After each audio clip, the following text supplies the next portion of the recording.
Morning, Rebecca.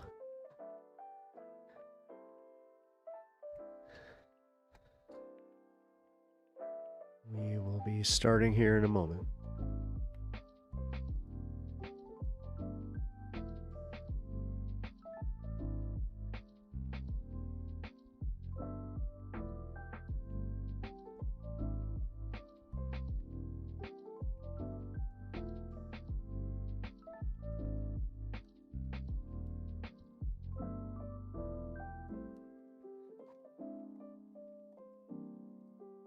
What up, Ken? Good to see you.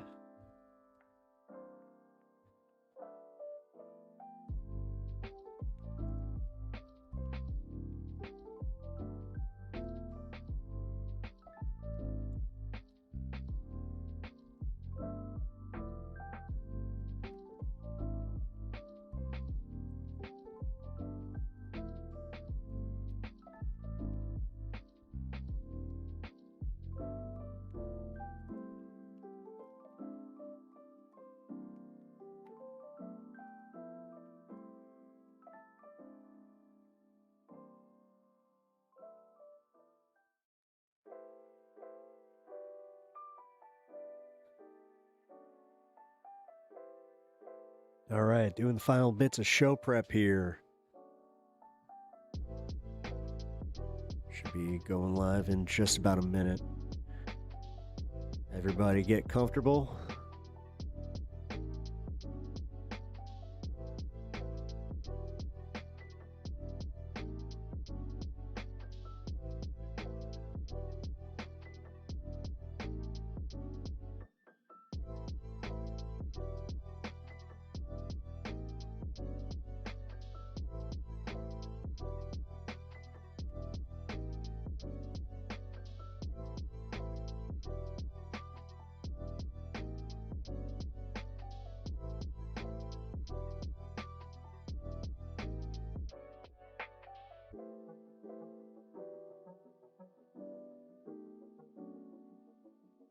Alrighty.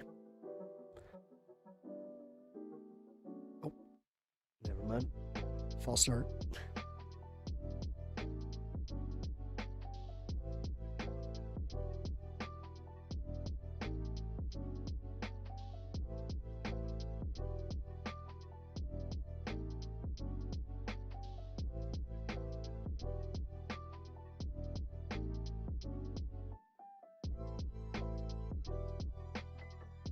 All right, let's do it.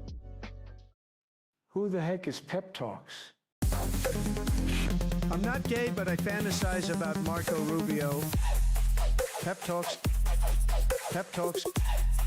Pep Talks. Let's eradicate the Kung Flu. I'm literally coming. Pep Talks. Pep Talks. Who the heck is Pep Talk? They want our women. They want our children. Pep Talks. Sometimes no means yes. Grab them by the Pep Talk. Grab them by the Marco Rubio. Obama is a racist. Pep Talks. I'm literally coming. I'm Pep literally coming. Pep Talks. We found weapons of mass Pep Talks. destruction. My fellow Americans, it has been confirmed today from Pep Talks that we are indeed all high on politics. Good afternoon, everybody. Welcome to a new edition of High on Politics. I hope you guys are doing well. If I haven't seen you guys for a few hours, if you were over on this space, hello, hello. If I have not seen you since last night, hello, hello. And if I have not seen you since some other time, if you are a lurker or any of that, hello, hello. Welcome to the show, everybody. If you guys can do me this solid, hit the like button as you file in here. Let's get this show started on the right track. That really does help. Also, yes, we have Liquid Stan in the house, already in full liquid mode. Yeah, I don't know, he tuckered himself out, so... but yes, you know what wakes the dog up. You know how to do that. If you guys do not know, dog gets a treat anytime somebody donates to the show. So just something to keep in the back of your mind. But yeah, the free way to help the show out, especially early on as we start here, is to hit that like button. If you guys could also join from your subscription list, that is still a thing. I will walk you through it one more time. So check this out. Check this out. Actually, you guys will get a little preview of what we're gonna watch. So boom. Okay, so we're gonna be checking out some of the Michigan protests. There's protests happening in Dearborn. Pretty sure there's an AI center or something. I don't really know. We'll check in on it in a little moment here. All right, you see this? You see this? There's the U. You know, there's yeah. You see? Yeah. Then you want to hit subscriptions right there. Then you want to join from this top section from your phone, or the side section on your PC. So, do appreciate that. All right, guys. Enough trying to butter you guys up for likes and such. Just what's up? How we doing, guys? I'm in a kind of chill mood. Got my tea going. Oh man. Let's say hello to some of y'all. Rebecca, how you doing? Mitch, what up, what up? Daddy Low. Grab him by the Marco Rubio. Yep. Mitch, how you doing, dude? Natch, what up? Ellipsis, hey, welcome to the show. Etch, what up? And if I missed anybody, apologies. But welcome in, guys. All right. Oh, God. Oh, my God. I so need a tea. Yeah, that's where I'm at today. I don't know. I was a little worried I was getting sick because, like, if you guys were on my last show over on this space, I was having, like, an allergy attack. At least it felt like I was. And I don't know. Like, I had that moment where I got lunch and I was not feeling great. So I laid down for about 20 minutes and I rebounded pretty fast. So I don't know. Maybe I just had something that I needed to, like, knock out of my lungs. Who knows? Enjoyed the Pepaganda show. It got real. We're effed. No point sugarcoating it. Yep. Yeah, sorry. Shit did get real. I forgot about that. Oh, man. Am I gonna get in trouble? Are people mad at me? Damn it. People are gonna be mad at me. Did anybody unsub? Let's see. I didn't even check. Someone did unsub. Damn it. I did it again. Whatever. It's okay. It's okay. You know what? It got a little, I got a little spicy. I told some uncomfortable truths, man. Like, I did just kind of lay it on there, you know. Not trying to be a doomer, but shit's so fucked. And it's just we're not focused on the right stuff, and we just constantly, yeah. I'm not gonna revisit it entirely, but Kinsley, hey, I just saw that you are here. What's up? What's up? No, Natch, I'm thank you for kind of backing me on this one. I don't know. I was a little worried about being that real, but and that's me. That's me, like, you know, sugarcoating it for you guys, where I just don't talk about it. That's my way of, like, kind of not freaking out about this stuff, is just, yeah, there's certain things that I'll just be like, yeah, I don't want to talk about it. What? Okay, so hold on, guys. What is this? What is this protest? Hold on. Excuse me. Protests are continuing to grow in Dearborn, Michigan, ahead of city council meeting. That's why, like, when I see the city council meeting,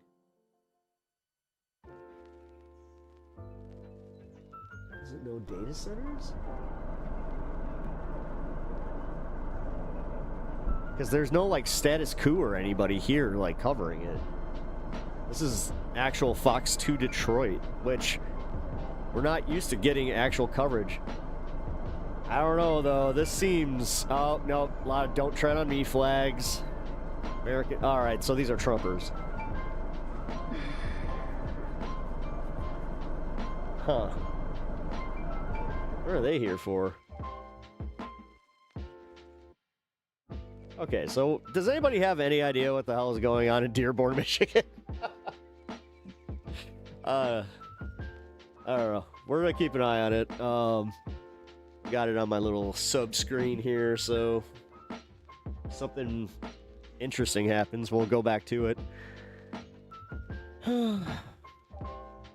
Beard hit the like button. Wait, beard. 13 people must give misinformation here. That's why nobody here. I guess. Or I'm just a small streamer. That's okay. I'm not exactly like a exclusively a news station. I just happen to cover a lot of news. Yeah, but wait, what's the misinfo today? The Trump's Aide scandal. He actually does have a scandal there. Yeah, where's Melania at? I don't know. I don't see you guys asking the tough questions here. Not like you guys like you would care if it was Obama, but let's see. Trump panics as Iran attacks. He is panicking as Iran is attacking. I don't know what's false there. And then yeah, literally just checked in on the Michigan protests. So I don't know. Where's the misinformation, sir? Please specify. AIDS. With an E, dude. With an E, dude. I actually almost made that mistake when I was doing the caption today. Where I was just like, I don't think that's how you spell Aide. It's like, oh, helper. Like his helpers. Yeah, yeah. Yeah, it's the person that carries his diaper bag. Sorry to hear about your wife. Thank you. I appreciate that. Yeah. We are actually in what I would consider, I mean, if there is a good portion of this, she got, told that there's no cancer cells in her body right now. We have to go in for CT scans every few months, but right now, things are good. And we're going to keep the positivity going. So, wipes and wait. Afternoon, bud. How am I doing today? Boomerang, I'm doing okay. I don't know. I hope I'm not getting sick. That's kind of my thing. I had like an allergy attack, but then I got like a little bit of a headache going, so yeah. Got my tea. We're chilling. But yeah, as I said, guys, hit that like button as you file in here. Man, it's only been a whopping 13 minutes. And I had already checked in on something. I think that actually might be the new record. The kangaroo kid today. Cup of tea time? Yes, it is very much so cup of tea time. Some natural honey. Ooh, well, natural honey. Well, I mean, local honey, I should say. I think I talked about that a little bit. We did the farmer's market thing. It was pretty cool. Farmer's markets are fun, man. That's one thing about, like, if you live in a city, and you have farmer's markets, like, I don't know, I consider myself lucky. Okay, so the cops are, hold on, cops are expanding. Something's going on. A little commentary? Oh, damn. It's getting in the cop's face. Oh, this will be fun. This will be fun. Yeah, they're literally blocking off the entire, like, entrance to the courthouse. Huh. Alright. Head of a potential clash of groups in Dearborn. Clash of groups. So that makes me think, wait, are these all just Trump protesters? And then where's the counter protesters? Or like the...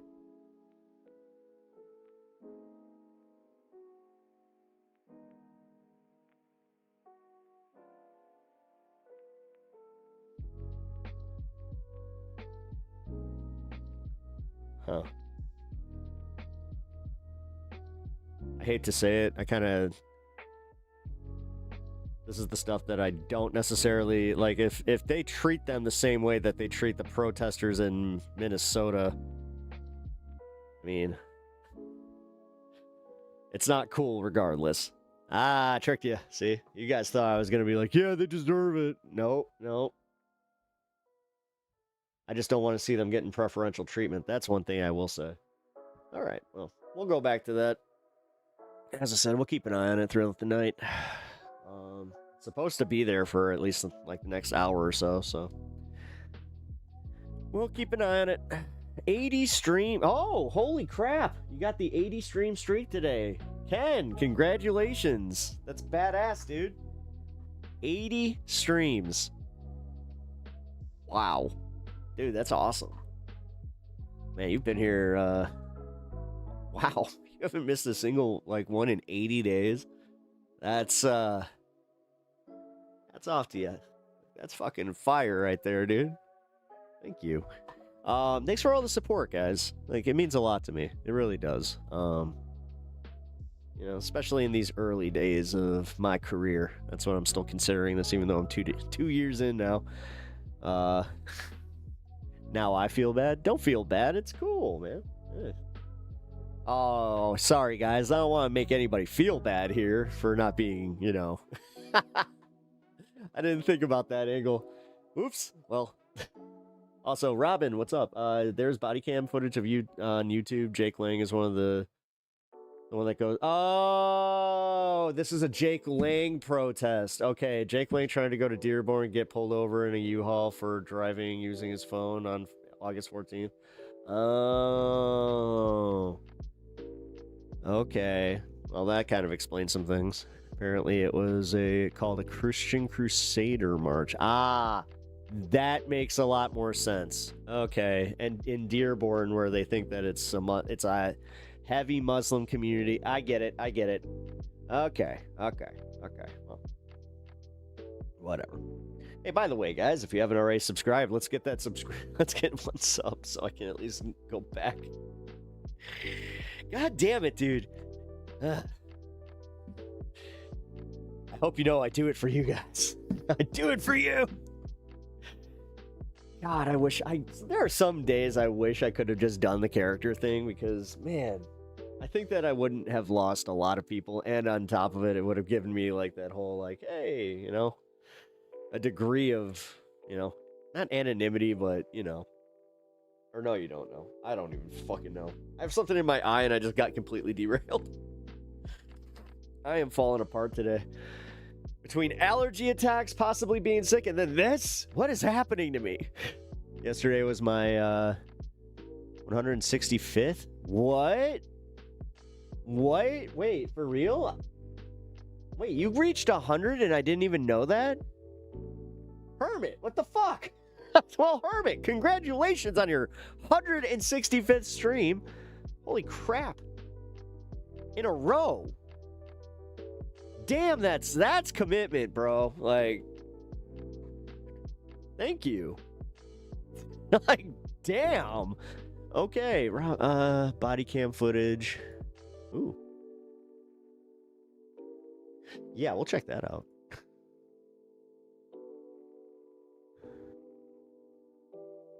Ooh. We got body cam footage of Jake Lang being arrested. Okay. Thank you for that, Robin. Awesome. Yeah, no, thank you for doing that. Yeah, here, we'll check out here's Jake Lang getting arrested. Yeah. Yes, but I mean, I'm burning books today. Okay. Going back. Oh, am I free to go? Hold on. I'm going to do what I need to do.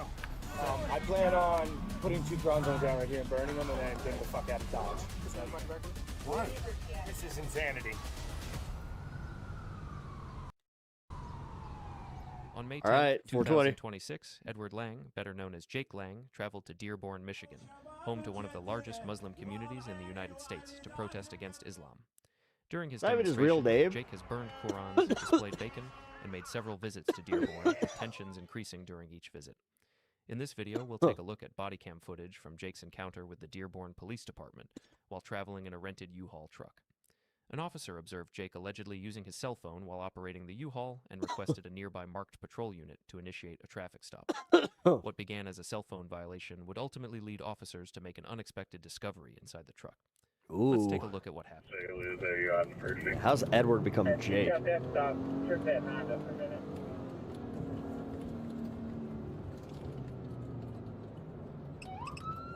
Oh, and there's that butthole pucker moment where you're just like, whoop! 10 and 2, 10 and 2, 10 and 2. Yeah, we've all been there. If you've ever driven, you've been there. Forget that some people don't drive. My grandma never got her license. He's real slow to stop. Cops are both on their phone right now. Why can't these right-wingers deal with the name that they were born with? That is kind of weird. I mean, does that mean that we just dead name them all the time? Because I think that, yeah, just calling them Ed. It's like, shut up, Ed. 1940. You want to call this out of one? Yeah, if you could. Ha! Oh, he didn't even pull in.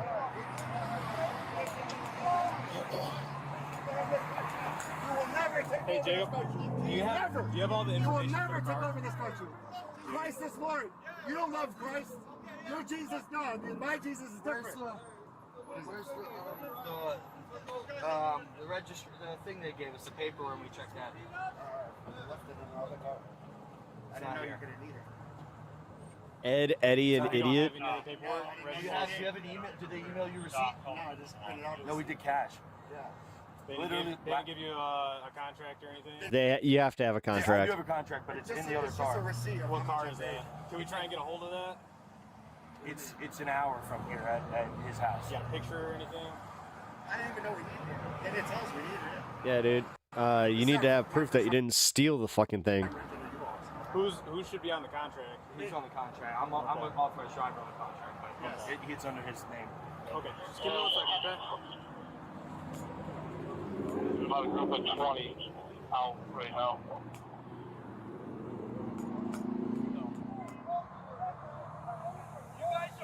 I want to see him go full. Oh my god! Oh my god! Jacob, you're not free to leave. His name's not Jacob, it's Eddie. Edward? Edward? No. Edward. Okay. Don't leave the stop right now, okay? I don't want you to get a felony. I don't want you to what? The officer makes a phone call while attempting to locate Jacob's information on his computer before approaching him again to continue the investigation. Yep. He doesn't have any of the U-Haul info. He doesn't have any paperwork. Okay. Okay. See ya.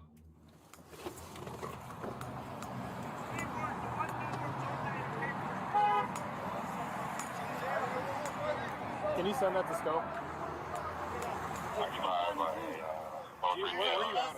By the way, if you're just joining us, this is Jake Lang, the internet's favorite idiot. Where's your license? Constantly fucking around and finding out, but apparently this is the thing, guys. Like, he has so many different infractions. You understand that most normal people would be in jail. That's all I have is my passport. That's why I don't have a phone. Hold on. Where I came from is right here. This is God's country. That's why I kind of think he's an op. Jesus is king, baby. Christ is Lord. Shut up, you white liberal. Fucking white liberal. Loser. You're a loser. You got nothing. No religion, no race, no nothing. You don't even matter. Do you want to take a picture on your phone? I'm sure. This is what we're fighting against, guys. Me and Jake Lang right here.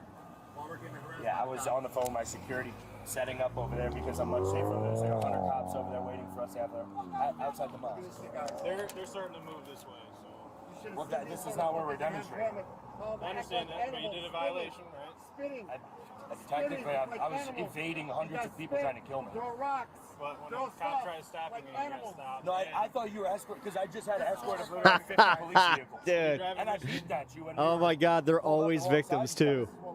They're trying to kill me. Because I was trying to get that number. Okay. Yeah,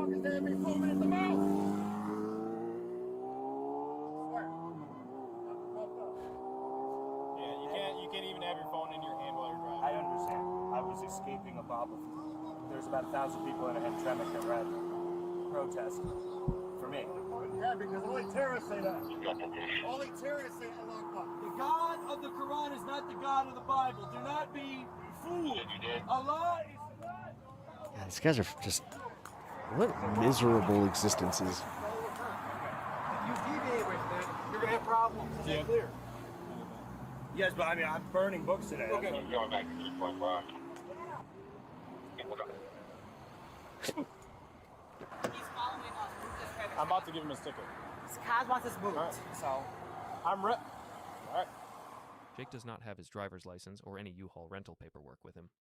Officers decide to move the traffic stop to a safer location before continuing their investigation. Yeah, I believe they came back now. Hey, I gotta grab your information real quick. Because you guys don't have the information in the car, we gotta call U-Haul and everything. You can't get any return It's a on little it. bit longer than we expected, unfortunately. Do you have your ID? Yeah. Who would rent to this guy? And you're the one that rented Apparently it? U-Haul. Okay, who's all on the contract? That's it? Although that would explain why he's not on the contract, because he's probably been banned from getting a U-Haul. That's why he needs his friend to do it. Is that the email? What's that? Okay. 1 second. Jacob, you are getting a ticket today for being on your phone. Okay. All right, you got 14 days to make a court date. I'm sorry, man. I don't know if you knew about Ford Road, but it's probably one of the dangerous roads in Dearborn because people crash all the time. You don't even mass people trying to kill me, and you guys are I know. fucking ticket. I understand. I gotta give grab him a this ticket? stuff. Yeah. It appears the officer who issued Jake's This is where the cops are not doing themselves any favors. The way that they fucking definitely treat leftists or perceive leftists a lot differently than these was shitheads. preparing to return his personal belongings and release Wow. them from the scene. Just as that was happening, a command officer came over the radio and instructed the officer to hold off and continue Jake's detention. Okay. There we go. There we go. There we go. Commanding the CO. All right, coming through. Dude, whatever's in my eye is killing me. I'm getting word not Stop to. for that stop for now. We're trying Oh, to there it is. Got it. Okay, got you, Kyle. Jeez. A piece of salt or something. Here you go. For U-Haul, impound the vehicle because the person actually driving it is not listed as an operator of the vehicle. Per U-Haul, we're impounding the car, the vehicle. Okay, well, I handled it. Somebody want to start J&T? Ooh, dude, I swear to God. He's just like, okay.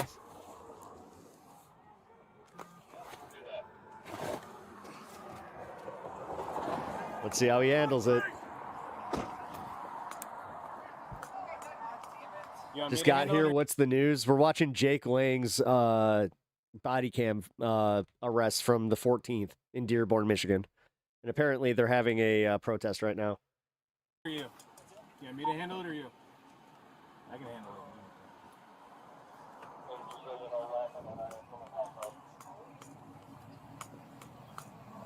All right. So, you unfortunately have to impound the car because you're not an authorized driver for U-Haul. I signed the contract. They're saying that you're not.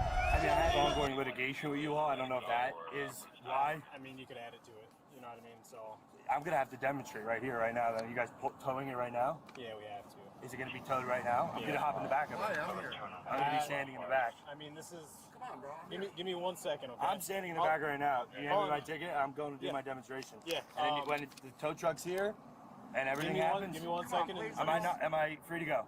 Hold on. No. Am I free to go? No. Oh my God, dude. What the fuck? What the actual fuck? Do you understand how much leniency this fucking asshole's getting? Yeah, you can leave this. But okay, but I'm standing. You cannot do anything with U-Haul's property. Okay, but I'm standing on it. I mean, they have to come and pound it. I'm gonna stand till they come and take it or whatever. Then I'm using. Why would you tow it, bro? Come on, man. Because U-Haul is telling us to. It's their property. What do you mean tell us to tow it? Why? It's like if somebody was driving your car and you said, "Hey, please tow that car," then we have to. Is watching you know what? Even if this is a small thing, it's fun watching these assholes have a fucking really bad day. They can have their property. I'm gonna do what I need to do. Okay. Do you have a lot of stuff in there? You need help getting it out, or? Me and my guys will get it out. Okay. But we're demonstrating here then. Okay.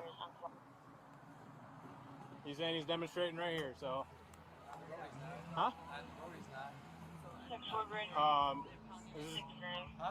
All right. I mean, The thing is, I'm pretty sure if this was a left-wing like thing, they'd be like, "Do you have a permit to do so?" yeah. What do you want me to do? I mean, tow it and arrest him. this is Dearborn Heights too, so.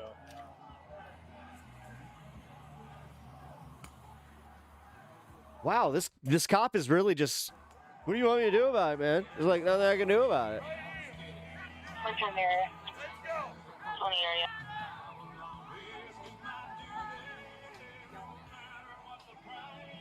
So that's gonna make it really unsafe if we have to carry everything over to the mosque. This is so we can get in and out easily.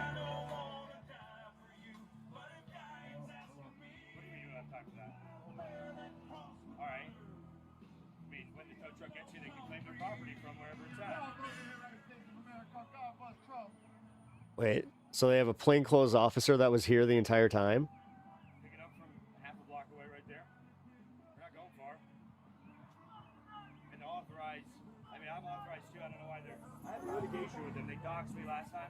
I did my protest. One of their employees put my driver's license on the internet. How is this guy real? It's not. The thing that really bugs me is the fact that, again, if this was any other fucking left-wing demonstrators, they would already have the shit impounded, and they would definitely not be allowed to fucking leave with all their shit. But, I mean, I signed a contract with my friend. Now I'm inclined to go to Dearborn with a U-Haul and try this exact same thing. Well, minus the actual traffic infraction. So, never mind.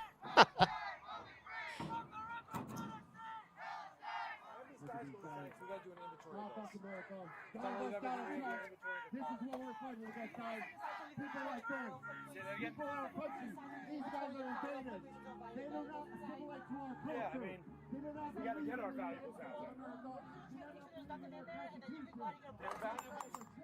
I mean, they're already being way too nice with this guy. Okay, yeah, there's no weapons in the car.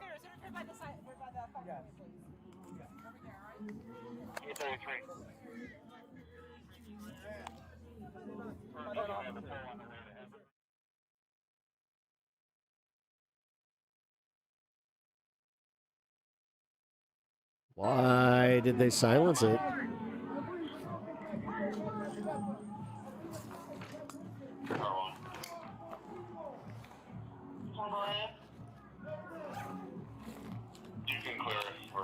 Is he searching them?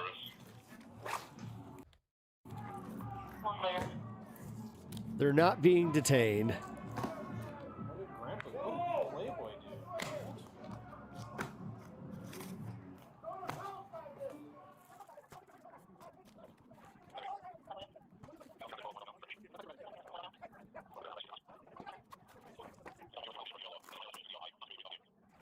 Thing is, I would actually like put those SKUs with any stolen books, because I don't think they're going out and buying that shit. And if they are, joke's on them.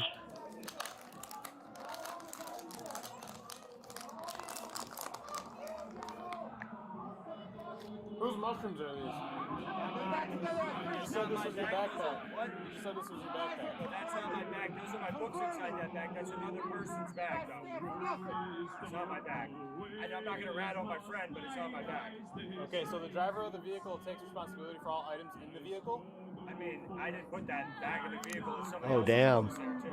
He got those books. It's another person. It's not even my passenger. Cat. He's got shrooms. He's got shrooms. Locked up, my friend. That's his bag. I mean, they fucking took him for the guy that just got taken for the warrant. The fact that he didn't put any gloves on either, this cop is very, very fucking flippant with the way that he just went about that. But yeah, busted.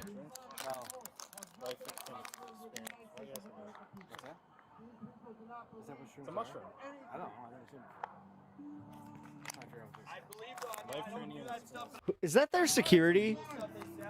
That I'm assuming isn't off duty? Look at this.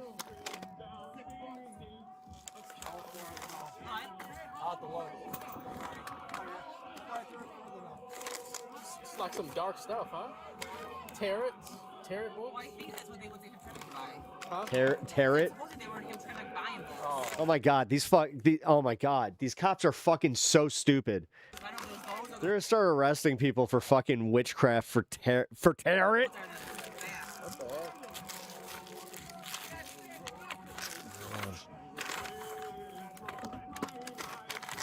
Alright, right, I'm gonna give you this bag because I'm done with it, and you can put it on the sidewalk over there. Okay. There were shrooms in his bag, in a bag in the car, and he said, "Yeah, that was it." Captain's on the phone with somebody right now. I don't know. It's Dark stuff. An arrestable offense. Yeah, I'm telling you.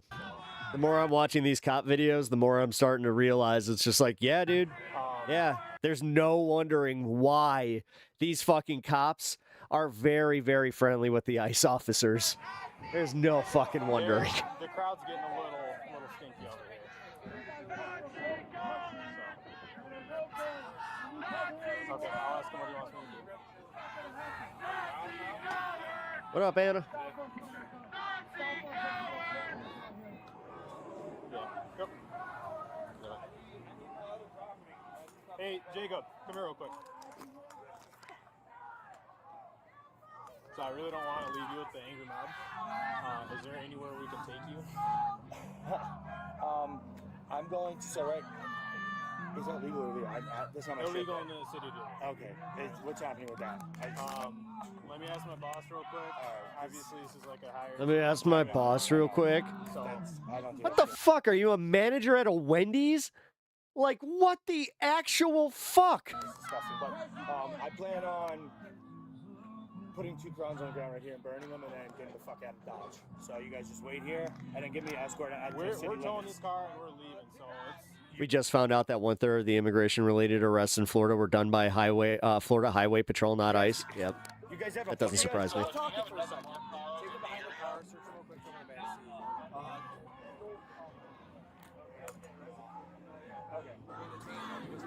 Okay. Let me phone. Let me lock it. Search him back there, so You want to move this car? Can you move this car right here?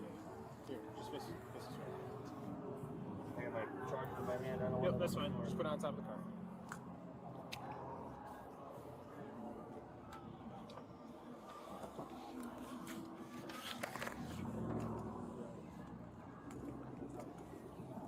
Tap your head. Thanks. Gotta save that for later. Yeah, that cop.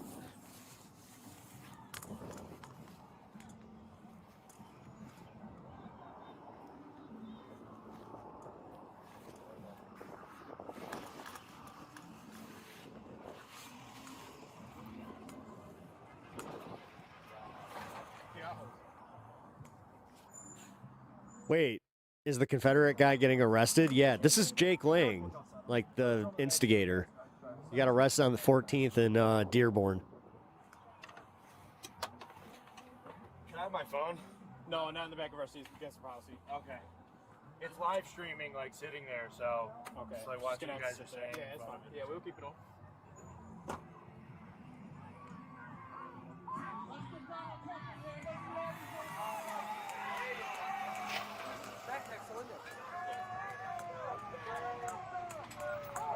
So if I was a counter protest, oh, these are the counter protesters. That's hilarious. They get to watch them just get arrested and like have their car towed. That's a win in itself if you're at that protest. And he was gonna be a dick and burn books. Like, oh my god, that's kind of fun. You know what? Good for them. They had a good day. What up, Bandit? Good to see you.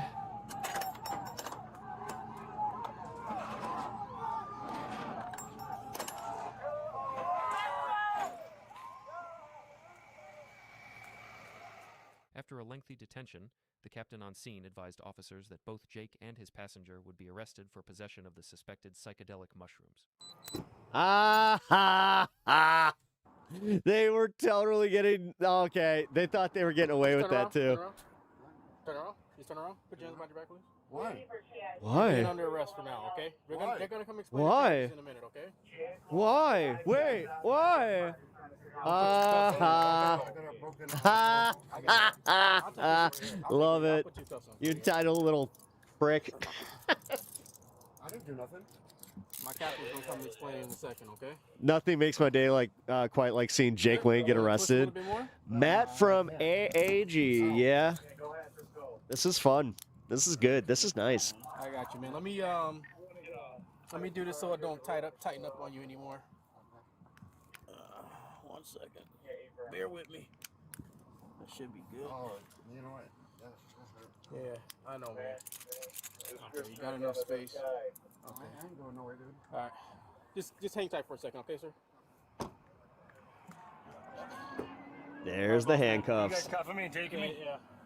What do you need for Chad? You probably can't What's the hear you charge? while they're yelling. Possession of the shrooms. Chad called for a guy, and I stopped and Just identified. turn around, put your hands behind your back, palms together like this, okay? Please. This is insanity. This is insanity. Turn around, put your hands behind your back, okay? Not really. I mean, I don't know why. Again, I don't understand the sense of entitlement where you get busted, you know, with illicit substances and immediately you're just like, why can't I just go? Put your palms What the fuck? together like Do you understand how like panicked I'd be when they pulled out that purple fucking bag where it's just like, crap. praying so they don't hurt you. Hey, Sco. Unless you're in Colorado where it's completely legal, it's just crap. Hey, go ahead for Sco. Will he beat the charge? Likely, but still, he had a bad day because of this, and it ruined his day. What was that? It's a misdemeanor offense or felony? Yeah, high misdemeanor. Arrestable offense. Misdemeanor. First offense? That's not your first offense there, guy. Oh, first offense for that kind of arrest, though. That kind of makes sense. That was definitely his friends then. I mean, his buddy was the one that had that look of just like, Oh, wait. Just north of Ford Road. Hey, Chip, I'm going to try and get him on the phone. It's not that great with Claire with the guy in the white hoodie. You gotta sit back for me so I can put this seatbelt on you. Can you put, Yeah, I I'm have gonna grab one your phone on me, but I need the other one. Okay. Oh, you do? Okay. You gotta sit back so I can put the seatbelt on you. What's that? Okay. yeah, pro tip, if you're going to instigate, don't bring illicit substances. Sit back for me. Yeah, pro tip. Oh, my Corona bacon. Negative. It's not. Back in the hat or no? What happened? It's going with us. Okay. We're coming. All right. This is gay. Fucking gay.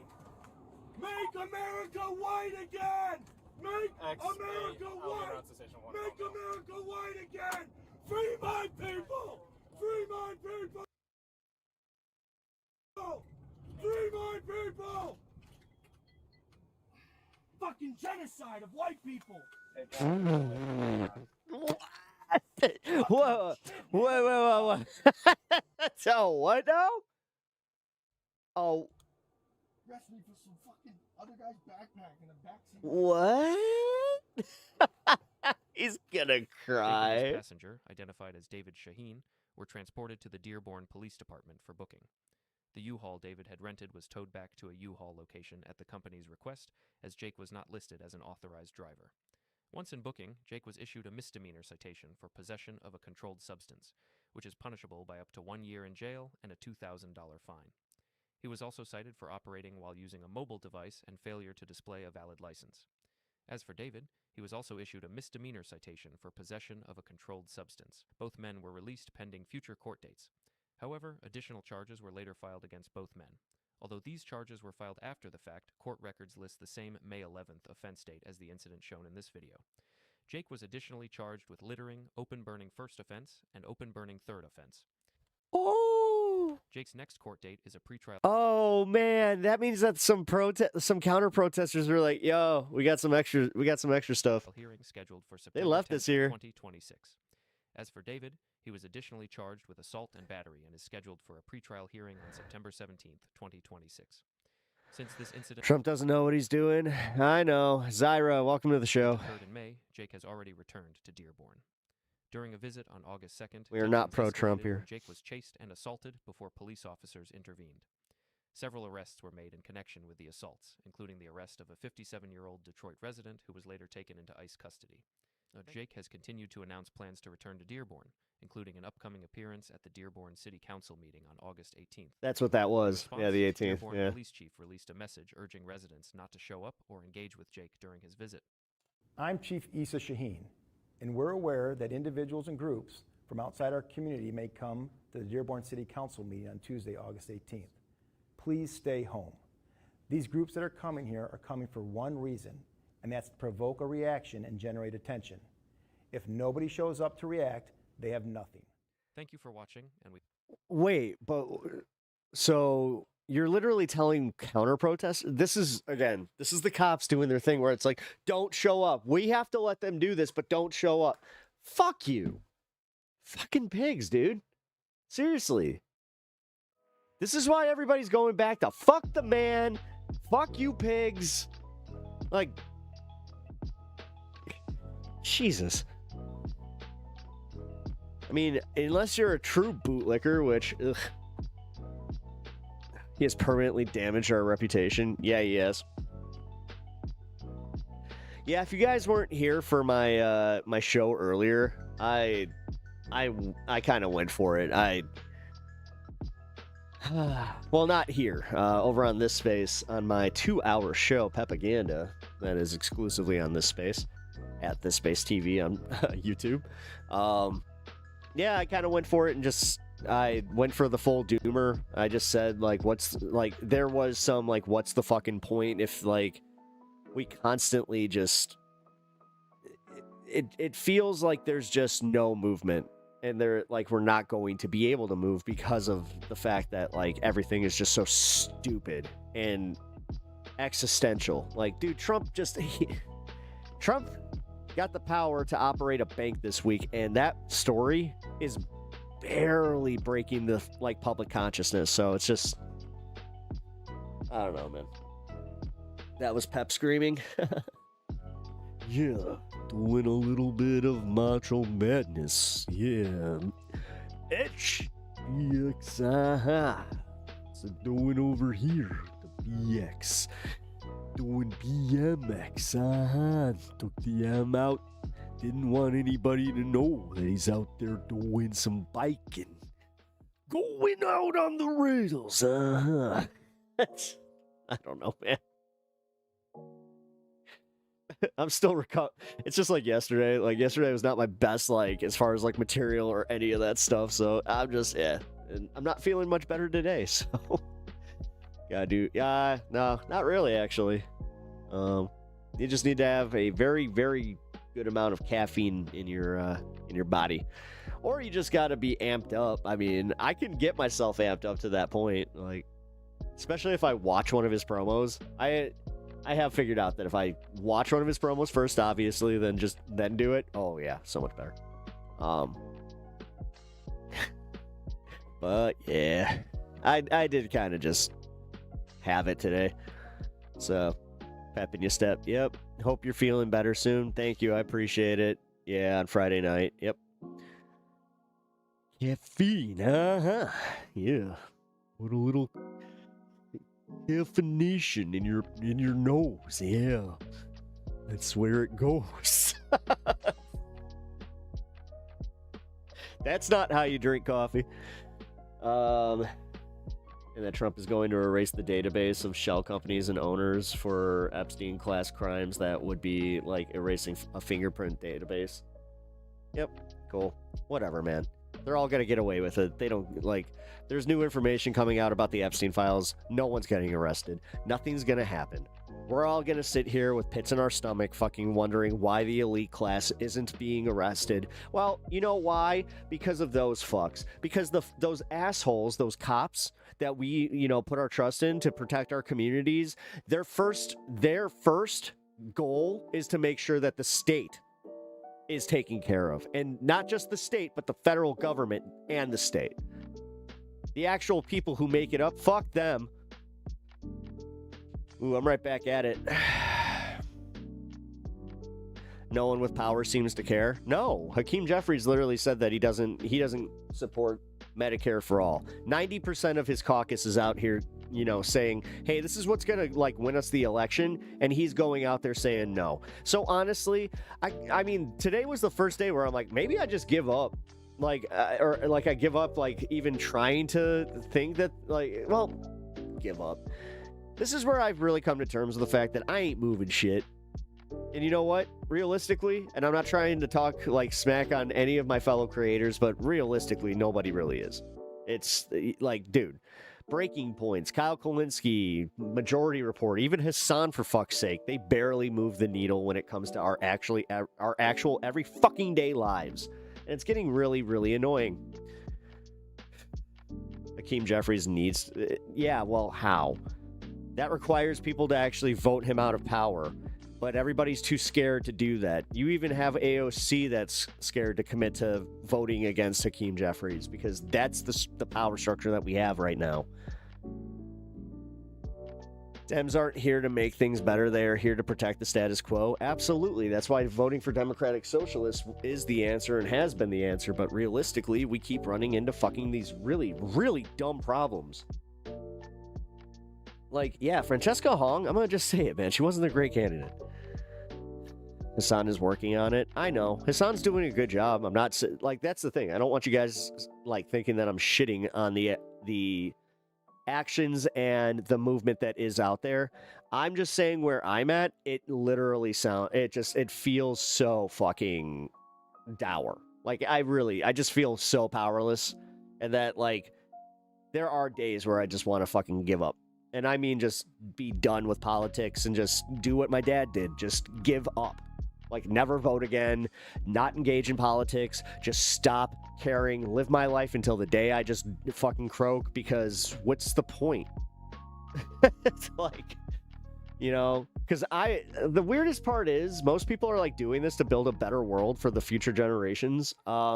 I can honestly say I'm not sure if I actually give a shit about the future generations anymore. I gotta be real. I'm at that nihilistic point in my life where I'm just like, I just don't fucking care.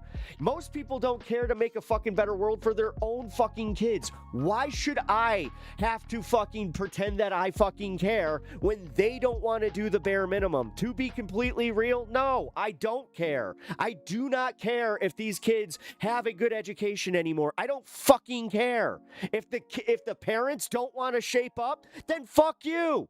Don't tell me that I need to give a shit about this when you don't. Like, this is my biggest fucking problem with American parents. They want everybody to parent their kids except for them. But they will never, ever let the teachers or anybody that is influential actually be influential. Because at the end of the day, they just want little fucking carbon copies of themselves. Then they're disappointed. Then they check out. That's why most of them start drinking in their mid-40s once their kids turn into teenagers. Because then they realize they didn't get that perfect version of the fucking the kid that they wanted.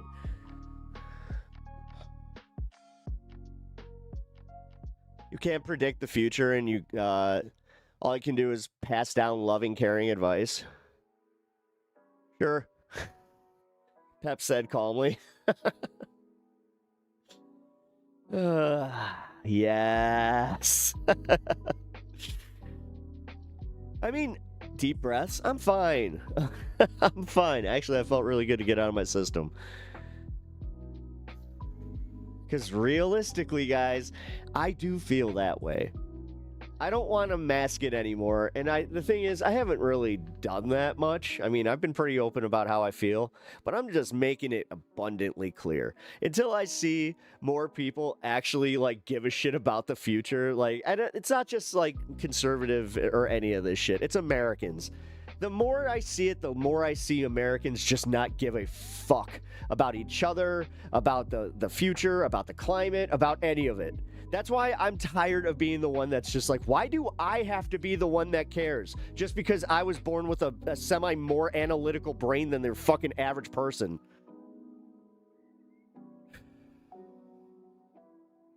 You don't want the perfect version of a child. All you want is for them to be happy as adults. No, I understand. And, like, this is not shitting on any of my, like, the parents on the stream here, guys. I understand that this, like, trust me, I get it. I do get it. Like, having a guy that's, like, about to turn 40 telling you, like, especially if you have children, and, like, if you agree with me politically and you agree with my takes, this could actually come across as, like, a little more existential for you because you do genuinely care about your child's future. You have put a lot of fucking effort in. You know what? Chances are your kid is awesome. Chances are you have a good person. You've raised a good person. That's what sucks, is the world's not going to... this is the hard reality. The world will not reward you being a good parent. The world will not reward your kid for being a good person. Honestly, you should have raised a shithead kid that was... like, honestly, you might as well have just given up, put them on an iPad, and given them Polymarket, because that's their future.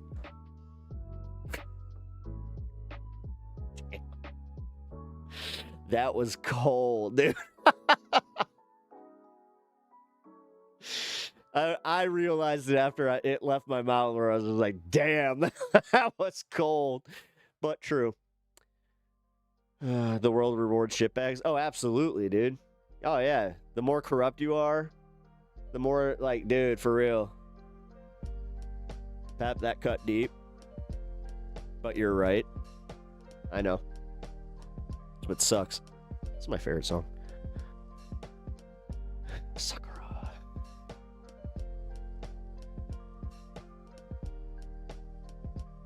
Sorry, I'm just gonna vibe with that song for a second. What sucks is that it wasn't even that cold. No, it really wasn't. It's just the fact that it's a harsh reality. That's something we probably won't agree on. Consequences for leadership committing treason. My view, more volatile. Again, your view is probably unrealistic because most people's views tend to be the extreme, let's go fucking Punisher mode, which, have you seen that they have this flock camera state? You're not getting close to anybody, okay? Like, stop. Stop with your fucking fantasies.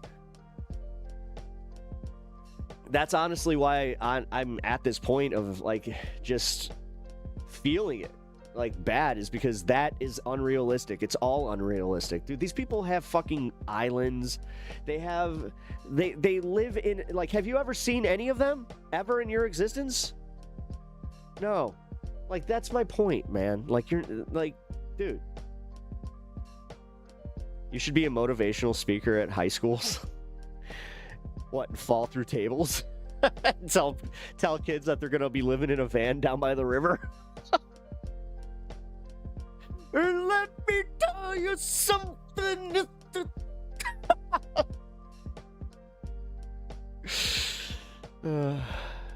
I will agree with you on that. It will never happen. It is unrealistic. Yep.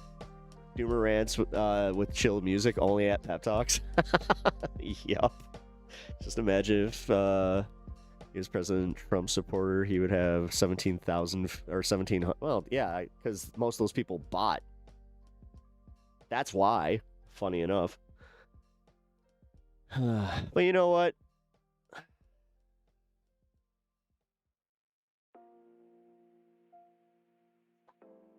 One less. Hey, 16. Cool. Let's make it 15. I don't know. Where's another dick? I'm here to chop my toes off today. Let's go. I think another thing that people need to learn, that they are only the main character in their own story and side characters at best, and everybody else is a bunch of self-centered people out there. Oh, fuck yeah. Fuck yeah. Oh, yeah. You know what the saddest part is? You maybe, even if you have kids, you got maybe one generation in between, but like you and your kids and your grandchildren before you're forgotten, and like you're whatever. You're just dust at that point, man. Like, who cares? You know how many people have gone and died and just been forgotten about? A whole lot. 90% of your family and your lineage. That's why everybody has a lie about somebody famous that they're connected to. For real. Mine was William Shakespeare. I used to tell people I was connected to William Shakespeare because who the fuck was going to prove that?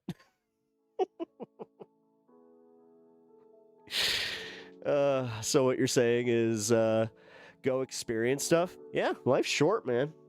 The thing is, you understand that that's just giving these rich fucks one more win, is by living in this constant state of, like, worry and just, yeah. I hope you understand that's just giving them the win. I feel like I win against every, like, MAGA chud that comes in here, Trump himself, and everybody, because when I do this show, because I'm not only breaking information that I know they hate, obviously. I wouldn't have been, I wouldn't have multiple death threats against me just in 2 years if I was, not pissing people off. But I feel good about that, because the thing is, I'm having fun. That's the difference, is I have fun doing this. I'm not like Letterhack, where I felt every single comment, and like, I don't know. And I use him as the example because he left. And you know what? I want people to understand that he left for a good reason. You know, I miss him as a content creator. But anyway, he dogs that for a guy who claimed he golfed with Clint Eastwood's. Really? You should be a motivational speaker at PTA meetings yelling at parents. Oh, that'd be great. No, I would love to do that. I would love to yell at parents and tell them how they just... Fuck, they're just so bad at what they do. Yeah, they really are. My God. You know how many like shitheads they're raising that they... Like, again, they're just... These self-important shithead adults raising shithead self-important kids.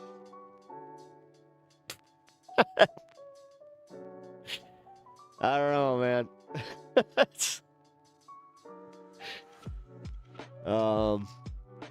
You know what? Good for him. Best of health to him. Yeah. Every day for me is an adventure. I get to see the country and I wanted to be a long haul trucker. One of these days I will be able to talk about what I did and the experiences I had. I can just say this: I got to travel the country and I had to stay in some really cool places. Got to see some really cool shit. Got to see some wild shit. Also got to see how the other side lives, and that's where, I don't know, man. When you see it, it really does. It does something to you. I can see how it breaks somebody the other way, where that all of a sudden becomes what they strive to do, is just constantly either be around it or they want it for themselves, which is more pathetic. There's nothing sadder than somebody that makes like a couple million a year living like they're a billionaire. Like, it's so fucking sad. All round-headed humanity unite. It seems like we are the target. Well, what if I have a little bit of a square head? I mean, that seems a little, I don't know. Like, why you gotta discriminate? Assuming that my head's round.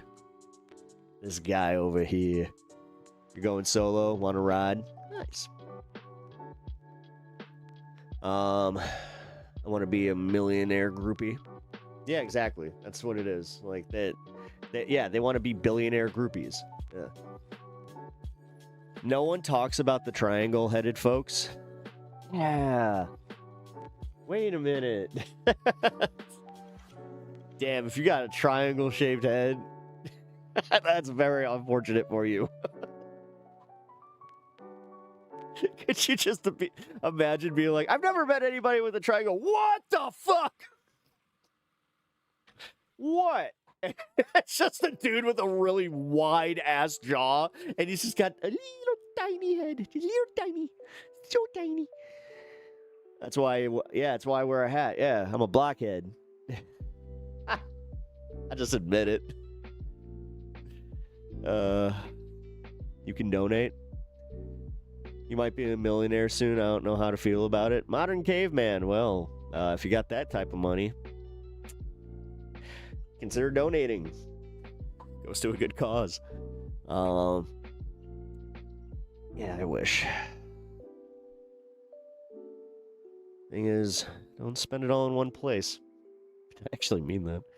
You ever seen any information on Georgia Guidestones? I watched a YouTube video on them at one point. I do remember them. I don't remember anything about it now that I think about it. But no, I do remember going down that rabbit hole. Pac-Man has an upside down triangle head. Pac-Man has he's got a really wide and huge mouth. Like, his mouth is gigantic. Donate to the Catholic Church. Well, call me a priest. Oh, fuck. I was actually about to say something really just like out of pocket. I'm glad I stopped myself. I think you guys know where I was going with that joke. Yeah, let's just put it this way. There's better places that you can donate your money. Like here. Actually do it. Spend it all in one place. Donate to Pep Talks. Yeah, make Pep Talks an overnight millionaire. That'd be wonderful. And then watch me be very, very cautious with my spending and put it into a long-term. Oh God, what is it? I forgot what they call it. But one of those bank savings accounts, high yield savings account. There we go. Start a farm. That's like one of the worst things you can do right now. Actually, is start a family farm. Family farming's going out, dude. Like the Chinese are coming here and taking the farms. You got a bunch of, Monsanto-based companies that are going out and buying family plots. No, trust me, dude. Within 20 years, I'm like 90% certain that family farming is going to be out. And like the only successful ones are going to be those ones that are like connected to communities that have like apple picking and shit like that. But yeah, as far as like actual, being able to say that you contribute to the overall, food production of America, man, F Monsanto. Yeah, I've been saying that since like the early 2000s, but whatever, man. We just let them fucking do whatever they wanted, and we let Trump do whatever he wanted. He let them do whatever they wanted, and he told Maha and a bunch of these freaking stupid MAGA moms that they were going to get rid of the pesticides. I mean, dude, let's be real. The pesticides could be what's causing autism. I don't know. Why aren't they studying that? They're studying Tylenol, they're studying everything else, but not the pesticides, and then doubling down on it? Gee, I don't know. It's almost like they don't care. It's almost like they genuinely just want us all to die. Do you ever feel that? Do you ever feel like that's the actual main goal of the Trump administration, is to actually like make sure that there's a lot of us that just fucking ship off? Because I'm pretty sure that's what it is, folks.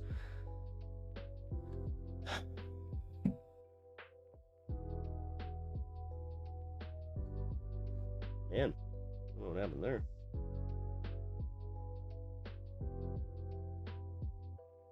So apparently I got 0 watchers again. That's fun. That's what the Georgia Guidestones was all about. Oh, wait, Jesse, what'd you say?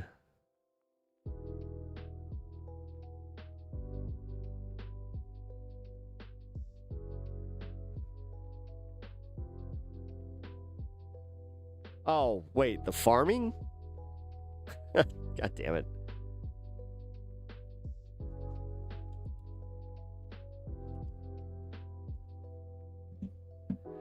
Georgia Guidestones, 19-foot granite monument, Albert County, Georgia, erected in the 80s, destroyed by an explosion, commissioned by an anonymous figure using the pseudonym Mercy Christian. The structure features 10 guiding principles for humanity inscribed on 8 modern languages, and 4 ancient scripts. Conspiracy theories. The monument drew intense debate from day one, the critics labeling it satanic and connected to the New World Order due to the population cap guideline. Oh, and now that I see, and that's why you're saying that's what the Guidestones are. Well, it's weird how I'm talking about the Guidestones, and all of a sudden, my view count, or my concurrent viewers, went to 0. I mean, I still got you guys talking here, so that's weird. Gotta go, duty calls. Hey, oh, cool. Well, be safe. If we didn't lower population willingly, every country in the world is going to do it for us. Well, I mean, that seems kind of how things are going right now. Let's be real. Like, we got wildfires. We got them ignoring climate change. They got them exploiting everything. They got us exploiting everybody. Like, they got us exploiting each other, which is fucking wild.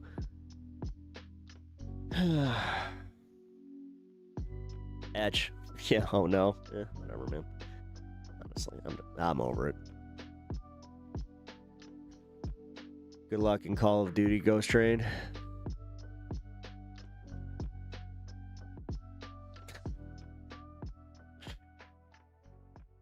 I'm pretty sure that's not what they meant.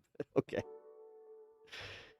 I don't know, man. Like, I'm not going into conspiracy stuff because honestly, I got mad at somebody fucking doing the Rothschild bullshit again. I don't fucking care. I don't care. You know what it doesn't do? It doesn't benefit my fucking life. Well, you know the secret? Good for you. Good for you. Pats on the fucking head. You know what? Go to the Hague or wherever you're gonna go and break the secret wide open, since you guys know the deep dark secrets of everybody. Like, so why don't you let us know?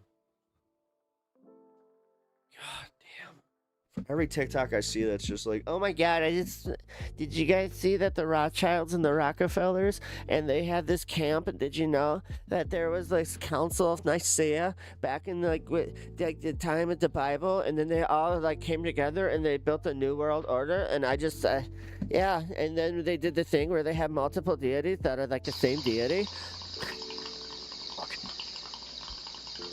Thank you for the kind $10 donation and the much love. Appreciate that. In Australian dollars. The dollary Much love. does. Sparkling heart emoji. Oh, thank you. I appreciate that, Rebecca. Let's see. Will this actually go to 25, or will this? Let's see. Did it correct itself? It did. It works. Woohoo! We're back.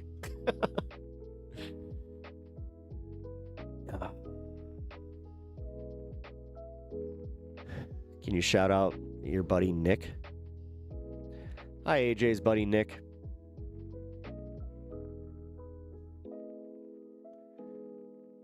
Good looking out with the 10 boomerang bucks. Boomerang bucks. Oh, look at her. She's throwing me some boomerang buckaroos. Does that mean that goes out of my pocket and into hers? Because I keep being called a conspiracy theorist by literally coming out and saying exactly what they are going to do, and nobody seems to believe them. Jesse, you perceive it that way because everybody has something that they can do that with. This is why 9/11's conspiracies stuff was so fucking juicy to people, because they felt like you were figuring out something that was behind the scenes, behind the curtain. When realistically, if you actually looked behind the curtain, you'd see everything that Trump is doing. You would see that these billionaires are doing it out in the open. I'm getting tired of you movie motherfuckers needing it to be a fucking script. And again, acting like you fucking have it all figured out. Meanwhile, what'd you actually do with it? Did you actually break any news with it? I don't know. Did that work out for fucking Alex? Oh, that's right. He just became a patsy for the same class that he used to call out.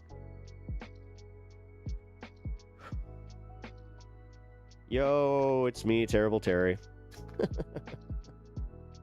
Hi, Terry. Welcome back.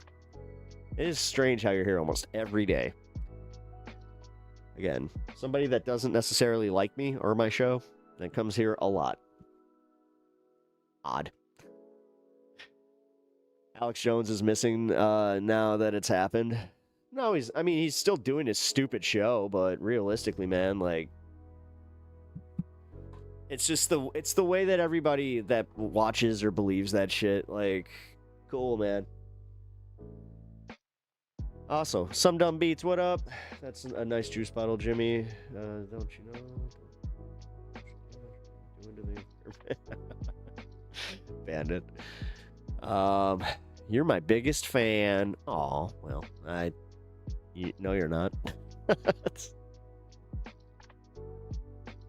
I'm gonna just say it matter-of-factly, no, you're not. God.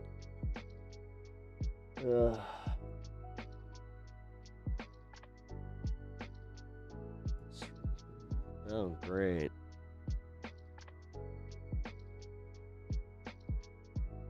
Are you serious? That little bitch? Aw, that little bitch boy from before, he actually reported me for misinformation.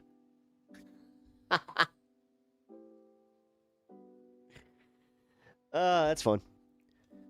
All right. The onus of proof is on you now. Oh no. Wait, who? Oh, this little weenie that was here. I don't know. You know, totally.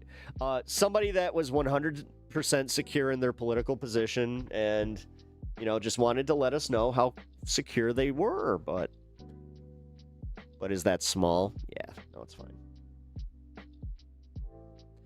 No, it's fine. Because they're going to have to prove that, or it's just like,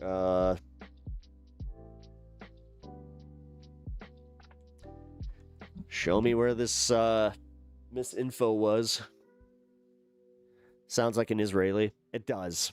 The thing is, it does. And that's where I'm saying, guys. Guess who's going to end up getting the West Bank? The Israelis. Guess who? You do understand that we're on track to see the worst people in the fucking on the planet take it all over?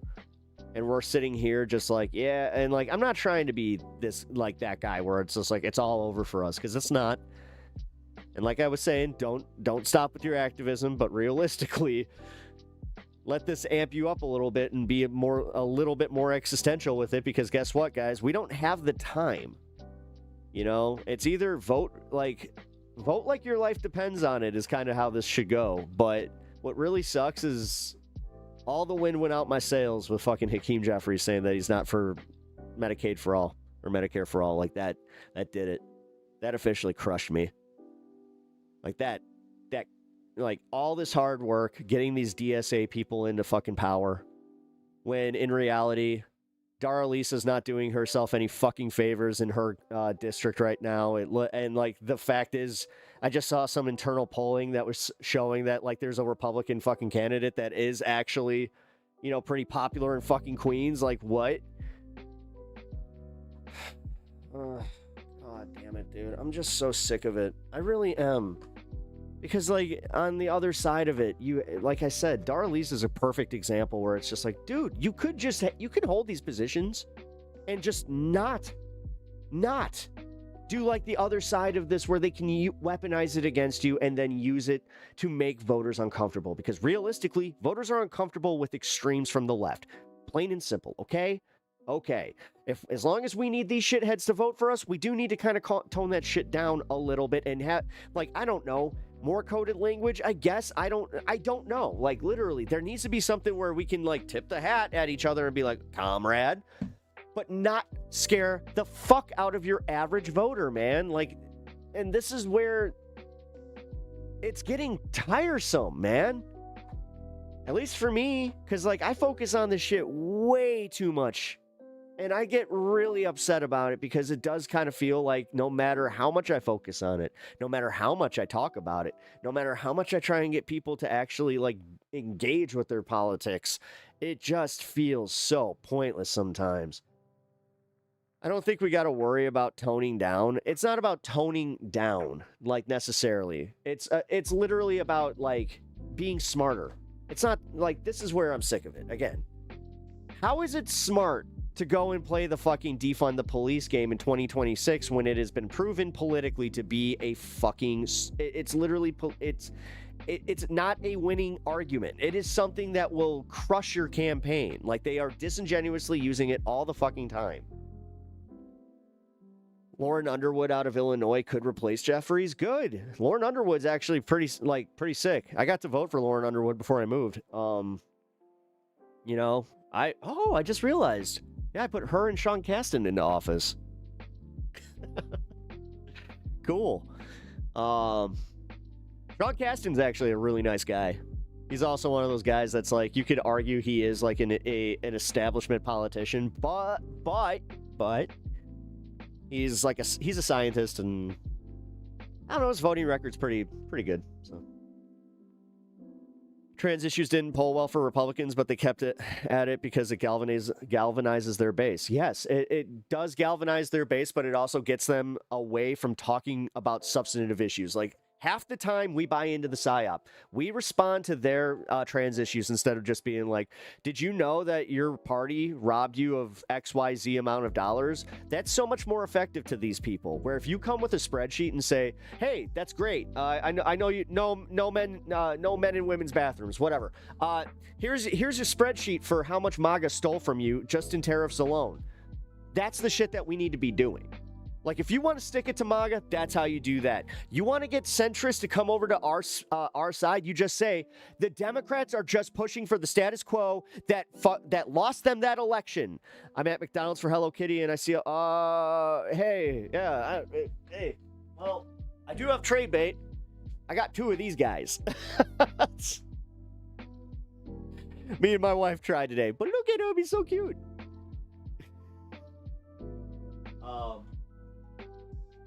For anybody that doesn't know, I love Godzilla. Yeah, but you know what? Here's part. This is what sucks, because like, this is where I have this problem. Is when I was sitting there getting my Happy Meal today. Yes, you know what? Fuck it. I'm putting that out there. Go ahead and make fun of me. I don't give a shit. You know what I got to experience? Joy. I got that stupid box, and you know, I felt joy. I felt that little bit of childish wonder where I was just like, ooh, there's like a toy in there that I want. All right. And I get some French fries and some chicken nuggets. Hell yeah. And I got a daily double because, you know, I'm an adult. I gotta add something else because I don't got a child's stomach. I'm an adult. I got an adult stomach. But yeah, man, like, they're so cool. But yes, I got 2 Ghidorahs, so consider it trade bait. But I'm trying to collect the whole set. I will admit it. There isn't a single one I don't like. And Godzilla and Hello Kitty are like the 2 properties that me and my wife, like, if there was one like property that we had to choose each, I would choose Godzilla. She would choose Hello Kitty. I know it. So they stopped giving toys with Happy Meals here. It's stupid books now. Really? Well, that sucks. I got my girl Hello. You got her? You got Godzilla? You got Godzilla? What? You got Godzilla, Kitty? What? Wait, where'd you put? Wait, you said in Discord. Where?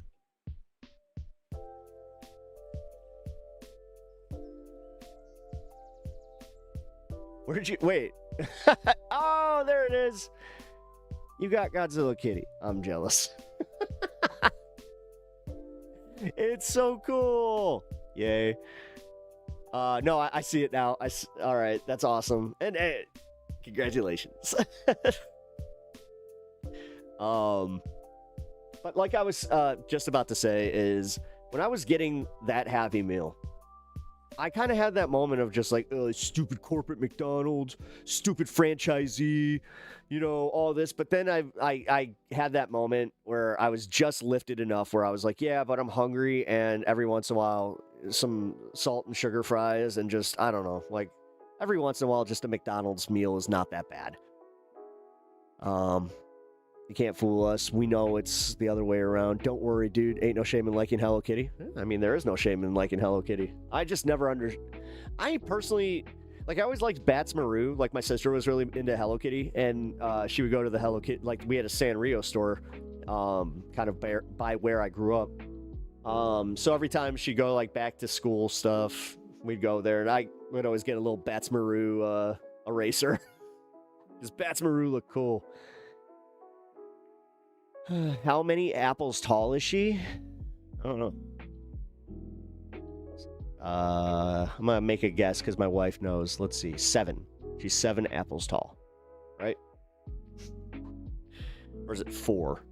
I feel like 7's a little too many. There's no Tuxedo Sam this time or Choco Cat. Oh wait, there's no Choco Cat? No, I like Choco Cat. She's 3 apples tall. I love how you guys know that.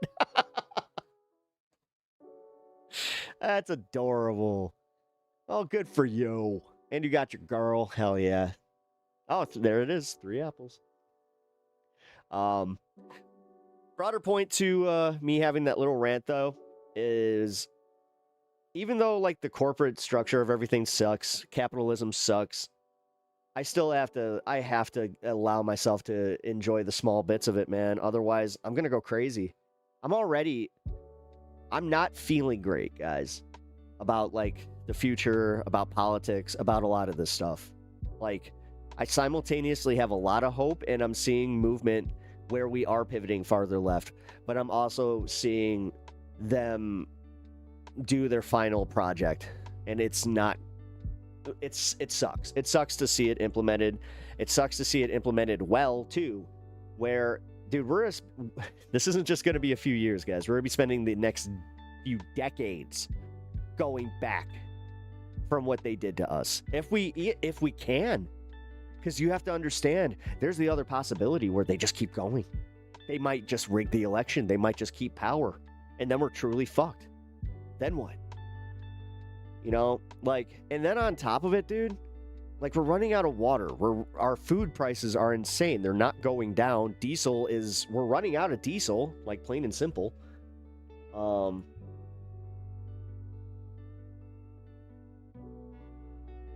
just gotta say it, man. Like, this is why people gotta fucking wake up, in general, to all of this political fuckery that's going on around us. Like, this is where I was very adamant about, anytime you talk to a liberal or like a centrist, just ask them, dude, why won't you vote for a DSA candidate? Like, why don't you take the chance? Like, why do you constantly want to vote for things that didn't work? Because it didn't work with Biden. It didn't work with Kamala. And it hasn't worked with Hakeem Jeffries or Chuck Schumer. Like, none of the Democratic leadership is effective or can be trusted. So, you don't want to be turned into Soylent Green for gasoline? No. We need to we can't go backwards. We need to take their water. Yeah, good luck. That's not how it works, dude. You can't just take water like that. Do you understand how ineffective the American superpower is right now? We can't even finish a war that Trump thought was going to be done in a few days, because this is what happens when you have yes men who don't tell you the truth. But whatever, man. You know what we can do? At least they made dispose a thing. I'll say that much. And even if that was the superpowers trying to dumb us down, and because I've heard that one too. I've heard that that's the reason they want to do dispose in certain areas and, you know, more alcohol in other areas, because that's the way that you just keep everybody complacent and stupid. The problem is it's backfiring with the potheads. I mean, I would argue that's why they went and did it, to where it's like they made it so strong.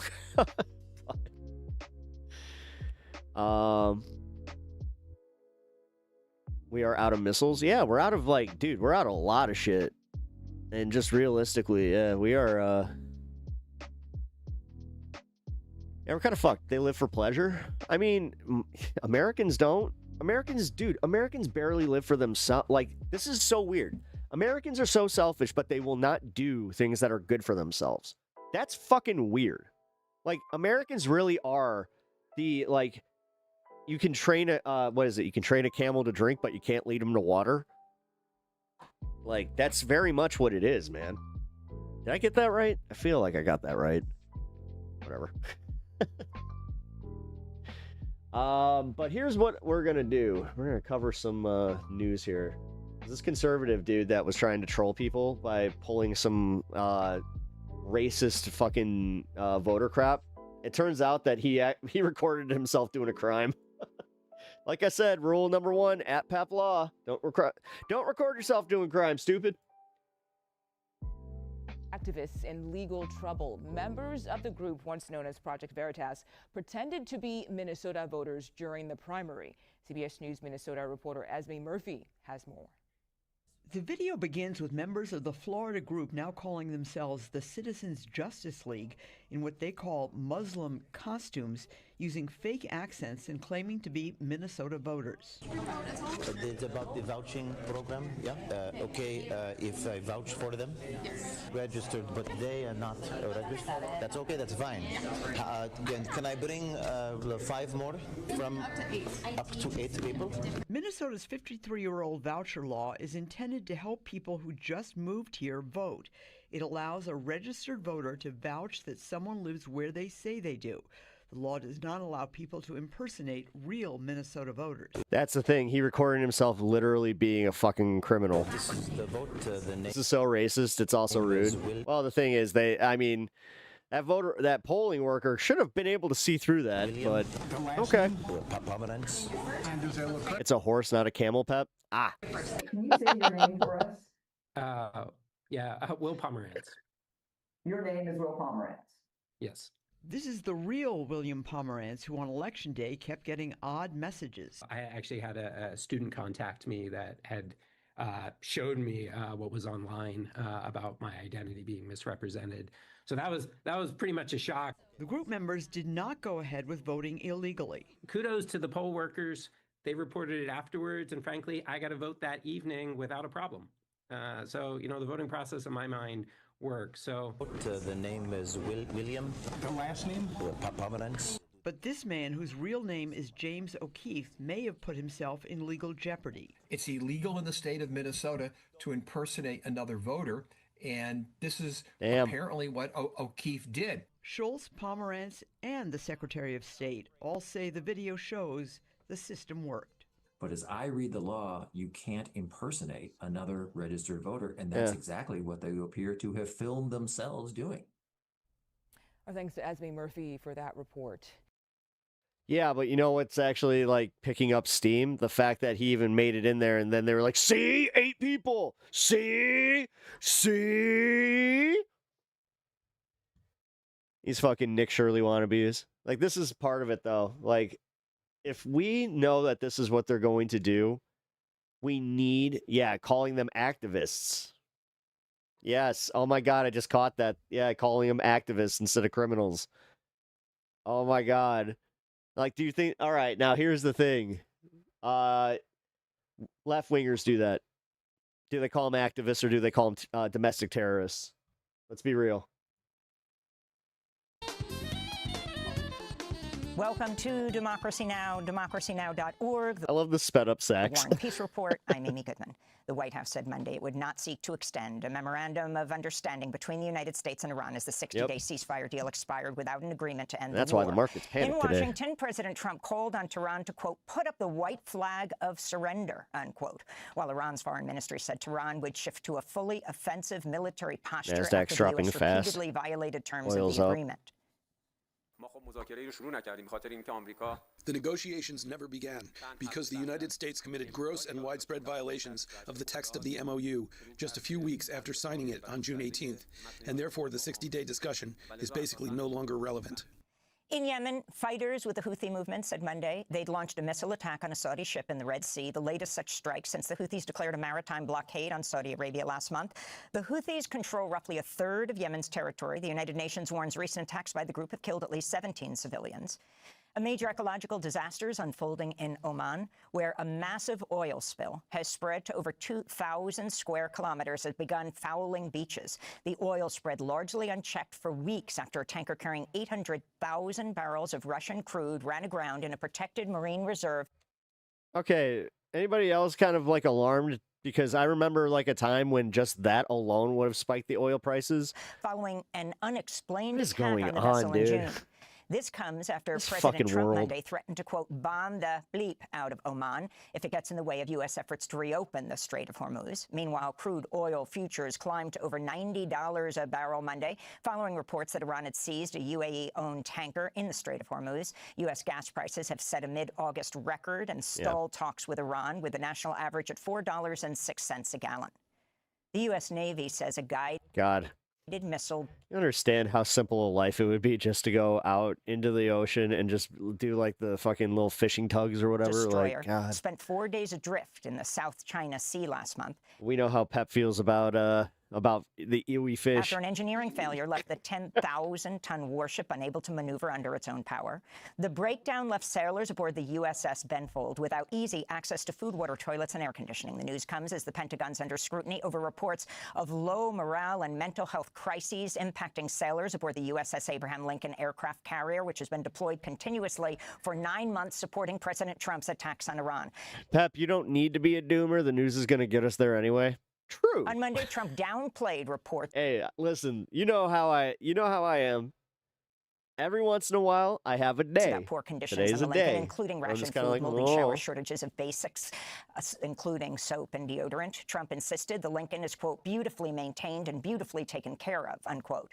Meanwhile, Trump lashed out at CNN reporter Kristen Holmes when she asked whether North Korean leader Kim Jong-un had personally requested the U.S. end joint military exercises with South Korea. Did he ask you specifically to scale back on those? Quiet. You're very disrespectful in front of this young man. Okay? Don't you find her disrespectful? Candace says, quiet. Who are you with? I'm with CNN. Fake news. I just want to follow up on the South Korea question. She's not your daughter, asshole. And I would honestly, at that point, I'd be like, you don't speak to me like that. I'm a fucking adult and I am a reporter. If you want to get rid of me, fine, but go ahead. Keep showing how much of a petulant child you are, you little fuck. You're allowed. Look, yeah, and you're a diaper wearing, baby brain fucking, like, dude, this is my favorite part about him. Look at how just petulant he is. He has everything. He's the fucking leader of the free world, and he's still a miserable cunt. I was trying to find out if you had been talking to Kim Jong-un, if he had asked you to scale back on those military exercises. Israel's militaries carried out fresh airstrikes and mortar attacks on southern Lebanon after weekend airstrikes killed at least 11 people, including children. A UN spokesperson warned of an alarming surge in violence as the UNIFIL peacekeeping force in Lebanon said it recorded an average of 137 projectiles fired daily into southern Lebanon by Israel over the last 2 weeks. We are witnessing both from our humanitarian and peacekeeping colleagues alarming and concerning intensification of violence in the southern part of the country over the weekend, this which also includes civilian casualties on the Lebanese side. Some of this violence has displaced families from areas where they had only recently returned, prompting them to seek safety elsewhere. Trump's son-in-law and envoy, Jared Kushner, held talks with Israeli Prime Minister Benjamin Netanyahu on Monday. The meeting did not lead to an agreement for Israel to implement a framework that Hamas previously agreed to. This is Kushner speaking to Fox News. We have a plan to rebuild Gaza, but we will not allow Gaza to be rebuilt until the demilitarization occurs. Nobody wants to put more money into a place that's gone on for so long until if it's just going to be taken over by terrorists or blown up again. Hamas had agreed to disarm as part of the U.S.'s 15-point plan, but Israel rejected that proposal. Israel's been conducting near-daily attacks on the Gaza Strip despite last year's so-called ceasefire, killing more than 1,200 people since October. This comes after Israel's far-right National Security Minister, Itamar Ben-Gvir, used a podcast interview with a freed hostage, Ram Braslavsky, to demand a kill quota in Gaza. This is Ben-Gvir. It's no secret. I disagree with the Prime Minister. I think targeted assassinations should be carried out in Gaza, taking down 30 to 40 every night. Not just those who pose an immediate threat. There are people there who are not worthy of life. They shouldn't live. They're not even people. The comments drew condemnation even from staunch defenders of Israel, like Nevada's Democratic Senator Jackie Rosen, who said, quote, anyone advocating for acts of violence against innocent civilians should not be in an official government position. I believe Ben-Gvir must resign, and I urge Prime Minister Netanyahu to denounce these remarks and reaffirm to the world that this is not the government's position, Senator Rosen said. In Israel, Prime Minister Benjamin Netanyahu has amplified messages comparing New York City Mayor Zoran Mamdani to authoritarian leaders from the Middle East. On Sunday, Netanyahu posted an image showing a new Likud party campaign billboard towering over a Tel Aviv highway that places Mamdani shoulder to shoulder with Turkish President Recep Tayyip Erdogan, Iran's Supreme Leader Mojtaba Khamenei, and the Hezbollah chief Naim Qassem. The four I mean, I called it that they were just going to use the fucking Islamophobia. appear under the Hebrew slogan, they want Netanyahu to... But the thing is, did you not see that? So there was an interview with this dude on C-SPAN, and he was like a Democratic strategist. He comes out and he's just he's getting called out for abandoning the Democratic Party in favor of Israel, and he even like starts just saying like, well, you know, when the Democratic Party starts accepting you know, people that have names that just invoke, you know, 9/11, then, you know, maybe I'm getting pushed out of the party. It's like, you should have never been there to begin with. To lose, don't let them win. Racist unquote. fuck. Israeli elections are scheduled for October 27th. Like, I don't understand how he made it that to the far. polls for primary elections today, with progressive challengers looking to unseat powerful incumbent Democrats. In Broward County, union organizer Oliver Larkin is seeking to upset Congressmember Jared Moskowitz. Larkin is a member of Democratic Socialists of America who supports Medicare for All and an end to U.S. weapons transfers to Israel. Moskowitz has heavy support from donors associated with AIPAC, the American Israel Public Affairs Committee, as well as the Artificial Intelligence Super PAC Leading the Future. Elsewhere, Democratic Congressmember Debbie Wasserman Schultz faces a crowded field as she seeks Go a 12th away. No one likes you. term in Congress. Wasserman Schultz is running in the newly redrawn 20th District in Southeast Florida, which is heavily African-American. She faces 4 black primary challengers, including progressive Elijah Manley, a Democratic socialist campaigning on universal health care and a federal jobs guarantee. Wasserman Schultz led the Democratic National Committee during Hillary Clinton's failed presidential bid in 2016. Wasserman Schultz resigned in July of that year after WikiLeaks revealed DNC staff favored Clinton over Bernie Sanders during the primary. Meanwhile, President Trump voted by mail in Florida's Republican primary, despite repeatedly attacking mail-in ballots and signing an executive order earlier this year to curb voting by mail. In southern Texas, the Trump administration said Monday it had temporarily paused construction of a section of border wall in the Big Bend National Park. Customs and Border Protection CBP Commissioner Rodney Scott said he would personally conduct an on-the-ground evaluation of the site after construction crews were filmed bulldozing pristine desert wilderness, prompting fierce criticism from environmentalists. Yep. In a statement, I mean, the funniest part was I saw that a bunch of them were like, I'm a Republican and what the fuck are you doing? It's like, haha. And campaigner. I'm glad. Like, hey, you know what? Fuck you. You put your blinders on this long. I'm sorry that Big Bear had to get bulldozed for you to finally get active. Lake and Jordan of the Center for Biological God Diversity damn. accused the Department of Homeland Security This bullshit where it's just like, but that's something I like. of lying about border wall construction in Big Bend, adding, quote, we won't rest until the contracts are canceled, the waivers of law are rescinded, and the bulldozers I see that crap working on my peers, but my younger people are sent smarter. packing for good, unquote. For the second time, the Supreme Court's turned down Donald Trump's effort to undo the 2023 jury verdict holding him sexually liable for sexually abusing the writer E. Jean Carroll and later defaming her. The justices issued a one-sentence order Monday denying his request for a rehearing with no explanation and no noted dissents. The ruling leaves the more than $5 million civil judgment intact. A New York judge pushed back Luigi Mangioni's state murder and weapons trial Monday over the 2024 killing of United Healthcare CEO Brian Thompson. This comes after Mangione pleaded guilty last Friday to federal stalking charges. He's pleaded not guilty to the state charges. His lawyers are arguing that he should not be punished for the same crime twice. The judge gave prosecutors until October 9th to answer his motion and scheduled his next court appearance for December 10th. In Las Vegas, opening statements began Monday in the murder trial of Dwayne Davis, nearly 30 years after rapper Tupac Shakur was shot near the Strip. Prosecutors told jurors that a gang war in Compton drove the killing and that Davis orchestrated it as revenge for an attack on his nephew. This is prosecutor Binu Palal. Really? Suge Knight had nothing to do with it?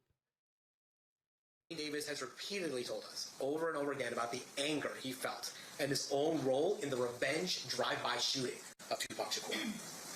And now, nearly 30 years later, we're going to ask you to finally hold Dwayne Davis accountable. Tupac Shakur was the son of Afeni Shakur, a prominent activist and member of the Black Panther Party. And those are some of the headlines. This is Democracy. All right. All right. Here, look at this bozo. Are you prepared to get angry? Because this is going to this will send you. This is kind of why I was in a very bad mood to start off my day. I pre-watched this one. Am co-sponsoring or that I support. Oh, God, he's just such a fucking slappable face. Oh, fuck yourself. Yeah. I'm against what 90% of Americans want. $321,000. Oh, by the way, before we do that, here. What kind of a Democratic strategist are you? I mean, you come on a national show and you say that a must-win state like Michigan has an unfit candidate in El Said for Senate. And I can see you saying that maybe in the run-up. You know, I didn't vote for Said. I voted for Stevens. And it's okay. You could have promoted her as well. But now that we're down to the general, and are you trying to get Democrats not to vote for him? You can have your own personal views, which is fine, if you don't like El Said and others. But as a Democratic strategist coming on a national program, I think that's totally unacceptable, and I think that you're doing a disservice. What do you say about that? Hey, Stanley, before we talk to Michael, you said you did not vote for Abdul El Said. Will you support him in the general election? Yes, I most certainly will, which is the reason I'm calling, as I'm calling on the Democratic line. He is not DSA. People try to put him off as DSA. Liar, He says dude. he's not This DSA. caller's he's The spitting. DSA did not endorse him. And even if he was, I don't understand Michael coming on and doing that. Yeah, Great. Let's get an answer from Michael LaRosa. Well, I've never supported a Republican in my life for the Senate, for the White House, for Congress. And I don't live in Michigan, so, I mean, my opinion really doesn't matter that much. But I could never support El Sayed for a couple of reasons. One, there's certain things that do transcend politics, that do transcend parties. And that's okay. That's what I was saying. Vote Racism. blue no matter who. The problem with that is who still matters. Racism. It matters to me. And I just come from a time when I watched people jumping out of windows. You racist fuck. 9/11, 70 miles from when the towers were. So he's just like, I'm afraid of brown people that have the scary names with the El Sayeds and the El Jabaris and all that. Falling and I get scared. Burning for 3 months. We could fucking ew. And this is where I was talking about, guys. Just remember that there's a lot of this still in America. Smell it. These shitheads. From where I was from in Pennsylvania because of how the wind blew. It's personal to me. And 25 years later, somebody who can't stand up to his friends online, on streamers. I don't even know who these people are. But if you're too cowardly and too weak to stand up to somebody. Because Hassan has walked that back and said that it was stupid. Justify. But now you have found a new way to justify not voting for a farther left candidate because you are a Democratic strategist who gets paid by the status quo. Terrorism. I am kind of glad that people are seeing through this shit, and he might not have a job in the next 5 years. Justifies 9/11, who justifies the suffering of people. All those people did was show up for work that day or showed up on an airplane. And this guy doesn't have it in him to say it's wrong to say that or to stand up to his friends. Pastor Ben says, rolling on. Oh, love that. Rolling on the floor, the caller cooked Michael LaRosa before he could even open his mouth. LaRosa was replying from the grave. Nice. Good take, Ben. Jesus Christ, shut the fuck up. That's what he means. There's a effing pedophile in the White House. You think we give a fuck? Abdul has never once justified terrorism and 911. He is directly conflating Abdul with Hassan as if they were the same person, and this guy is supposed to represent Democrats. What a fucking moron. Al Sayed follows Sharia law. Thank you for sharing this clip, Jason. A rarity for today that the Democrat has the courage to stand on principle. Jesus Christ. So we got two races. Fun. Well, I guess we get to weed out the racists in the Democratic Party. Proud to say I donated to Al Sayed and back his candidacy. It is high time we take our Zionist-occupied government from the likes of LaRosa, a cuck on the Israeli payoff. Fuck LaRosa, Abdul is awesome. I wish I could vote for him. If you listen to the caller, you can tell that he's a tribal moron. Piker, what do you mean a tribal moron? He literally said that he voted for Stevens. That honestly, this is one of the dumbest comments here. Lefty 21211. Fucking CJ, you're a dumbass. Piker literally apologized, and AES said the comment was wrong. What the fuck do you want him to do now? If you're a party strategist, whether the Democrat or Republican, your job isn't to think about the next 5 minutes. It is to think about the next 5 years. Al Sayed is a bigoted, hateful, anti-American, terrible candidate. So while it might be convenient to have the extra seat near term, long term, it will cost the Dems multiple seats if they go and elect this guy. Gave him plum committee assignments and made him a fixture of the party. The Republicans did something similar when they primaried Steve King, when they voted to expel George Santos from Congress, and when they ran MTG out of office. Dems are wise to follow that lead. Jesus, dude. This is why I don't go on Twitter. You guys get to hold my hand while I go through this shit. But I'm done with it. Here, let's be even more angry. Trump is fun half is gonna be extra fun today. Like I gotta like super corrupt. So is Hakeem Jeffries. I gotta have a spiritual cleanse tonight. Media covers up. The Democratic Party leaders who have been fighting to save democracy under the Trump regime is now telling the 90% of Democrats who want Medicare for all, go fuck yourself. That's right. Let me start with a new CBS YouGov poll. Like the new studio. Not 70, not 80, 90% of Democrats surveyed. Dude. Would you like to see the Democratic Party focus or not focus on plans for Medicare for all? 90% want to pass Medicare for all. Every time I log on to Twitter, I regret it. Not surprisingly, that's 93% under the age of 30, 84, age 30 to 40. Which is why I don't want to pay for it. And like, I'm literally, guys, I talked about this a little bit earlier today, but I'm toying with streaming on Twitch, but I'm also not sure if I want to because I don't want to spend any more time there than I already do, which is already too much. 45 to 64. Sovereign Citizens Fun, have something like that. We'll do something. I've got to have fun tonight. Like, this has been a bit rough. I've heard from the Democratic Party, 90% want tighter background checks. Why aren't we passing stronger universal background checks for guns? Yep. Of course, then, if 90% want to pass Medicare for all, Hakeem Jeffries, who might be the next speaker if the Democrats retake the House, of course he's going to go on Meet the Press and say, of course we need to pass Medicare for all. Do you personally support Medicare for all? No, as you indicated, I have. Will we have to interact with Twitter chat? Is that a thing? Medicare No. for all legislation that has been No, you introduced won't. over the last several years. I do think we need to figure out how to fix our broken healthcare system and then build. I just see like the numbers that like Christina and BRG have brought in, like while we're doing our This Space thing. Dude, we get like at least 100 to 200 live viewers coming in from Twitter. So I'm not sure. As I said, I kind of covered this earlier, but I'm not sure how many of it's or how much of it's botted, but we'll see. Better once we repair the damage that has been done. Now that will include doing things like extending the Affordable Care Act tax credits so that more than 20 million people who have seen their health insurance premiums skyrocket, in some cases by up to $1,000 a month. That's not sustainable.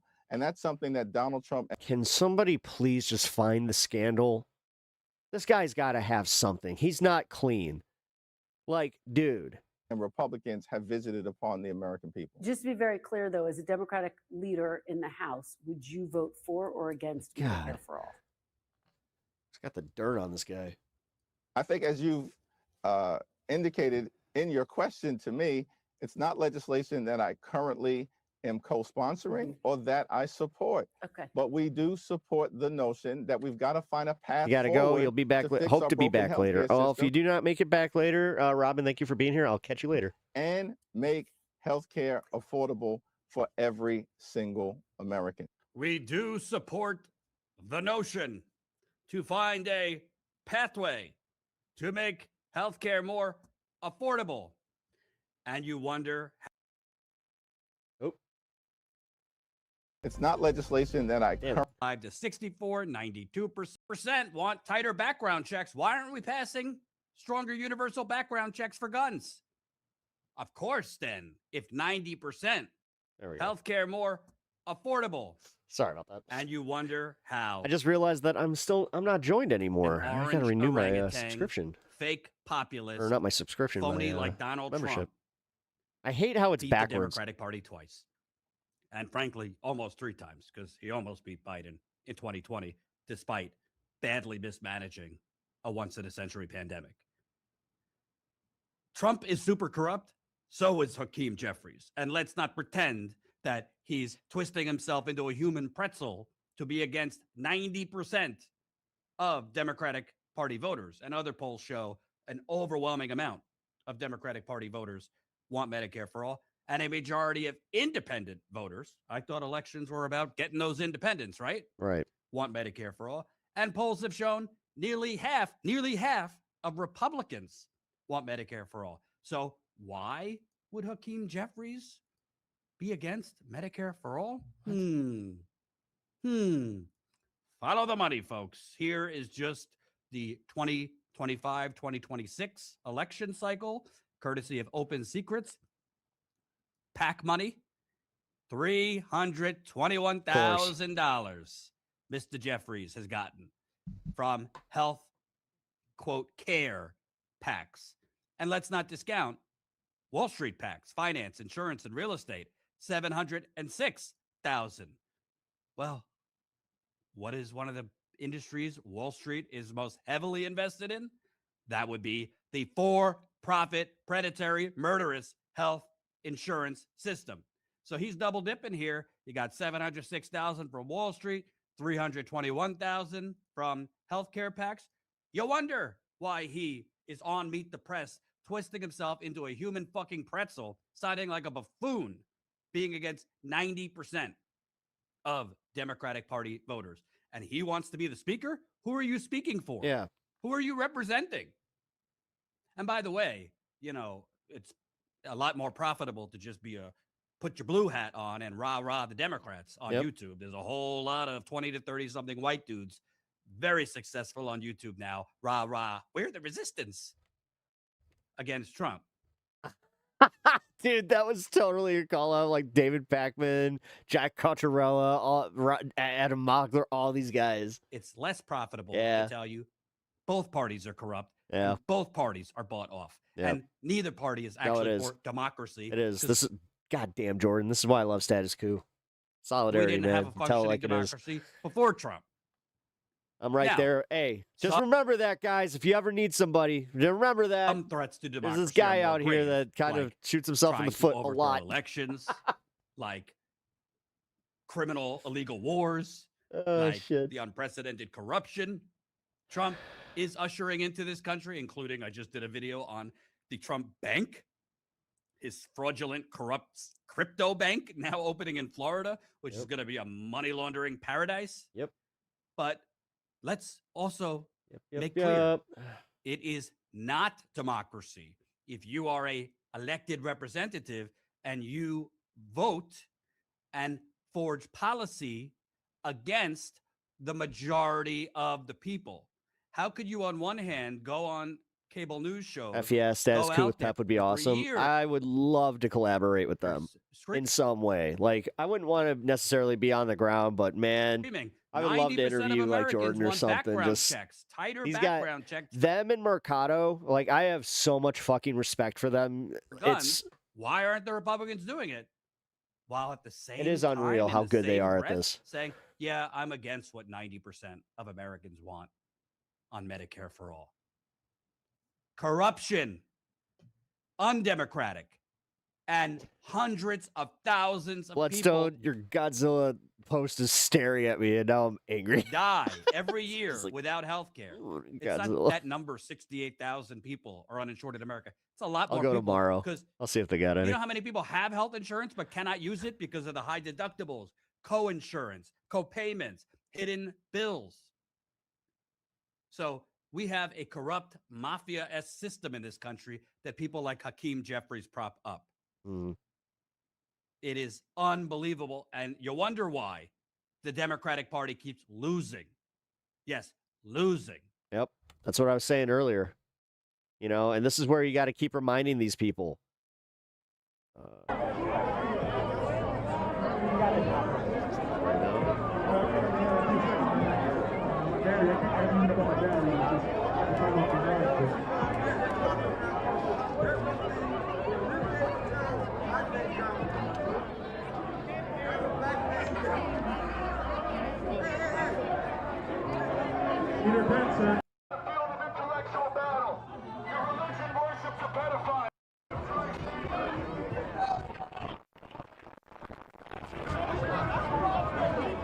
Yeah, fuck you, cops.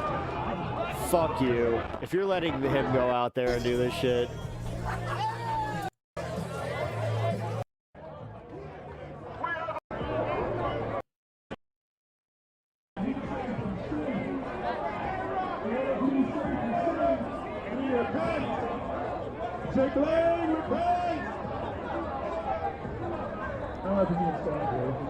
So the police are literally pointed towards the counter protesters. Go figure. Go fucking figure. This is where I was just saying this shit. These motherfuckers every fucking time, go out of their way to fucking just remind me why I am all about saying ACAB. Yeah, all cops are fucking bastards. Plain and simple. Go fuck yourselves. Rule of law my ass.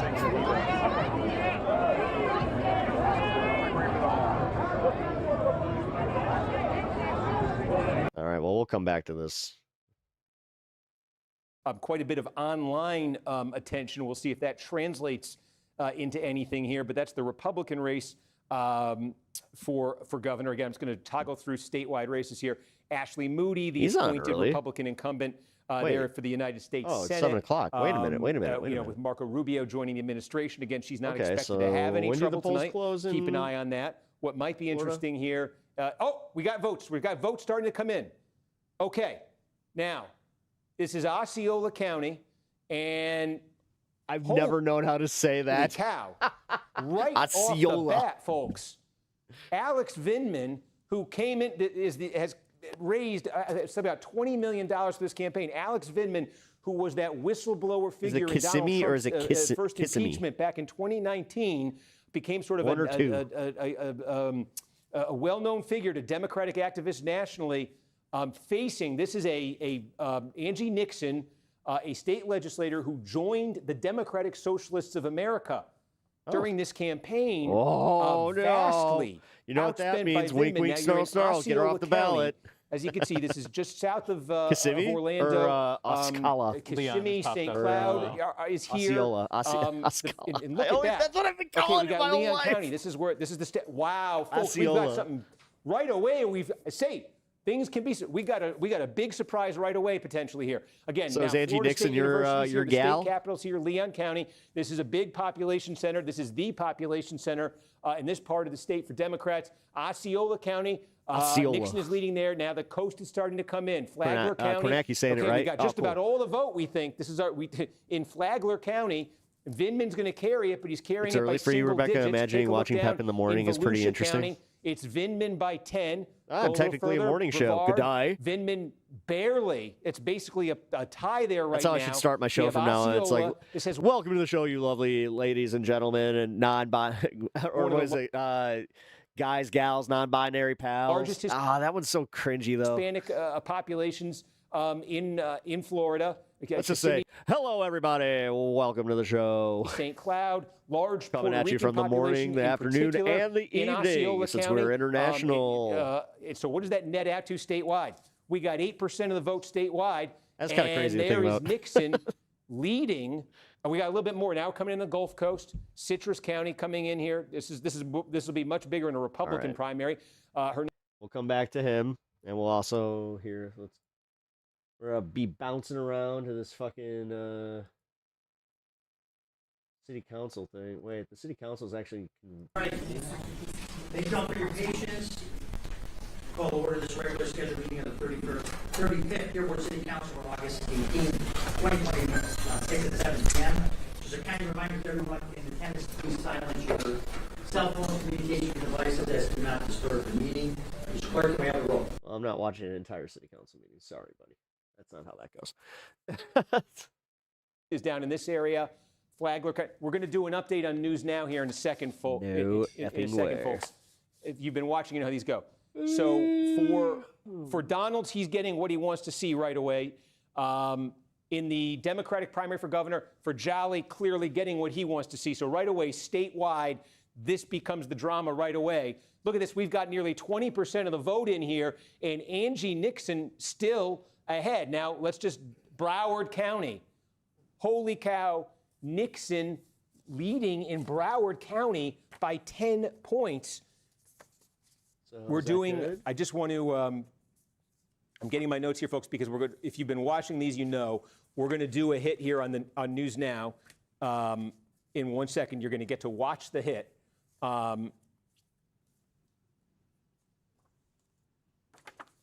Is that coming on right here?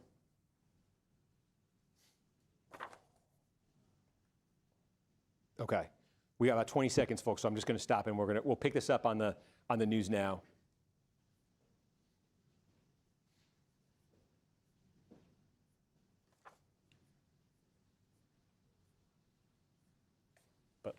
But folks, this is a huge surprise right away. Pinellas County, right? Charlotte County. Oh shit! I think my YouTube coverage channel got taken down. This is Alachua, right? This is where Gainesville is. University of Florida. You know, again, state capital. Florida State's in Leon County. This is small here. These are so there is.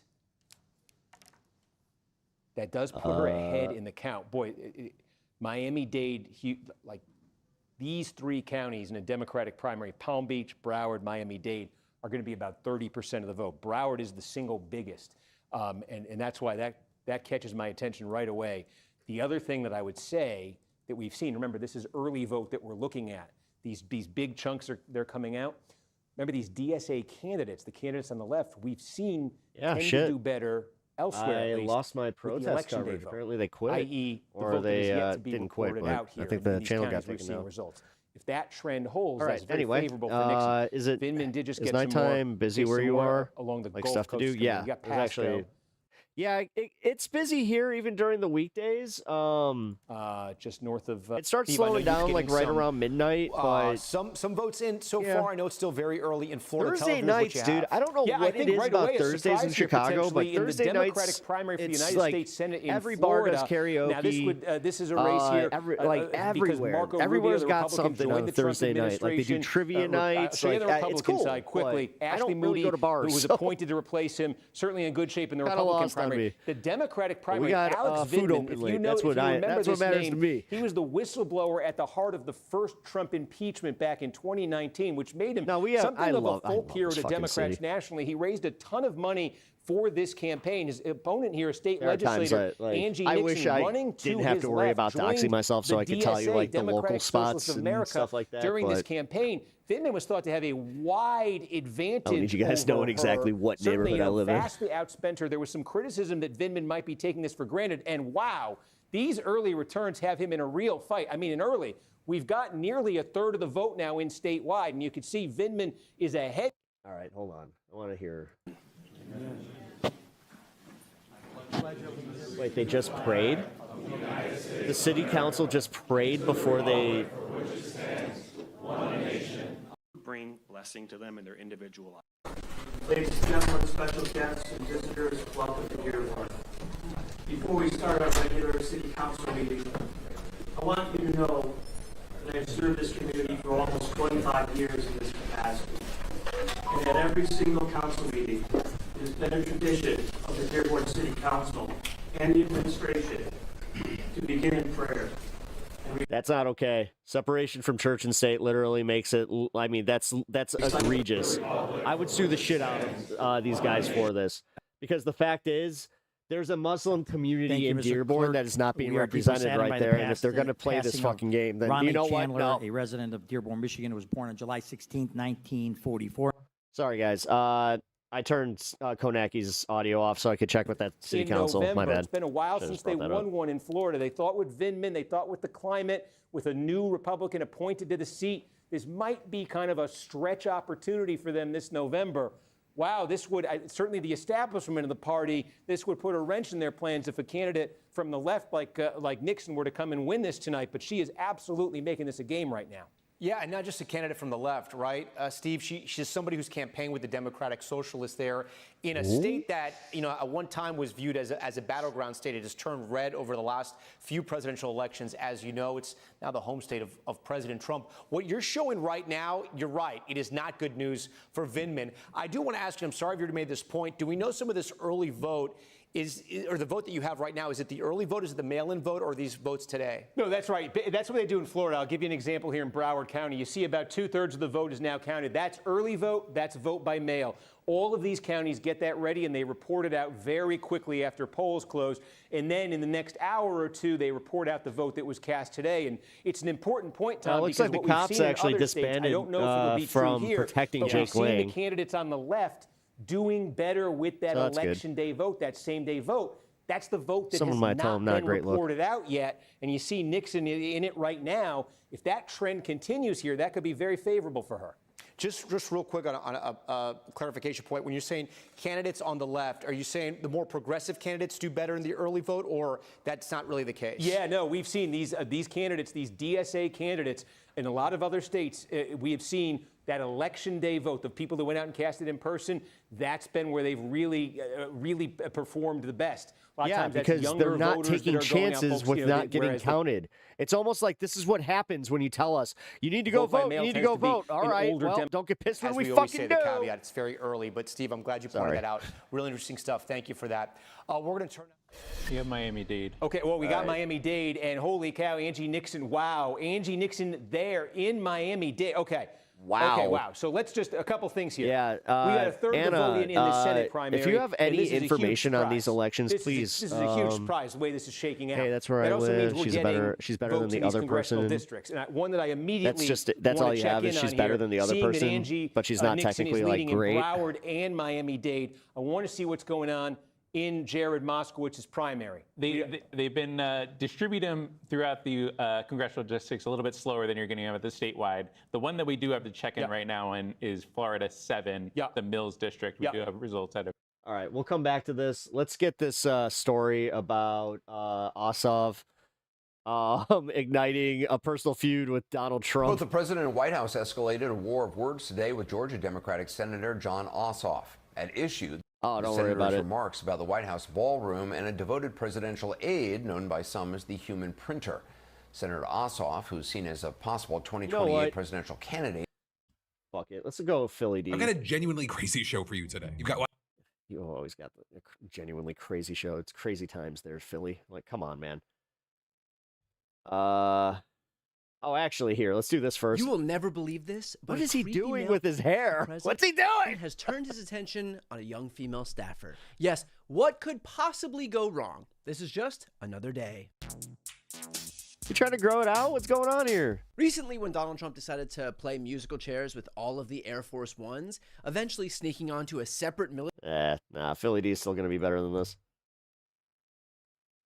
Why this disastrous Star Citizen livestream meltdown as people shout $1 billion scam? This Trump-Natalie Harp situation is actually way more pathetic and weirder than you think, and why I'm begging people not to take the bait. We go inside Luigi Mangioni's potential escape route from his murder trial, and this fake polling problem that got exposed is so insane, especially with the midterms just months away. We're talking about all of that and even more on today's brand new Philip Franco show, your daily dive into the news. But first, a quick personal plug. The 12-city live show run starts just this weekend. We've got Seattle, Portland, Boston, and Philadelphia starting things out, followed by San Francisco, Phoenix. There's a lot we got to talk about today, starting with this. We've got to talk about the spectacular public implosion of what's become one of the most controversial projects in video game history, Star Citizen. Right? You don't need to know anything about video games or even care about video games in general for this to stand out and matter. Right? You've got some calling it a scam, others hanging on for the big payoff, but after what just happened, I don't think that anyone's feeling really good about the game's future. Because if you're unfamiliar, Star Citizen is this very ambitious MMO, massive multiplayer online first-person shooter, space adventure game for PC being developed by Cloud Imperium Games, or CIG. And the key thing with what I just said is being developed, right? Because it is still not done, despite first getting announced in 2012. Right? So back when Obama was president, but he was running that game for re-election. Holy Never mind shit. GTA 6. GTA 5 hadn't been released yet. And well, way Yeah. back then, Holy CIG said crap. that it would release the game just a couple of years later in 2014. But as you may have realized, I am now making this video in August of 2026, and there is still no Star Citizen. But in the meantime, CIG has taken in a lot of money. In fact, over $1 billion, and according to them, it's completely crowdfunded by the players themselves. And for some context, there are maybe only 2 or 3 games that have cost $1 billion or more. GTA 6, very likely on that short list. Another is actually, oddly, Monopoly Go, which spent most of that budget on marketing. And then the other is Star Citizen. And one of the ways that CIG has raised so much money for their game was to release an early access version in 2017 and then sell players in-game content for exorbitant prices. So for example, they recently started letting players pay $5,000 for a ship that's not even playable yet, kind of like a pre-order for when it's ready. Or if you want a pack containing all the ships in the game as well as a few other items, that'll cost you $48,000. Or actually, I think it's $49,000 because to be even eligible to purchase that, you have to be a member of the Chairman's Club, which costs another $1,000,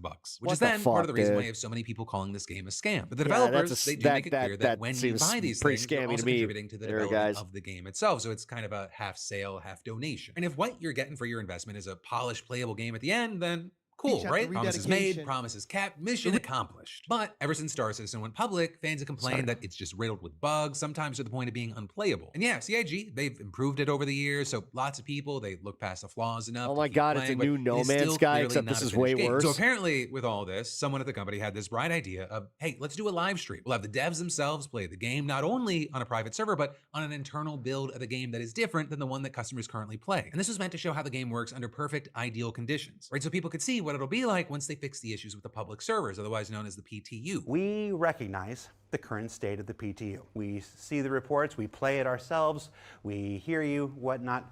Playing today on the PTU doesn't really do what we wanted to do today. So we will be playing on an internal build.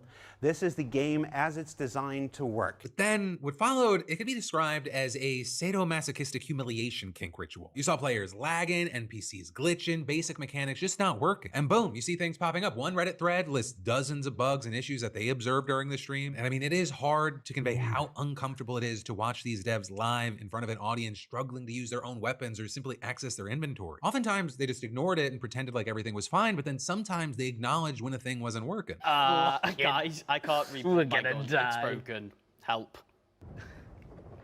At one point, a dev even pleaded, just guys, close actually your might need eyes to, while like, their hand glitched bring through a this, lever. city And as if all council that was meeting up. not bad enough, they didn't even Heated. seem to be having fun with their own game. They were bickering the whole time like randos in a Call of Duty lobby. It feels like everybody at the company hates each other. That's what it seems like. Like you're just working with your worst enemies. Like it's a lot of team killing, a lot of like passive aggressive snide remarks. And then also in particular, you had many noticing that the devs seem to be ganging up on their newest member, Ollie. Right, he's a content manager who just joined the team a couple of months ago. And so you had things like at one point, he tried to engage the Twitch chat, but he got shut down by another dev who mocked fans complaining about the bugginess. What's your average time that you get through this, and what's your experience? We were talking before how long it's going to take us with our impeccable skill, as you've all seen. Ollie, you've just fully opened up to them being like, oh, can't time it because it don't fucking work. Well, you Which can we time know it. it doesn't. You- We're working on it. Oh, But well, they're we going to can- say it. You I really know. do seem At to another hate point, each other. Ollie seems genuinely distressed, and another dev jokes that he's so useless he should just get the rest of them a can. Ollie, why are you not doing anything? Could you get us a can? Chip? I'm down. I said this.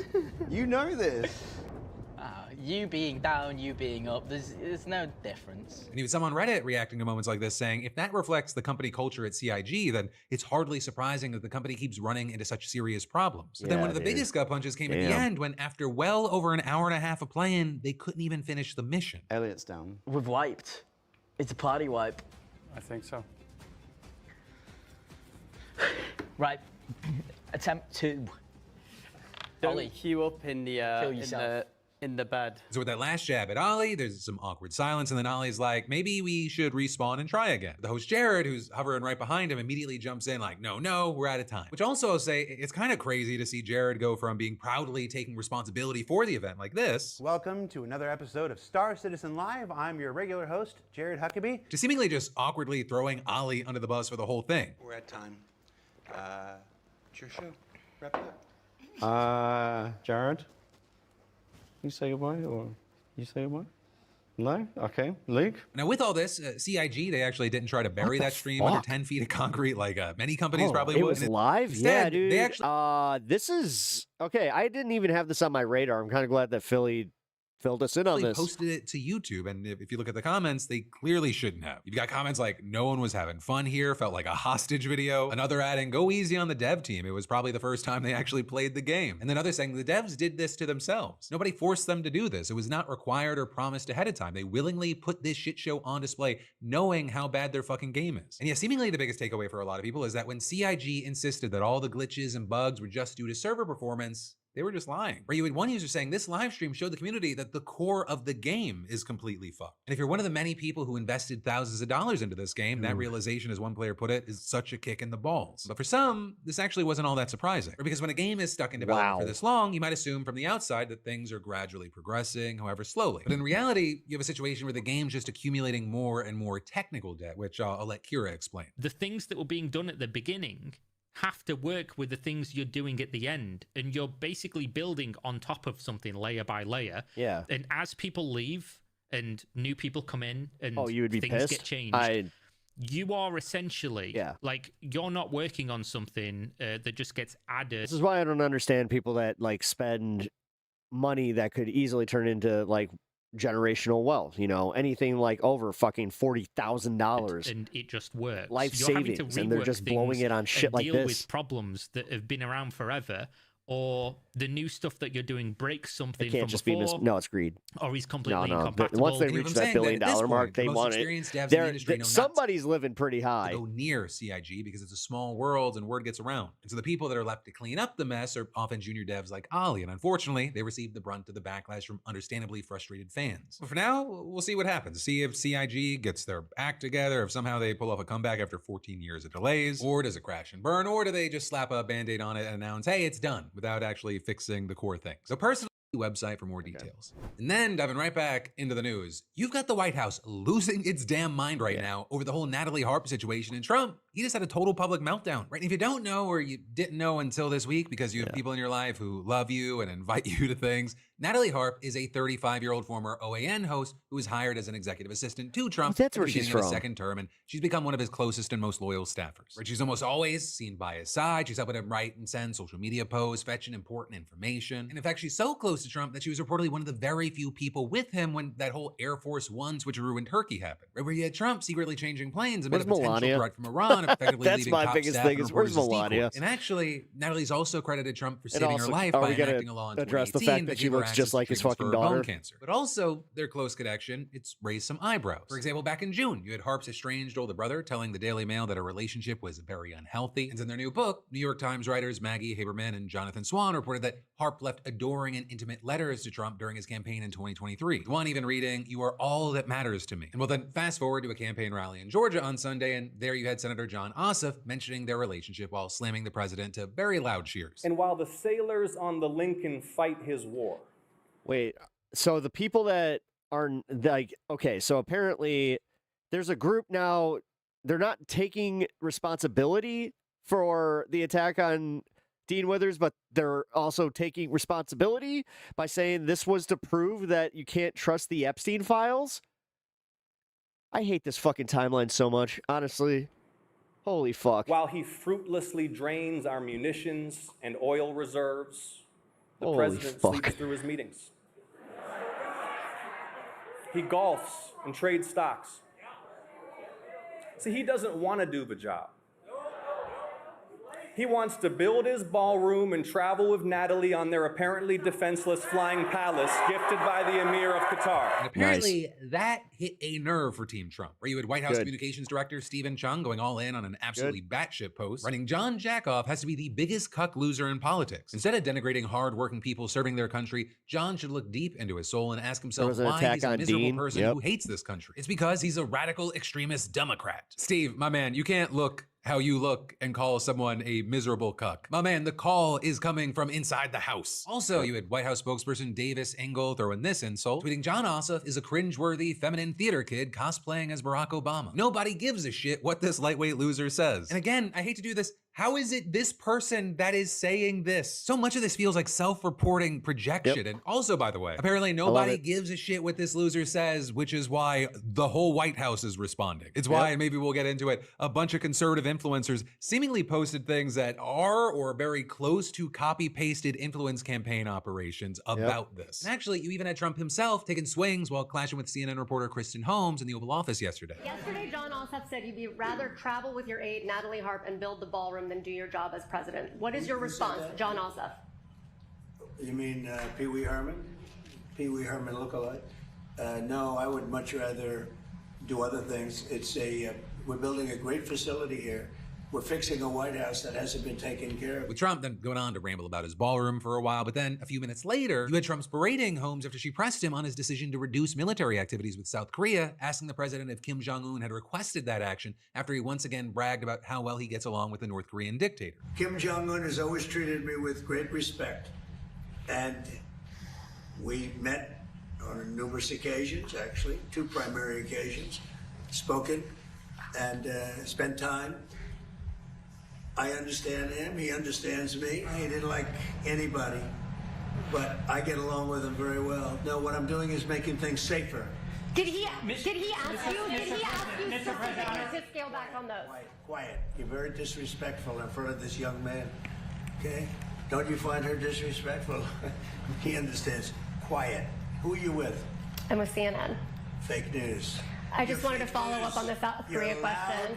You're a loud, boisterous person. You're fake news. I was trying to find out if you had been talking to Kim Jong-un, if he had asked you This to doesn't scale make him back look strong at on all. those This military makes him look so exercises. much So one, worse. just another classic embarrassing Trump meltdown. And also, can I also point out, in a normal fucking world, it would be such huge news that the president of the United States of America said he and an infamous dictator understood each other. But he's literally said it so many times, it hardly ever gets reported anymore. And so understandably, the thing that ended up getting the most coverage was his toddler-style meltdown. And then what's even crazier but not surprising is that the White House doubled down, with their rapid response account on Twitter sharing the clip of Holmes' questioning Trump about Ossoff, calling her a disgraceful, humiliating embarrassment to her alleged profession. And then going on to add in a later post, someday your children will come across your disgusting and inhumane question. They will be sickened and embarrassed to have a parent be so callous and vindictive. It's quite troubling. But then unsurprisingly, that prompted a major backlash from the left, with her colleagues at CNN quickly jumping into her defense, saying that she's both a great reporter and a mother, with one senior White House reporter writing, "You know what's disgusting and inhumane? Bringing her perfect children into this." With that also echoed by others, including many other journalists, or many others saying it was just a bad look for Trump to scream at a female reporter like that. But also, this is the quiet, piggy president, so not surprising. You also had CNN issuing a statement defending Holmes, calling her one of the most respected and accomplished journalists covering the White it's House, her that slamming got the yelled attacks at? from Team Trump, Damn. and adding, public officials are free to challenge reporting they I don't know. I'd like to see them push back a little bit in their disagree reporting. with, but personal attacks on journalists. I for mean, there's asking nothing. questions- There's nothing more just like painfully fucking pathetic than watching him shit on somebody and then them go on TV and just be like, "Well, he just seemed to be in kind of a bad mood today, and you know, it's okay." Are beneath the office and inconsistent with the principles of a free press. Now, of course, with this, Trump Don't call has his CNN the base. left. You had plenty of people coming to Trump's defense, but also a lot of the focus from the right seemed to be centered around Ossoff and his comments. Probably because they, one, want to kind of deflect from everything else that Ossoff said in that statement, and two, to try to draw attention away from the fact that the president had this humiliating break. This is all they have, is responding to the attacks on them and going, "Nuh-uh!" down and screamed at a female. You do understand that this is like the time to win. So if I keep saying this, if we fuck this up, then we might as well hang up the towels, guys. Reporter for asking basic questions. And so you had conservatives accusing Ossoff of smearing Harp, claiming that his remarks were sexist, with Megyn Kelly tweeting, Ossoff was clearly implying that Trump is having an affair with his staffer. He was so determined to disparage Trump, he didn't give one thought, or worse, he did, to how this would affect Natalie. Forever. Gives Don't a let the shit. Democrats tell you they are for women. It's a lie. But hey, Megyn,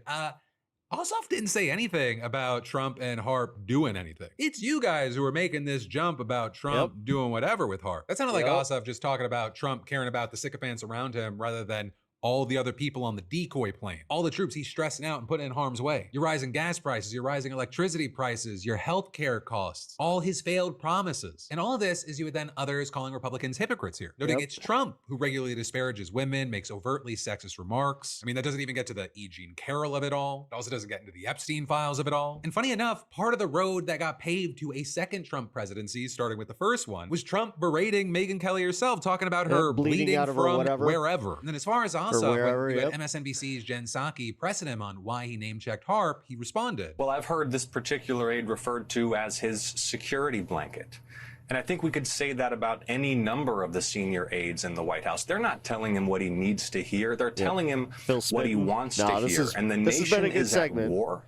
And we cannot afford that." Because the thing that kind of got alluded to, but we didn't go into the details, Harp is also considered his printer person. Like, she literally prints out positive things from the internet for him to see, with that apparently being part of her responsibilities. Which then also begs the question, is it true that We have such a pathetic asshole as our fucking president. It's not. Trump actually doesn't know I can't even laugh anymore. It's that pathetic where it's just like, dude. what the public thinks of him because Oh he's my just being God. shown a certain version of the world that the people around him want to see. But then beyond all that, we saw a bunch of people wondering why the White House and Trump went totally ballistic about one kind of pretty mild line from Ossoff, with one person writing, "Almost no one in America knew who Natalie Harp was." Then John Ossoff dropped her name and triggered an explosion of interest, and it looks as if the White House is alarmed about it. Right? And many are thinking, there's a lot of smoke here, so maybe there's fire. With Tommy Vitor of Pod Save America, for example, saying that Ossoff clearly touched a nerve and saying it seems like something that media should explore. Hey, for now, let me know your thoughts. I 10,000%. I'm just like, I was going to be the as far as thumbnail me, I today. think it's clear where I stand here. And actually, I will add one thing. If you are a Democrat or even just anyone that is not pro-Trump and Trump Republican, do not give these hypocritical cry bullies a fucking inch. They want you bickering and paying attention to a billion other things other than how their God King is fucking shit up for you. They want to I'm doing the thing. I'm doing the thing that I hate. put you on the back foot, change the conversation. Well, John didn't say much. John brought up a former OAN news reporter who sounds like fucking Kim Jong-un's news person, who is on the short list of people that Trump took on the secret plane while all the other people were on the decoy plane, while he is waging a war of choice that is making your life harder. And Can we just call it like it is? Like he's sat here crushing on his daughter for a long time, finally gets somebody that looks just like his daughter, who apparently is beyond sycophantic to the point where it even makes Caroline Levitt sick. Fulfilling a lot of the promises that he made, except maybe the ones that he made while the mic wasn't in front of his mouth to enrich himself and his cronies. And to any journalist that turns this into a false equivalency, look at John, oh bad John situation, you are a fucking hack. You're a hack. And also, that's not the only bizarre political controversy we have to talk about today, because there's a very wild story about how fake polls can influence elections. And it actually starts with a mayoral race in Los Angeles between incumbent Mayor Karen Bass and her left-wing challenger, Nithya Raman. Because earlier this month, you had a poll from a group called Median Strategies showing Bass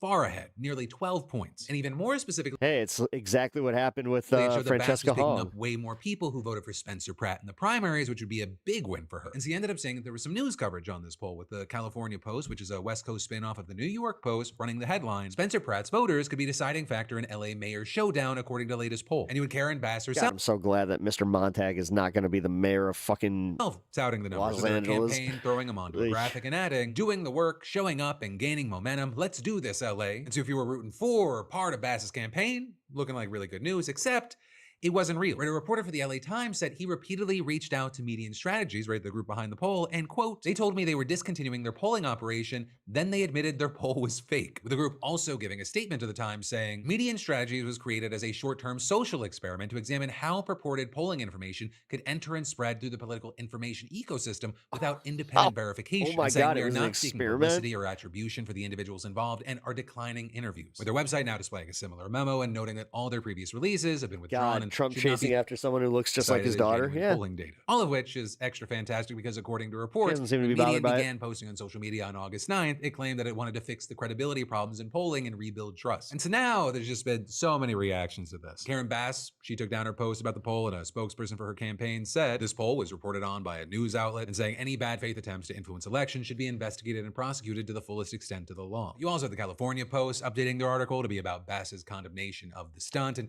Nithya Raman's team also responded to the news to call out Bass for sharing unverified information, with the spokesperson saying the mayor's campaign promoted a fake poll without properly vetting the source, saying it is the latest example of an administration that too often struggles to get the basics right, saying Angelinos deserve a mayor who gets the facts right, communicates clearly, and does the work This is going to help before Nithya. announcing the results. But also, here's the truth. This whole situation speaks to more than the LA mayoral race, right? Because as you had the Times noting, one of the other polls that Median released was on the Wisconsin gubernatorial race, and it showed the Democratic Socialist candidate Francesca Hong ahead by 20 points. But as you saw last week, she ended up losing that race. And while there were also other polls that showed her well in the lead as well, right? It wasn't just the fake Median one. You now have more people arguing that fake polling is a very real threat to our elections. With, for example, one California-based polling firm saying this isn't just a harmless social experiment, saying it's arguably election interference and hurts the credibility of new pollsters who are doing genuinely good work. And adding, however, if you take their social experiment at face value, they certainly proved a point. In a post-538 world, there's essentially no vetting of new pollsters. And so now you have a lot of people looking at this going, oh, this does show how,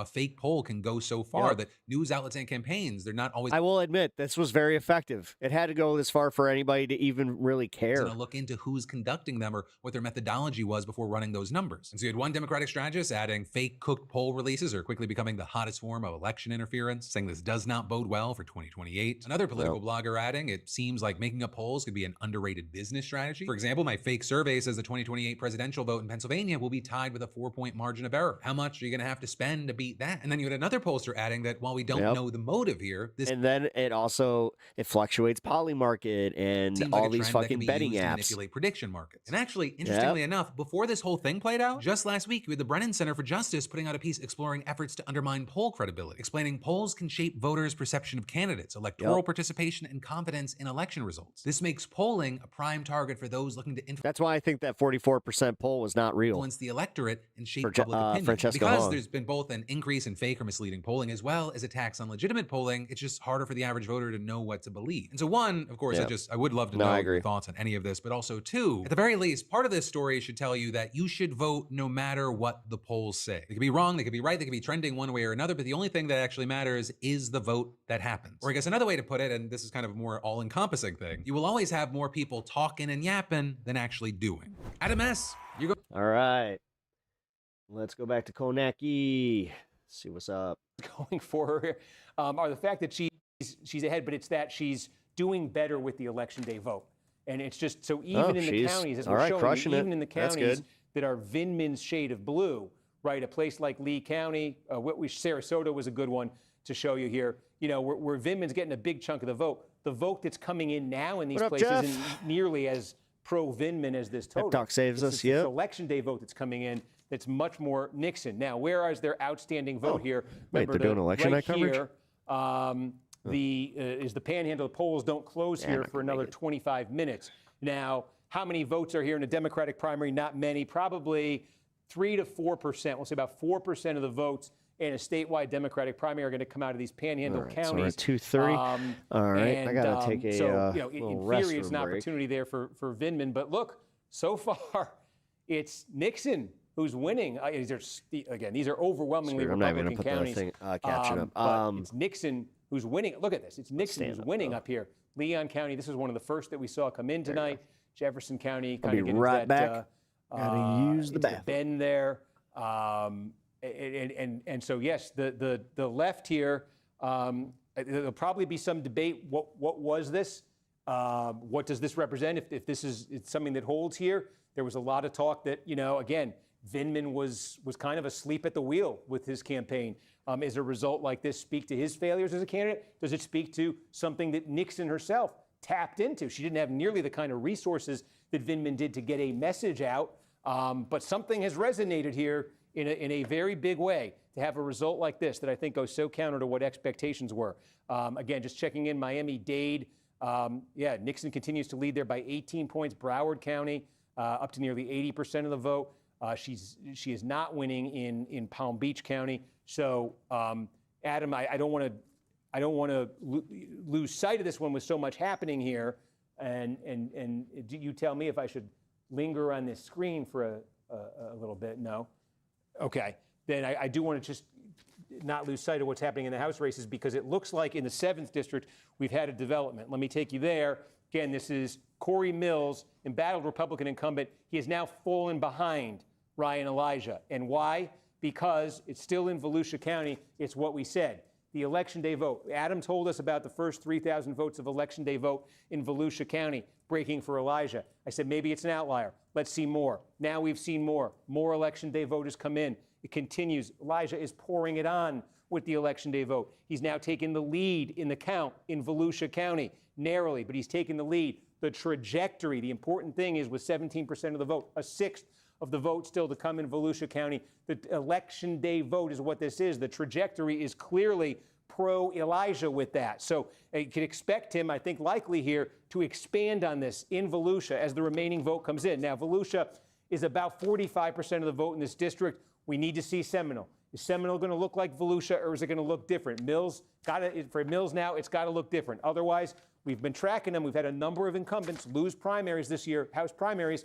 We saw John Larson, Democrat, go down in Connecticut last week. Is Mills about to join Larson and a number of others on that list? Certainly, what's happening in Volusia County suggests that distinct possibility. We have had, it looks like more has come in the 9th congressional district. Let me take a look there. Yes, Highlands County. We said, what was Butler's number going to be? Well, Butler got the lead. This is the early vote. Damn, Ben Butler dude. with the lead in Highlands County. Nothing like he did in Okeechobee. It's 32. It's only 10 over Greene. That's good news for Greene. Greene is pulling out this kind of number in Indian River, which is the biggest single source of votes in this district. Go far from Indian River County into Heartland, Florida. Okay, it's Ben Butler's backyard. Ben Butler's leading it, but Greene is second and only 10 points behind him there. Greene is beating Butler by 20 points, right, in his neck of the woods, a little bit more than 20. In the heart of Butler country, you would say Butler's only beating Greene by 10 right now. What that nets out to is Greene is leading. This is narrow. Green, Okay, though, how is about we end voting and make it a liberal nation? How do you feel about that, you dumb fuck? leading Butler Wow, that's by about anti-American as 1,200 shit. votes. And Chalifo, meanwhile, powered by Osceola, Starting right? to think that you're not American. Yeah. We did make a new call in Florida House 6, the Randy Fine race. We've called it for Randy Fine. Yes. Okay, called it for Randy Fine. Chalifo here, Osceola County. Now, Wait, Randy Fine, wasn't that Dan 88% of the vote Bilzerian? in Osceola County. 88% of the vote is in there, only 63 in Indian River. So right now, I think the possibility that's raised here, and how much is coming in 63 in Orange? Again, Orange is less than 10%.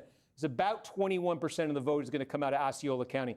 It's the most complete county in this district, outside of Okeechobee, which is very small. So Chalifo is kind of breathing down Green's neck right now, but I think that the Chalifo has sort of, let's use a Florida fruit analogy, Chalifo has squeezed more juice out of his orange than the other candidates have. Why? Because Chalifo's base is Osceola County, and it's nearly 90%, right? Green's, we say, is Indian River, it's only 63%. There's more votes overall in Indian River anyway.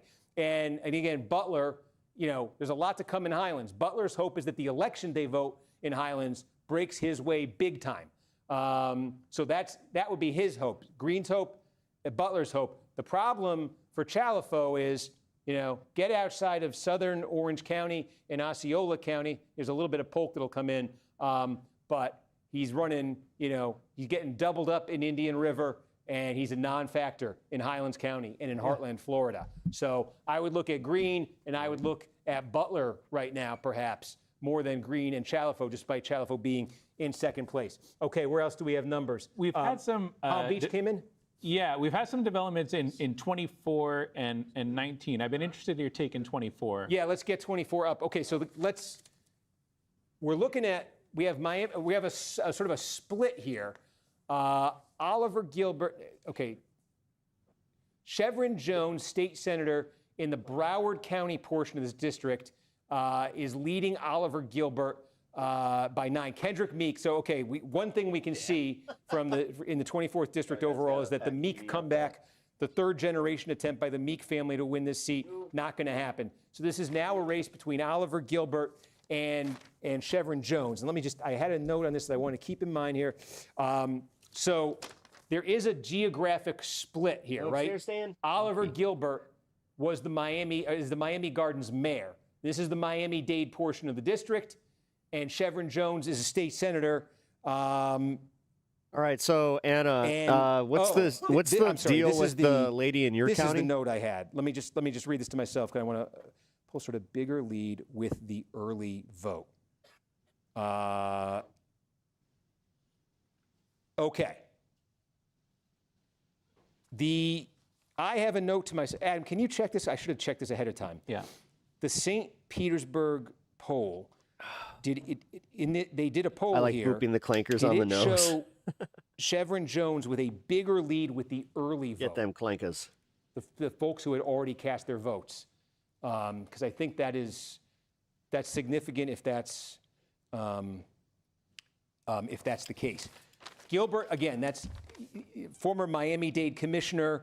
Much more of the vote is on the Miami-Dade side. This is like 75%, 25%, Miami-Dade, Broward. And again, we got 70% in Miami-Dade. All right, we'll Gilbert's come back leading to this. there by 6. I want to check out this. This guy seemed to be going freaking off on the city council. God bless you, dear neighbors. Thank you, Ms. Stokes.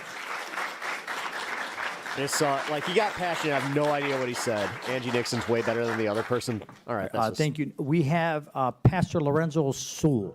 Oh, pastor, huh?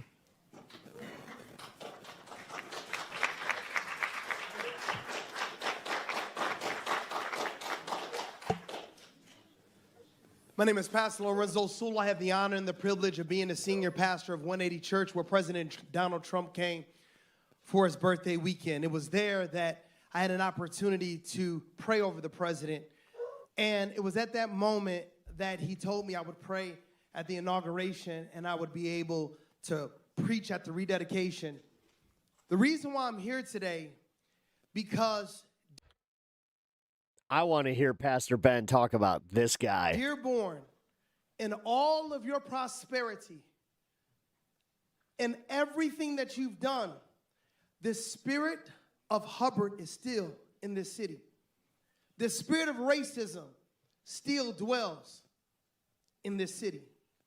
This is a city that has prospered with your mosque and your call to prayer, but yet it's on the back of my people. It's on the back of black people that we have funded everything you do. This is very performative. You look down on us. Your police enact injustice on us. And when Jake Lane talked about Jesus, The way he was assaulted. He's literally performing for a camera. I'm not trying to be a dick about it. Because you are not up under American law. You are up under Sharia law. That is the reason why you have made no arrest. You laugh. You are 3 generations of racism in this very city. You know it. You have... Yo, when a black pastor's calling out racism and then being a racist against fucking Muslims, I don't know, guys. I think that this is where we can call out some real shitheads. My people that have funded you. It's my people that made sure that you have what you had. This guy fucking, he's like, you oh my God, this guy's... But you're only 1% of this nation. We are not a nation of Muslims. We are a nation of Christians. We are one nation under God, indivisible, the God of the Bible, the God of the Lord Jesus Christ. That's the God in whom we serve. I want you to prove to me we're not up under Sharia law. Will you denounce councilman? Well, let me tell you something, brother. I have something I want to say to you. The Sharia law that you say that we're instituting, we are not instituting the Sharia law. We're instituting PEP law here in Dearborn. Let me tell you, the PEP law is where you're gonna find yourself. We wail into to your Lord and Savior about how much you hate all of these gays, all of these trans people, because let me tell you, when it comes to PEP law, equality for all LGBTQ folk is exactly what I want for my people. O'Reilly, will you denounce Sorry, I just had to go full wrestling persona since that's what we're doing. law? Will you denounce Sharia Also, law? realistically, Sam Kinison called this out a long time ago. Sam Kinison used to be a pastor, and that's why he was so effective at his stand-up. He let everybody into the secret. Will you denounce Sharia law? Abraham, you went to Hillsdale. Will you renounce Sharia law? Will you renounce Sharia law? America, we have lost this city. This is a city that is no longer up under American laws. We are up under Sharia law, and we will not have it anymore. Enough is enough.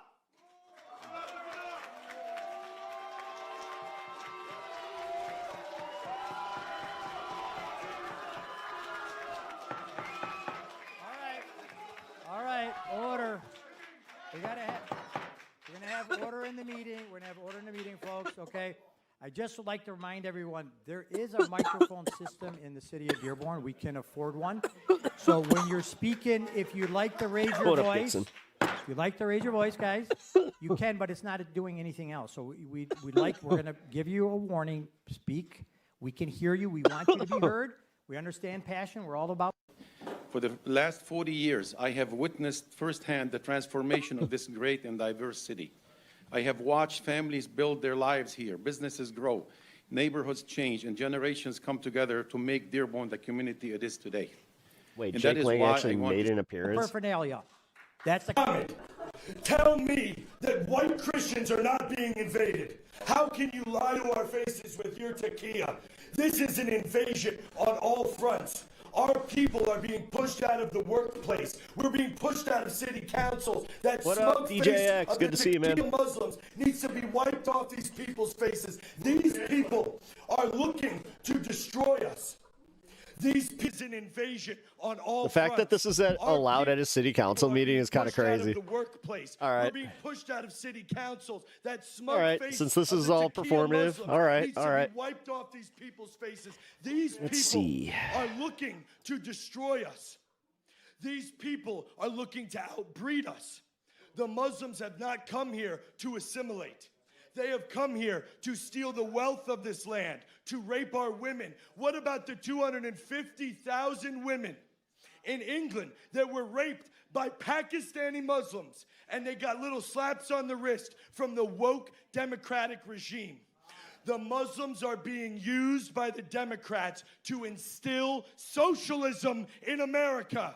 We know it. Look at all of your top Muslim leaders. City council meetings can be entertaining. To homosexuality, the trans agenda, and to socialism. You're fake Muslims. You're just using the Democrats, these woke liberal idiots, the women in New York, to gain power. And once the Muslims have power in this country, then they will start throwing the homosexuals off the roofs, just like they do in Palestine. You guys all cry about Palestine. Try being a white Christian man preaching the word of God in Palestine. Guess what might happen to you? The same thing Actually, that's kind of funny. They have Christian Palestinians, you dumb fuck. that happened to me here in Dearborn, Michigan. You will be stoned for saying the name of Jesus Christ in Palestine, in Afghanistan, in Yemen, in Iraq. Jesus Christ is... I actually like being an ex-Christian and just knowing, like, hey, I know I loved the same Jesus you claim to love. I'm pretty sure that he would see you and he'd be like, what in the actual fuck? outlawed in those countries, and we will stand. The crusade has begun. Your time in this country is running short. The time of stealing from the Detroit black Christian Americans is over. It's over. Muslims go home before we send you home. We have cruise ships, we have planes, we have trains, and we're going to pack them out with all of the Arabs. You Is anybody in the city council fucking meeting going to say anything? Our founding fathers gave us You do understand that they can, like, communicate back with these people, right? And they I'll brought be going along back with to them the their election black coverage, friends, by the and way. now we're here to reclaim America for the blacks and the white people. You have and 30 the Spanish. seconds remaining. We will not allow these third world mongrels to run roughshod over us without a fight.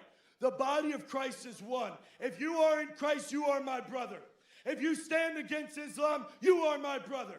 If you are willing to stand up and take this country back, you are my brother. Join the Crusades and extricate this filth from our country. We will have our way. Come, Just remember, guys, this is what's out there. Your time This has is your expired. Christian land. Christ is king. Thank you. Christ is king. Christ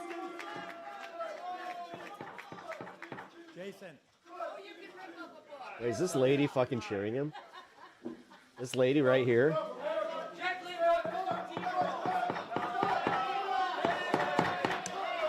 Okay, good.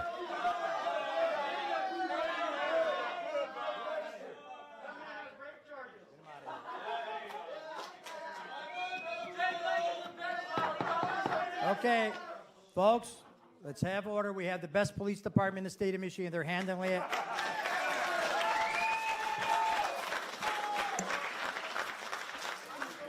I mean, I'm not sure how much they're handling it. All right, back to Konecki. Let's go. Out here. And okay. So we got all right, election coverage. We had Collier, we needed Lee. Schwartz, okay. So actually Short two night questions tonight. here. Is that just early Man, I voting, feel Lee? like I've been on for hours. I think there's These a little Tuesdays. there's some mix there in Lee. And is this, we think Collier's complete.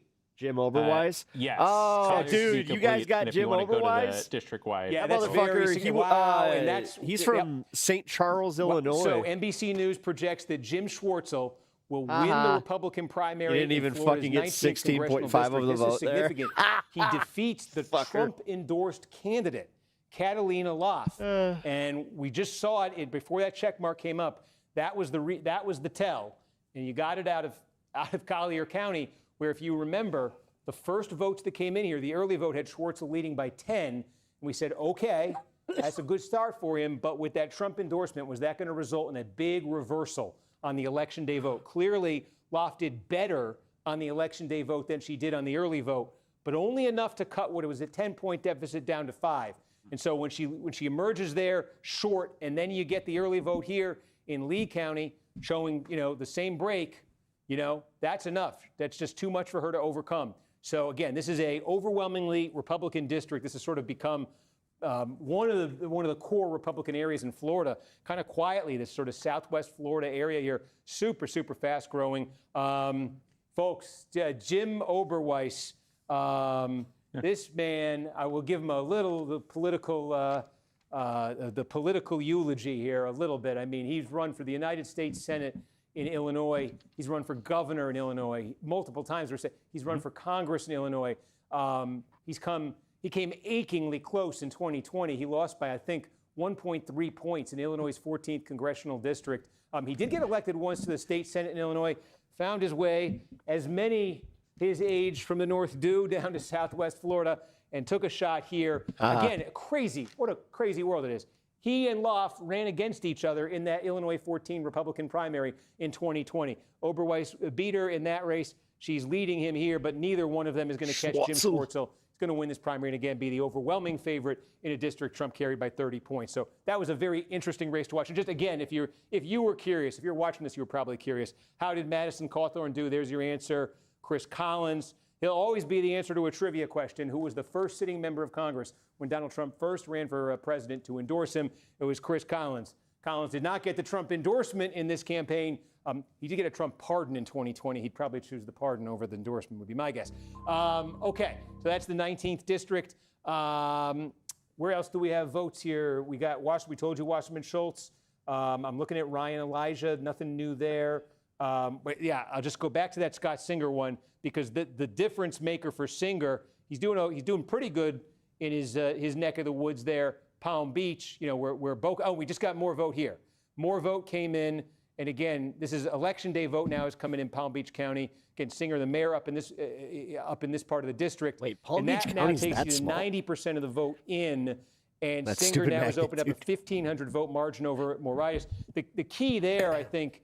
It's not the number for Singer is good. It's 10 points of separation from Morales, but then look what's happening. Yeah, I accidentally clicked on this space. That's the story. And look where the vote is. The most vote that's left to come in this district is Miami-Dade. This is very recognizable. Singer is crushing Morales there, crushing Franzese there by 20 points. So look, we think maybe it's possible all the vote is in the Broward portion of the district.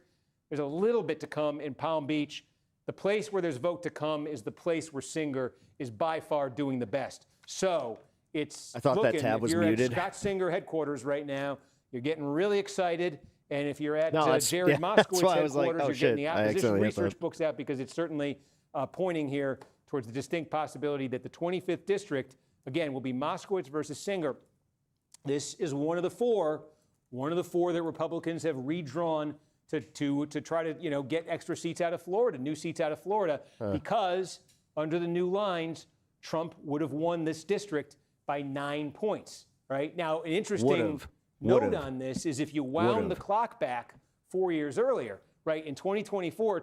In fact, can I show you that? No. Yeah. Biden would have won it, right?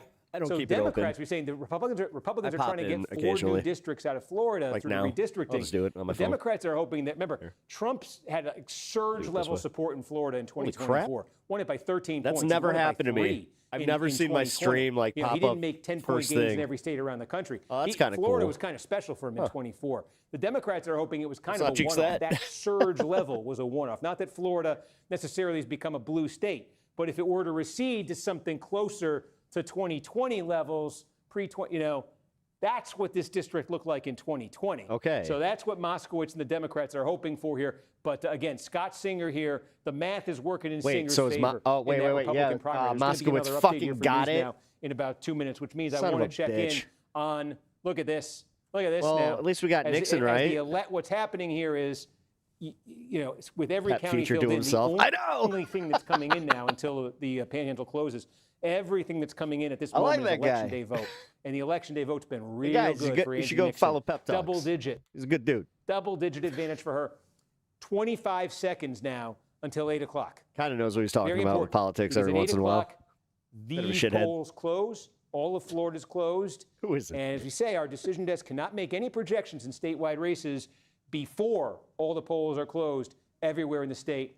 But when they're closed, Is Nixon considered an decision desk upset can win? do that Yeah. if it deems it to be the case. So I just point that out. I point that out People with learn you Ashley something. Moody, the appointed Republican incumbent in the Senate race there, ahead by 66 points. I point that out in the gubernatorial primary. Byron Donalds actually got it. Excuse me, I see check marks there. Well, we're at 8 o'clock. There it is. That's why I see check marks. It's 8 o'clock. I was like, polls closed. Okay, NBC News projects that David Jolly will win the Democratic nomination for governor in Florida. He will face off in the fall against Congressman Byron Donalds. NBC News projects will win the Republican primary. Donalds endorsed by Donald Trump This at the could start of his actually campaign, work. easily defeating Jay Collins, the Republican lieutenant governor. The surprise of the night, though, on the Senate side, not here, where NBC News projects that Ashley Moody, the appointed incumbent, will easily win the Republican primary. It's right here. NBC News projects that Angie Nixon has defeated Alexander Vindman in the Democratic primary for the United States Senate in Florida. This one is a monster of an upset. Vindman raised a ton of money, came into this with a ton of national name recognition, national support in this race, and the hope of Democrats that he could make this, we're going to do news now here in a second, that he could make this a fight, put Florida on the map nationally. Oh, Angie. Instead, Angie Nixon from the left. That's cool. Has defeated him good handily news. in this primary. I'm about to do the news now hit. Oh, it's getting called on. Got to go live. So, folks, I'm here in the news now, and I'm just going to show you some results while we do this. But we're going to do news now here in a second. For his House seat. Let's bring in Steve Kornacki to walk us through the results that we've got so far. Steve, all kinds of primaries being called right now. What do you see? There you go. Yeah, I mean, look, the votes came in real fast and a lot of clarity in Florida. Here's the surprise of the hour. It is in the race for the United States Senate, the Democratic primary here. Angie Dixon, an underfunded state legislator, has defeated handily Alexander Vindman. Vindman, this is a name I think folks might remember. He was the whistleblower at the heart of the 2019 impeachment of Donald Trump. He came into this with a ton of national support, a ton of national money. There had been some concerns from Democratic leaders that maybe he was a bit complacent as a candidate. Wow, that proved to be true. Yeah. He's been upset by Angie Nixon. Nixon, who came at him from the left, who joined the DSA, Democratic Socialists of America, during this campaign, who wins this primary. Nice. Now, Nixon She in actually the did general that during the election campaign. is going to face off That's against fire. Ashley Moody. That's Moody fire, and is that the was also appointed ballsy on her part, so I incumbent got to give her senator a lot right of now. credit Marco for that. Rubio left to join the administration. Moody was appointed to replace him. She's now running for the seat on her own. She easily wins the Republican primary. This is not a race. This U.S. Senate race in Florida was not considered, looking ahead to November, a top-tier race.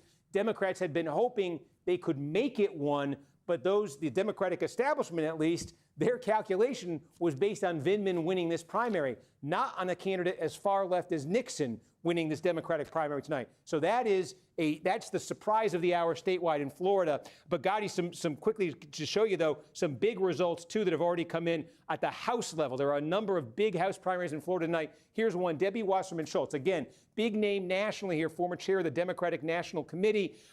Because of the redistricting that took place in Son Florida, of a bitch, she actually redrawing won? maps. Wasserman Schultz actually chose to run in this district. She lives in a different one. There was some controversy. This is a plurality black district, but she ran here in a primary, and as you can see here, bit of a splintered, crowded field. She's emerged with a solid victory in this primary. This is an overwhelmingly Democratic district, so it looks like Wasserman Schultz is going to survive the redistricting wars in Florida. Another incumbent here, well, let me show you the Democratic side. Another incumbent here who faced a challenge. This one's interesting in light of what we just showed you in that Senate race. Oliver Larkin is a Democratic Socialist of America endorsed candidate running against Jared Moskowitz, Democratic congressman here. This is in South Florida, Broward, Palm Beach, Miami-Dade, along the coast. Moskowitz, though, easily winning this, easily defeating Larkin. Moskowitz is going to have a difficult general election campaign because Republicans redrew this district to try to knock him out of Congress, to try to put the seat into Republican hands. Trump would have won this seat by almost double digits. The thing is, I'm almost okay with that. But if Moskowitz loses, and the Republican who's going to God damn it, oppose dude. Moskowitz, it's not. We don't have a result yet, but Scott Singer, the mayor of Boca, Boca Raton is leading, and a lot of the math of the outstanding vote is pretty favorable to him. So, and the blue states didn't really do it, so I don't fucking know, guys. I'm sorry, the other major headline of the hour Like I said is before, right here. Corey Mills today's like the start of today's show is definitely the vibe that I'm district with more still than feeling. 3/4 of the vote counted. Gotti this is not fixing trailing itself, guys. Ryan Elijah. And the numbers that have been coming in, the way these have been coming, it's been getting look at these better numbers. and better for I Elijah have noticed the as the night numbers is going of on. like people so voting. Mills is in serious Dude, danger. significantly here, more people are showing up to like vote blue. Primary. Very interesting. Steve Kornacki, so much more. I just wonder how much of that was organic for fucking Jared Moskowitz. I want to bring in. Okay, baby thanks. steps. So yeah, that's why. Yeah, I know. I'm going to leave it here for a minute in case well, actually, I want to just check in here. Let's get the. Did we get anything new? We did. To be fair, no one get? expected anybody from Indian Florida River. to win. Yes. No, I mean, looks like Indian River is wait. What's the other basically state complete tonight? right now. So that leaves us at. So what that does is it gives Green a pad. It was Alaska. Alaska is going to be interesting. When's Alaska part go of the up? district right here. It's got to be late. Osceola. Shit, I might not be. Chalifos. Let's see. There's still, pardon me, a little bit more to come right there. But so can Green? We just got an update in Seminole and 7 as well. Oh, okay. Let's go back there and then we'll reset that because that could be very significant. Oh my gosh, folks. 8 p.m. Pacific. That's massive. That might be all the vote in Seminole County. It's a landslide in Seminole County for Ryan Elijah, who now, with some vote to come in Volusia County, he's pulled ahead in the count Florida, there. Alaska, he's winning Wyoming, the same-day vote there. California. He just won the same-day vote in Seminole County in a landslide. He's going to finish. We have our U.S. House expected votes election, at 14th 95%. congressional I just showed district. you in Seminole County. When it gets to 95%, Swallow. that means That's our right, decision desk Swallow. thinks that might be it. They're checking to make sure. God, what an They idiot. think that might be all the vote there is in Seminole County. And Ryan Elijah winning an outright. There it is. NBC News projects that broadcaster Ryan Elijah has defeated Republican Congressman Corey Mills in the primary in Florida's 7th Congressional District. Mills, whose campaign was beset by scandal, by allegation, by the notable lack of a late endorsement from Donald Trump. Trump had endorsed him early in this campaign. Like last year, Trump sort of re-endorsed a series of candidates late in this race. Mills was notably not one of them. And Mills has gone down to defeat, and a sizable defeat in this congressional district. Again, Ryan Elijah defeating him. This is a district where in the general election, Republican upset tonight. Trump has carried this district by 12 points in 2024. I like how Democrats now we're just like, hoping that wow, Mills would be the cool. nominee because they believed that only got with 2 his so far baggage where in I'm a like, district like this, they might be able to make it a game in the general election. We'll see. But that plan was dependent on Mills winning this primary. Republicans have taken Mills out. Another House incumbent defeated in primaries this year. We seem to have one every week. I'll take you back to 9. We got an update in Highlands. So that race is close. Yep, and here it is. We said, Dan look out for that. Balzerian. So now this is interesting. Oh my God, I But still that's can't all believe he was on the ballot. It's not, because That's that the might be most all Florida the vote in shit Highlands ever. County. The And he ran election as day a vote clearly Republican. got better for Ben Butler in his backyard, but only enough to cut that green margin district-wide under 1,000 votes to pull within about a point and a half See ya, to clearly Ghost Train. distance I will himself catch you from later. Chalifo. But if you're Butler, right, what's left? We think that's it for Okeechobee. We think that We might be celebrate it for when the Highlands. lesser of two evils There is ends still up Southern winning. Glades. I know. Glades is tiny. And there's that little part of Polk here. That's He's how it leading is. Lesser but of only two by evils 11 votes, is, and we're just about all in. So what is left? We think call that it might better, be in Indian River. outcomes. Green got very good numbers there. We got about 10% to go in Osceola, and we got about 10% here. That's what we're looking for, And harm reduction The issue here, and better outcomes for people. well, tell me Let's be real. what's the expected remaining vote in Osceola County? We just got another If you're not the 200 most votes diehard there Trump from supporter, Osceola wouldn't just you in the like past, wonder few seconds here. if it would be this I bad? think it might be if, just over 1,000. Kamala We think there's just, about 1,000 you know, votes left. won. I don't know. Yeah. See, Not that I about care. 1,000 I really am votes not left one of those here. people where Here's it's like, how oh, if breaking, Kamala right? won, things would be so much better. Chalifo leading Green is beating him by about 15 I just think like points. she would have at done least like the overall. whole do nothing that approach, if and that were to it hold, would he have. might I knock don't know. 150. You know, the key is Butler. Butler's losing to Green here. Yeah, Butler's not even. Rewind the 966. The last update of 300 votes. You said, how did it break? It was 200 votes, and Green won it. Green won the Osceola update? Yeah, I mean, he gets 21% of it. So no, he didn't win it, sorry. Martinez probably. Or Chalifo. Or Chalifo, let me see. Yeah. Sorry, there's so many candidates. Yeah, no, it's fine. I'm just trying to see if there's any difference with Butler. Yeah, Martinez gets 25, Chalifo gets 23, Green gets 21, Butler gets 18. Yeah, I mean, Butler has to. Yeah, this is it. You're feeling real good if you're Green. It's sad, but it's you're like you feeling said, really baby good steps. If you're Green. Yep. So Dan Green, a former Trump administration official, poured a lot of his own money into this. Again, Also, rides welcome a to the very show, strong number. Aware. This is Good Vero to see you. Beach, Indian River County. A very big number there. Butler's backyard delivered, but looks like not quite enough for him. Chalifo making a second candidacy here. I think probably wanted more out of this Osceola base. And again, there's a little bit here in Orange to come too. But again, the key here in Orange County is just with whatever's left. Green is doing better than Butler. And the one who could catch Green right now is Butler. But where's he going to catch him? He has to do it in counties where he's not running well. We said it would get interesting with Highlands, and Highlands made it interesting. But I would say it's hard. It looks like that's not going to be interesting enough. But again, the winner of this is going to face off against Darren Soto.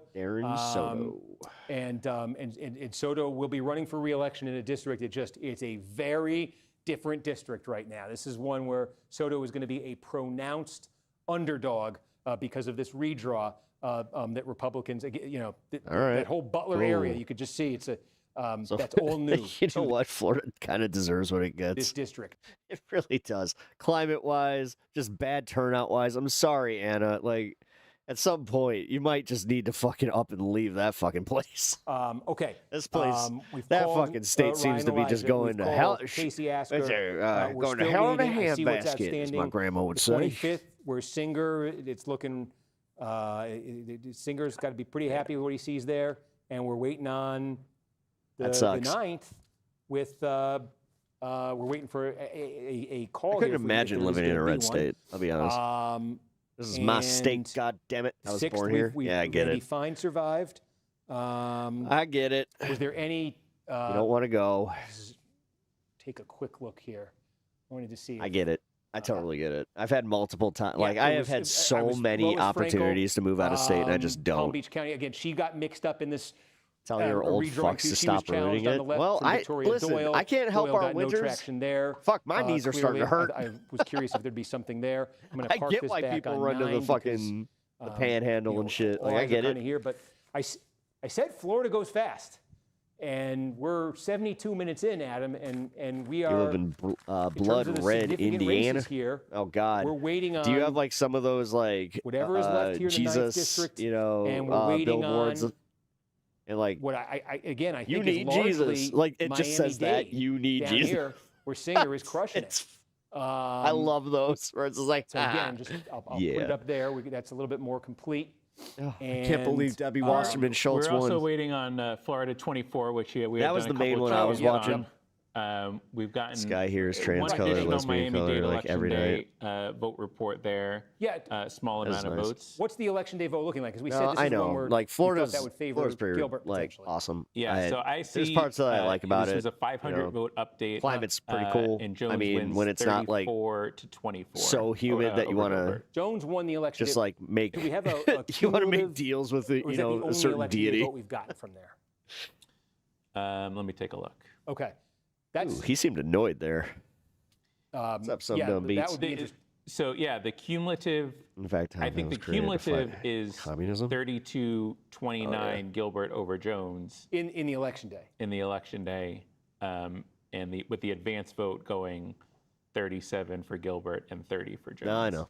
Okay, so the complete opposite. That's why That's why they call them snowbirds. They end up fitting there. for this season. The polls. Yeah. Do you have a sense in Broward? I don't know. I just wish they wouldn't come back. Between the election That's the part that I don't get. Yeah, I don't get the people that have like two houses and they like they just pay to come back to Illinois. It's like really? I'll look into it a little bit. Okay. Why? So again, that's sorry, we did make a call. Seems like 25. A whole waste, but whatever. Well, there it is. We knew. We knew it was coming, folks. We took you through the math. Yeah, it's kind of nice living in a blue state, living in like a city, and just delivered. It delivered. Yeah, for I him haven't had to in worry a about stuff big like that. way.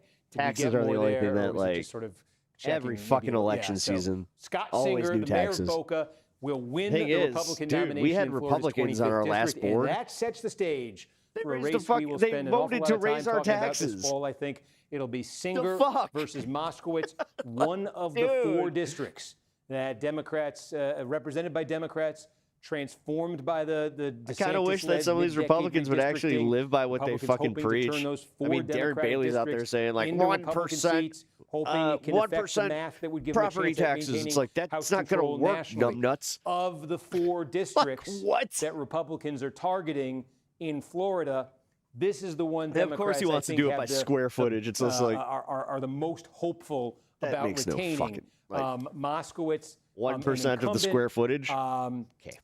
In a district that at only 9 points, it's the closest. Nice of in them. theory, The 4 districts but that our were roads redrawn already under suck. the new lines went for Trump by So- anywhere from 9 to 17 points. This is the 9. So this is the closest of the 4. And we'll as I see. said, if you rolled it back to 2020, it was a Biden district. So the hope from Democrats, again, is that What do you get, those 24 numbers 26,000, prove 15,000 to as be a opposed to little bit what? of a Go back, go one-off back. in terms of just Go the to 25th. extent, Here, I want wanna to see the Republicans running for the in the 25th. state, and that Moskowitz is the kind of candidate positioned more as a sort of a centrist. Remember, he has Moskowitz has He's a Zionist. served in the DeSantis administration, that would position him to capitalize, sort of as a centrist in a district like this. That is the hope a lot of Democrats have, that if there's one they could get, it's this. The 22nd district, I should add. Oh, fuck. The 22nd congressional district, again, one of those that was targeted by Republicans, but it's also true that if you rolled back the clock in the 22nd district to 2020, Biden carried it. So I think if the Democrats are kind of ranking where they're hopeful, it's those 2. And then the other 2 here would be, we say, Mike Beltran, former state legislator, will be the Republican candidate against Kathy Castor. Kathy Castor here will be running in a district now that Trump won by 11 points. Castor, as we say, it's a very familiar name in the area.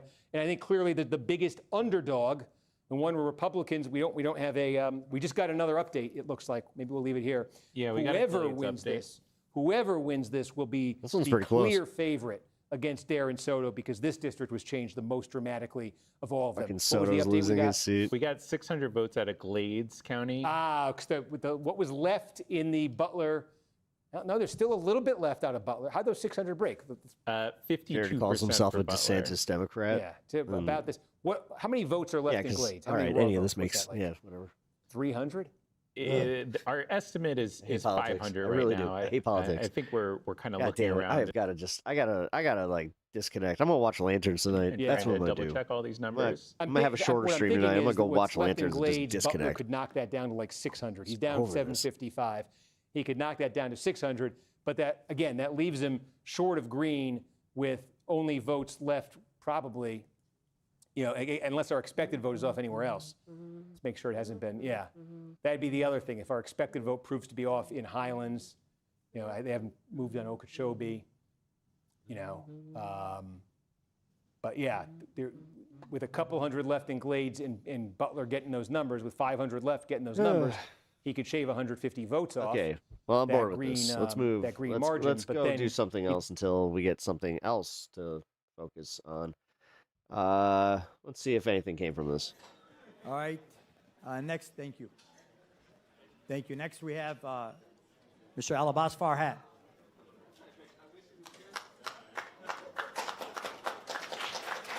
It reminds me of my mom. Good evening, Council. I'm disappointed that we continue, and there are folks that continue to stand behind this guy, Jake Lang, a man who tried to sleep with a 15-year-old, who defends a pedophile like Donald Trump, who stands up for Jeffrey Epstein. Somebody who wants to question how All right, American I'm glad we I went are, back to this. yet sells our country out every single day in the White House. Damn. I understand the clicks are nice and the headlines are nice, but this is an American city. And when you go and bring this type of hate and rhetoric to this city, have a nice day, sir, to this city, Have a all nice you're day, doing sir. is dividing this neighborhood, and you're dividing our community. You can do that where you are. Don't come here. Because Dearborn is a shining beacon of unity and coexistence. We're a place where neighbors check in on neighbors, where they share meals over fence lines, where they stand together and they support each other.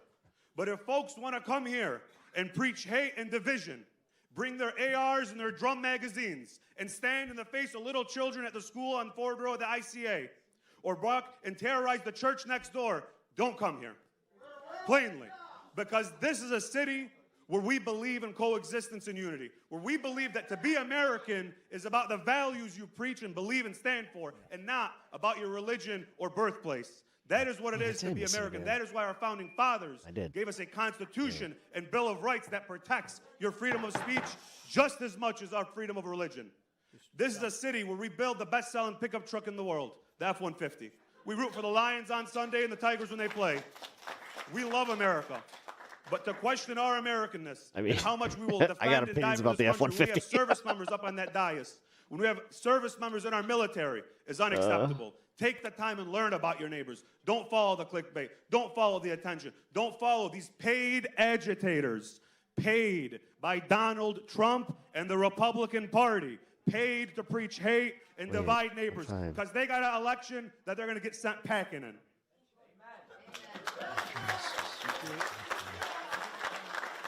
So oh, wait, this just happened. So Jared Moskowitz. Thank you. Next speaker we have is. Oh my God, he tagged Hassan. It was just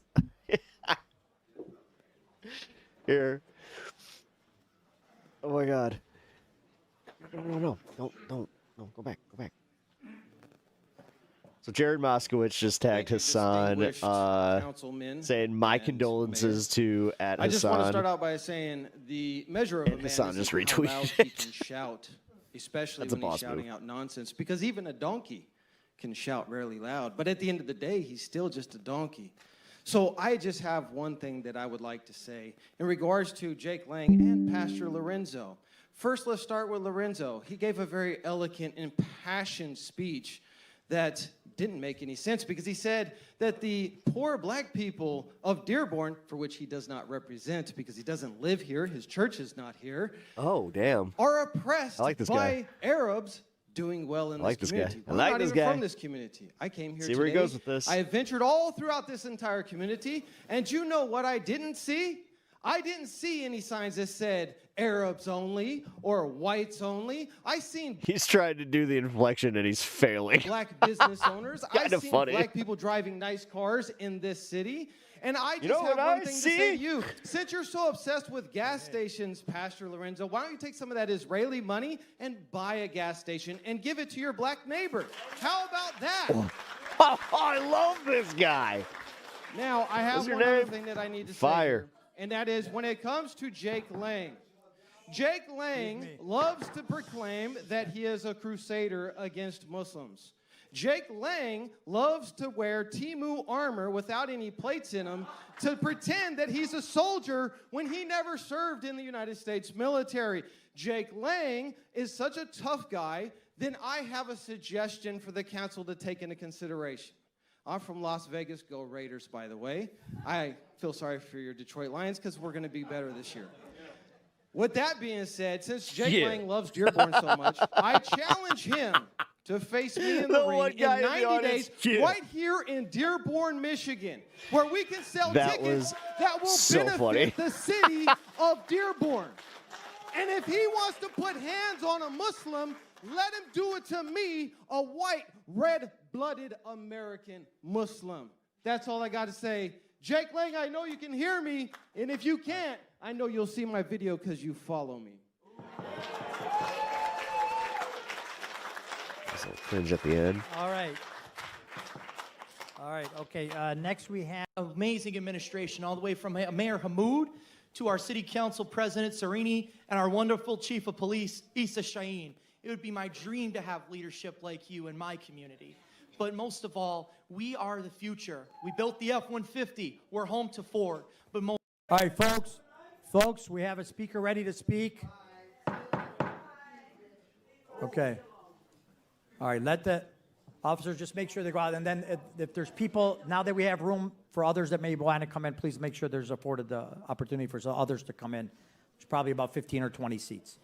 All right, sir, sorry, I apologize. That's okay. I guess I just didn't want to hear the truth that I'm about to unveil. You may begin. Thank you. All right, sir. My name is Ronald Dwyer. I'm actually the president of American Council for Interfaith and Cultural Relations.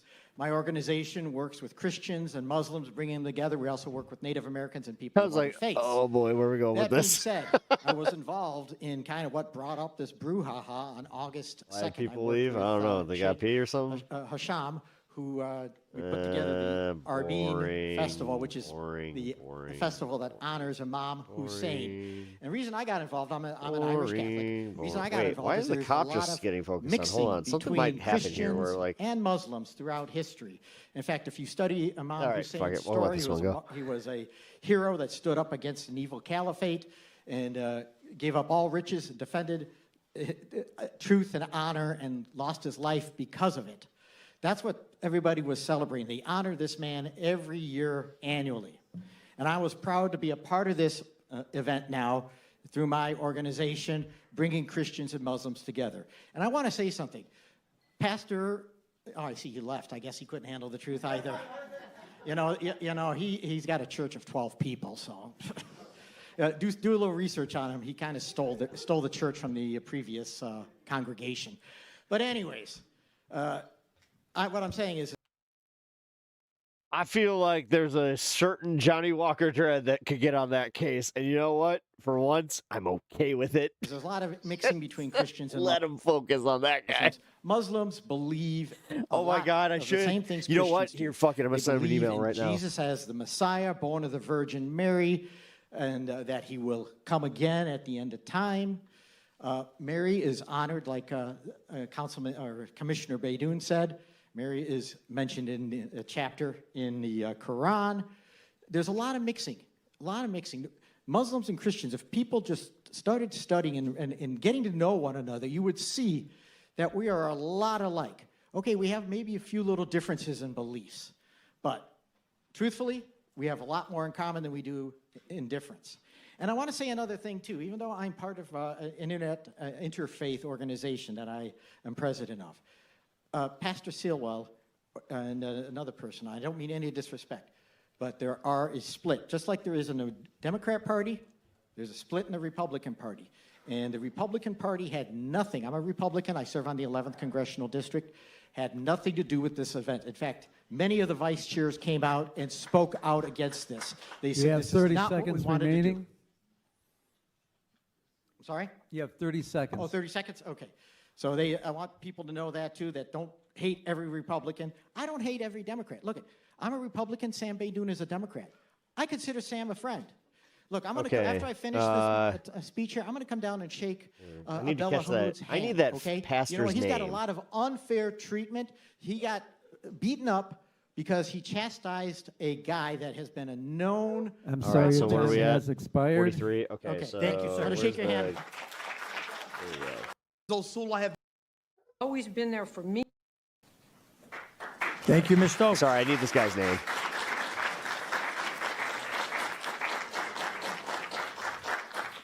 All right, thank you. We have Pastor Lorenzo Sewell. Lorenzo, what?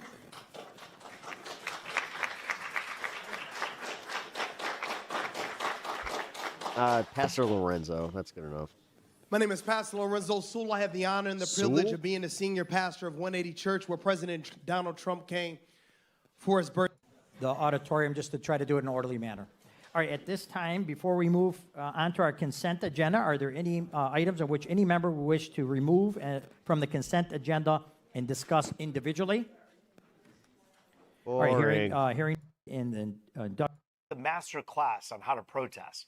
And I think it's safe to say anyone else who understands the import, think about the ties that the Dingell family has, it goes beyond just a political tie. This is, she said, where my dry cleaner is. This is where I go to get errands done, even when she lives in Ann Arbor now. So, yeah, she has a very impassioned plea for people who hate to simply understand the people of Dearborn, the heart of the people. And as a Christian, she talked about how much she has felt welcome in that city.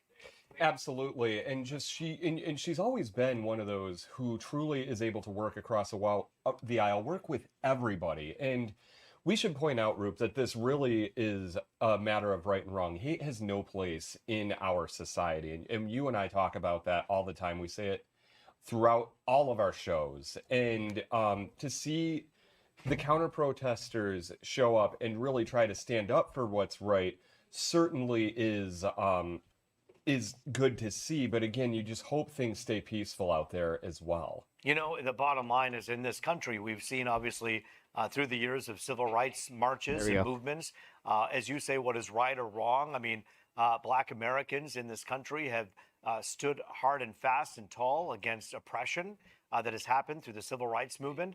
They have stood and sat at counters where they were told they weren't allowed to be. The thing is, why are they not calling the just blatant instigation out? Because that's the thing.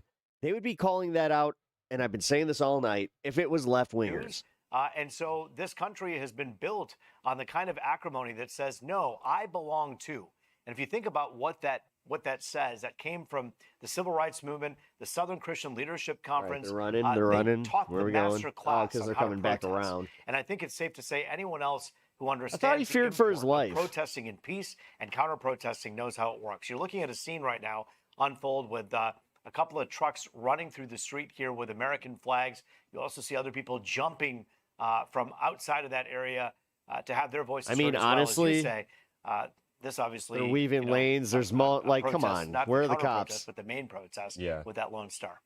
Osama Siblani. Is this what we're doing? Like, we're just going to watch these guys get carte blanche to do this around Dearborn, Michigan? Osama, as you've been watching this play out throughout the evening, what are your takeaways and what has been your reaction tonight?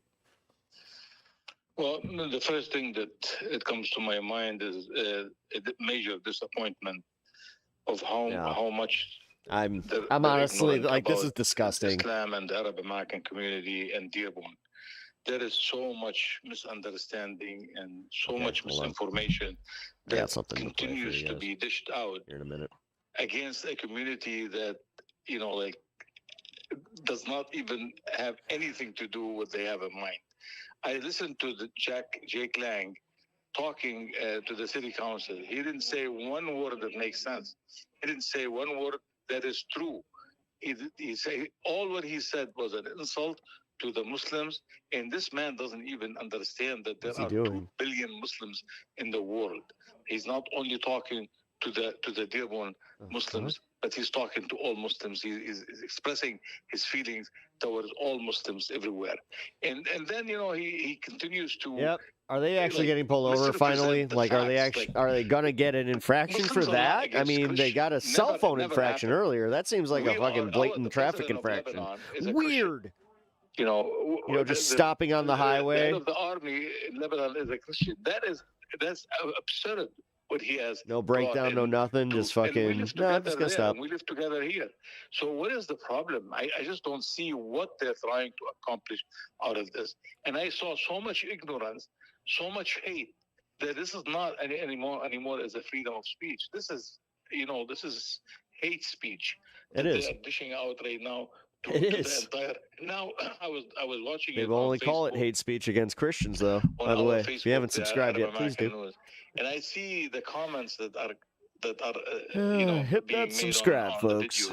And it just shows so much ignorance. You know, we really need to address these issues properly and to make. Glad to see the counter protesters coming out in fucking numbers, though. To the fact that the police is protecting him when he's attacking all the Muslims, and they were aggravated. And I kept telling them, listen, you know, it's a freedom of speech, and we need to allow this person to say whatever he feels about.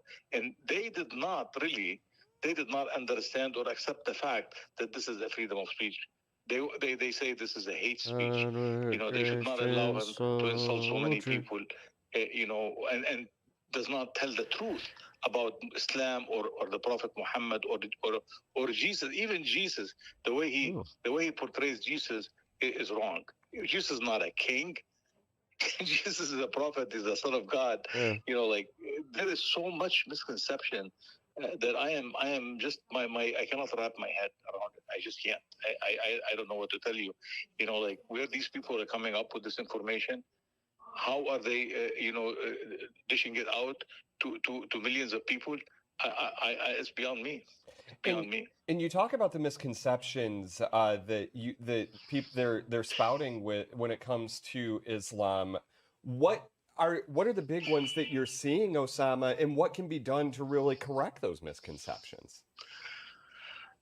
Well, I think that we really need to take all this information and try to see what is the best way to counter it. I mean, we've done it before. I mean, remember Terry Jones and the same thing. I can't wait for him to actually get what's coming to him, which is going to be significant jail time because he's racked up quite the fucking list. We did not have, and eventually, I mean, what I don't understand is how he hasn't gotten probation for any of this shit and then broken that. To the community and to the American people. I think we really need to start discussing how we can address these issues in a way that is not insulting anybody, but putting things in perspective and a lot of people running. Damn. 2 points of view to come forward without insulting each other, but discussing yeah, Omar, you ain't this wrong. issue with each other. How are you doing, Omar? Welcome to the show. Thought for a second, because we are seeing right now on our chopper a group of people running up the road, and if you haven't already subscribed to my channel, please consider doing so. They're running up the road. Obviously, police have the area blocked off, so no cars are really able to get down that street, fortunately, so no one will get hit. That's a good thing, obviously, but seeing really that crowd kind of dispersing away from the library and down the road while you still have a crowd outside the library as well. Yeah, it's interesting to watch. I think what you have is you have people who are on the road, and you see those police barricades, but you do see other people who are chasing down others who had been riding in those big pickup trucks with the American flags and the Lone Star flag. Yeah, he's on the domestic terror list. Well, who knows? He might have gotten taken off by the Trump administration. We should mention you never know. You really never know with this administration. There are moments that boil freaking up, insane, and there are moments that they simmer down, and we just hope and continue to. But yeah, I guys, think regardless of your if you haven't already pray, subscribed to the channel, please do hit the like button. We're going to go check Konaki right now. I will come back to this. He's the only one mathematically who's really within range here. Who gives a shit green. about this? Oh my God, I feel like I just literally went right back to where I left it. County, you know, that's crazy. This is a very these are very distinct places in this district. I thought district. Wyoming or any was drawn by it's only 7 o'clock, so they're going to focus on Florida, and it's almost done. Man, there's going to be a lull here tonight. But this area of the district, you know, it's very different from up here in the Not south for this of show, Orlando. Though, because we got more stuff to cover. Yeah. Of whatever aisle you're on, but there is some kind of a demonstration. Perhaps I see some flags here. Let's see what that flag says. The green flag. It appears as though it's hard to tell. It looks like there might be some Palestinian flags involved here. Yeah. And Jesus Christ! I was trying to. I think in general, my phone just broke. Community here in Dearborn listened to the instructions of the city and the leaders, and they stayed away to a great extent. And I heard some of the talks how the cops are inside the city council by members of the community and some elected officials. They were on point. They were just, to me, it was the right thing to say. Yeah, after he did the U-Haul and pepper balls, I lost any sense of. Well, that's why I think he's a plant. Living in Dearborn and who came out and spoke, Christians. I think that the people, like the security team that he has, isn't actually it's not a security team; it's CIA. I'm doing that now. And love rather than hate. That's where I'm at now. And they did not misrepresent the facts. You know, like, of course, if you do not want to be a Muslim, that's fine. You know, like. What is it that they're trying to accomplish? And it appears that something is heating up here, Osama, as we're watching these chopper feeds. We were able to see a group of people throwing down the flag of Israel onto the ground and stomping on it, which, of course, that's also something that should not be condoned. No religious hate or any kind of hate should be condoned as far as that goes. As we are watching this, it looks like that a major crowd has really gathered kind of away from the library route. Yeah, it appears as though, again, you see that. It's interesting. Hold on, Osama. We're trying. Alien religion. I mean, it's at home, please bear seriously, with us. it's all post 9/11 shit. Unfold with you. They never right educated now. themselves, so it's all fifis from again, 9/11. The thing is, Trump wants that to be the thing without actually having a 9/11. Like honestly, the thing, dude, probably about I wouldn't put it 50 past him to people or do so, a 50 false to 100 flag people, and on they're American demonstrating soil with American because flags, some he's with losing this Palestinian war and he flags, needs people to hate and then Muslims. others with flags that And then I'm not because we quite have so familiar many with. However, we Muslims do have, running, as you mentioned, that Israeli flag that was I stomped mean, on the seriously, ground again, guys, like an anti-Semitic this is why I'm here. sentiment I there. bring In the the fucking background, simple you man's actually see takes to people this shit. who are the original protesters with the American flag vests and shirts that are walking by. It seemed as though That's there was a definitely moment worrisome. where everyone, just as Aaron astutely pointed out, just started running down the street as if to make a point. Now, if Chopper was able to zoom in, you could kind of read some of the signs and understand what their point is. But over here, you clearly see there are some one American flag, and that American flag is surrounded by other flags as well that people have brought out. And look, for whatever happened here in the moment, the police are trying to de-escalate that situation. They're slowly approaching the crowd. Other people on the other side walking back towards that library complex where initially you saw everybody gathering. And we were able to see just before all of this went down, Roop, a group of people riding in the back of a pickup truck. Then the people who were in the back of that truck ended up getting into a van. I wasn't really able to spent tell enough who time that in was Dearborn. I know exactly where they're at. But then they were driving up. Yeah, they already the showed the road Ford and appeared to factory, be and then they got some other shouting places. something toward the protesters as well. So again, a lot playing out right now as we've been watching this. But again, it really seems like the crowd has moved away from the library to an extent, as we were saying. It had, and now you're looking, Aaron, as the police show up here, Michigan State Police reporting for duty at this particular spot, ready, of course, knowing that this particular protest wouldn't just remain at the library, but perhaps would spill out onto the streets, something that you're seeing happen here. And as that happens, you are seeing that crowd, it seemed heated for a moment, but Aaron, it does appear as though many members of that crowd are heading back either away from the city complex where the library is, the Centennial Library, or heading back the other way. So you do have, kind of that, again, that boiling over moment, and then obviously the simmering down moment. So this is a hot kettle that continues to heat up and then cool down. Their framing is so predictable. Down, at least for the moment, as people head back. That's a hot kettle about to boil over. We're going to have popcorn everywhere. It's going to be like a movie theater. This was coming for days. Osama Siblani still with us, Arab American news publisher. Osama, before we let you go, I want to get your final thoughts on what we saw tonight and how you hope the community moves forward. Well, I think we have to move forward on, right. on talking to Who's each ready other for some and Sam Cedar on understanding Mehdi each other. Hassan? There is no other way. I mean, nobody is going to leave. They have to accept the fact that we are Americans. We have the right, equal right. And if they're Muslims, Christians, Jews, or unbeliever, it doesn't really matter. Yeah, I'm done with this. All right, let's see. Anything interesting happen?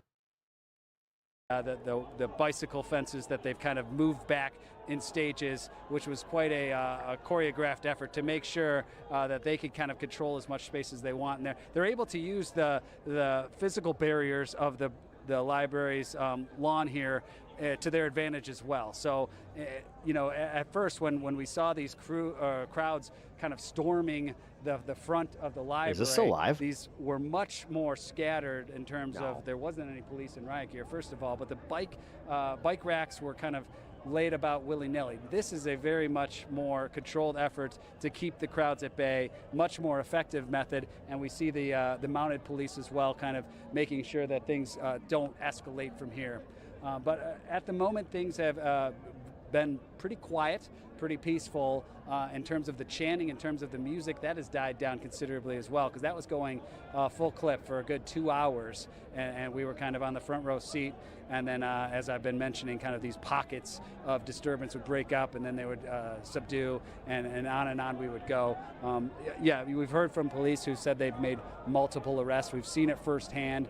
We've seen some, or I have seen some of these physical altercations where a police officer actually took one of the people and threw them into the bike rack before ushering them off after things got physical within two parties in a group there. So wonder if it was outside of that, outside of those kind of minor isolated incidents, as I would call them, because there weren't any considerable injuries. And the one person that was taken away in an ambulance. Do they have an idea of when? Also, Azari, first welcome to the broke out, show. she fell over a bike rack and seemed to hit her head. Just from my witnessing of that, I didn't get any official word on her injury. Damn, dude. All right, we good on this? Can we move on? Yeah, I think we can move on. Let's see. Yep, we good.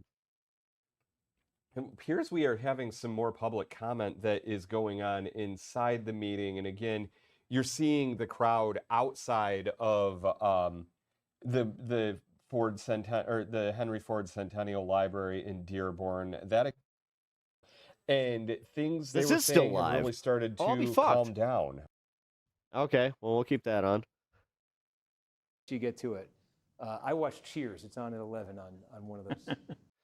Oh my God, you're such a milquetoast douche. No. Although the Mom Donnie thing is pretty funny. Here we go. This is what I was talking about earlier. The Dean Withers thing. This is the most serious video I've ever made. A Trump supporter stole the identity of an innocent 13-year-old girl to falsely accuse me of rape with supporting evidence of poorly botched fake DMs in an attempt to illegitimately deplatform me. In response, the 13-year-old whose identity was stolen made a video calling out the false accuser and anybody peddling these lies using her photos, stating that she's been getting Man, I remember when he started this, he used to actually look like he had some life in his face. Something's happening where it's just like, dude, this shit does something to you. Millions of Republicans across the internet have continued to knowingly But is peddle Mercury this in false retrograde? allegation and could what only be described as an attempt to get me killed or to get I don't me know. to myself. Venus is more leading important. To the police calling me, informing where me the of a bomb that's where the threat sun and spore the things are gonna continued go. Visceral harassment of the innocent little girl who had her identity stolen. Let's unpack this. First and foremost, this TikTok account under Protomolecule. the name of Emily accused me of rape. They posted Or this not fake protomolecule. DM That to I'm prove mixing up their my sci-fi. allegation. The account posted 2 screenshots of the same faked DMs, for the purpose being that in the second screenshot, they're scrolled further down the page to also include my response. We know that they're fake because in the first screenshot above their I'll turn this up a message, little there is bit. an included date and time. In the second screenshot above that same message, there is not an included date and time. Yeah. The only explanation for this inconsistency is that the screenshots are fake. The account also claimed to be a young girl posting many photos such as these to make their allegations seem more believable. This girl is not accusing me of rape. She had her identity stolen by this account. This is why I just want to quit social media. She made a There's video. a 13-year-old doing this kind of shit. It's just like, damn. Like, wants to see Unk fucking showing their. Look at me on the street. I'm getting ice cream. Accuse someone of sexual assault. This was the picture someone put in my TikTok comments. Whatever, and man. This was the picture I posted on Instagram. Millennials, listen good. I think we need to. I think we all need to quit like social media. From this photo, you can see there's a little scribble at the top of the screen. This is because, as you can see in the next photo, that's where the lyrics were in my Instagram photo. After finding out Thank that you for the this 5. really tagging person that saw me, Take my money while it still has value. At HBX $5. Have take my money while it still has value. involved in any of this, and I didn't make any of these videos. Even in light of the fact that this allegation is obviously fake, not only hurting me as the victim of them, but also the innocent little girl whose identity Yeah, I was was about to stolen say to the make fact that them, they many like Trump they literally, dude, they committed identity theft against a 13-year-old kid. That in itself is enough to be like, yo, haven't cared. But people are MAGA just like, influencers Dean, the oh, older see, millennial Asmund Dean. Gold and thousands of Confirmation others bias. have continued to peddle these false allegations across social media so hard to the point that for the last 48 hours straight, this has been a top news Damn, story on dude, Twitter, he had to deal with this for amassing over 48 hours 50,000 before posts getting of mostly Republicans calling me a rich- rapist. oh, For those, some even on the that right, sucks. that have made videos condemning these false allegations, thank you. You know who you are. Damn. Right? He's laughing. Completely explainable. Could have been 10 times worse. What's going on here? The first name, it's Arnold is the last name. Maybe Steven. Yes, sir.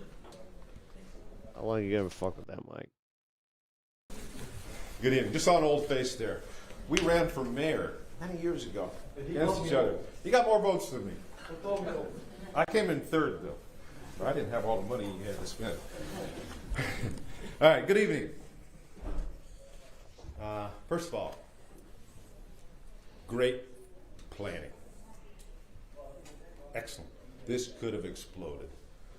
It's pretty bad out there. Could have been 10 times worse. Excellent. A+. Mr. Srini. Okay. Great What's up, political reel purposes? How you doing? that you sent out.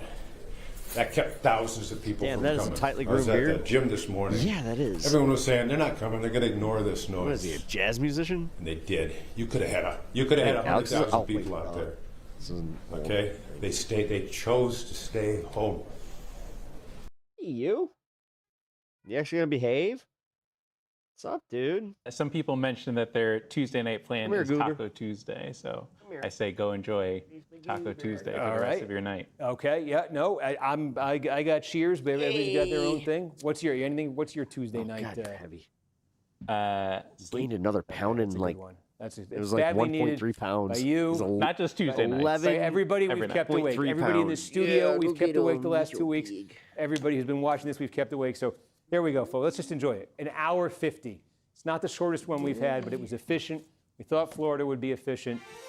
There's the music. I was hoping we'd get one more update. We didn't. All right. Well, Konaki's done. That means, yeah, let's go.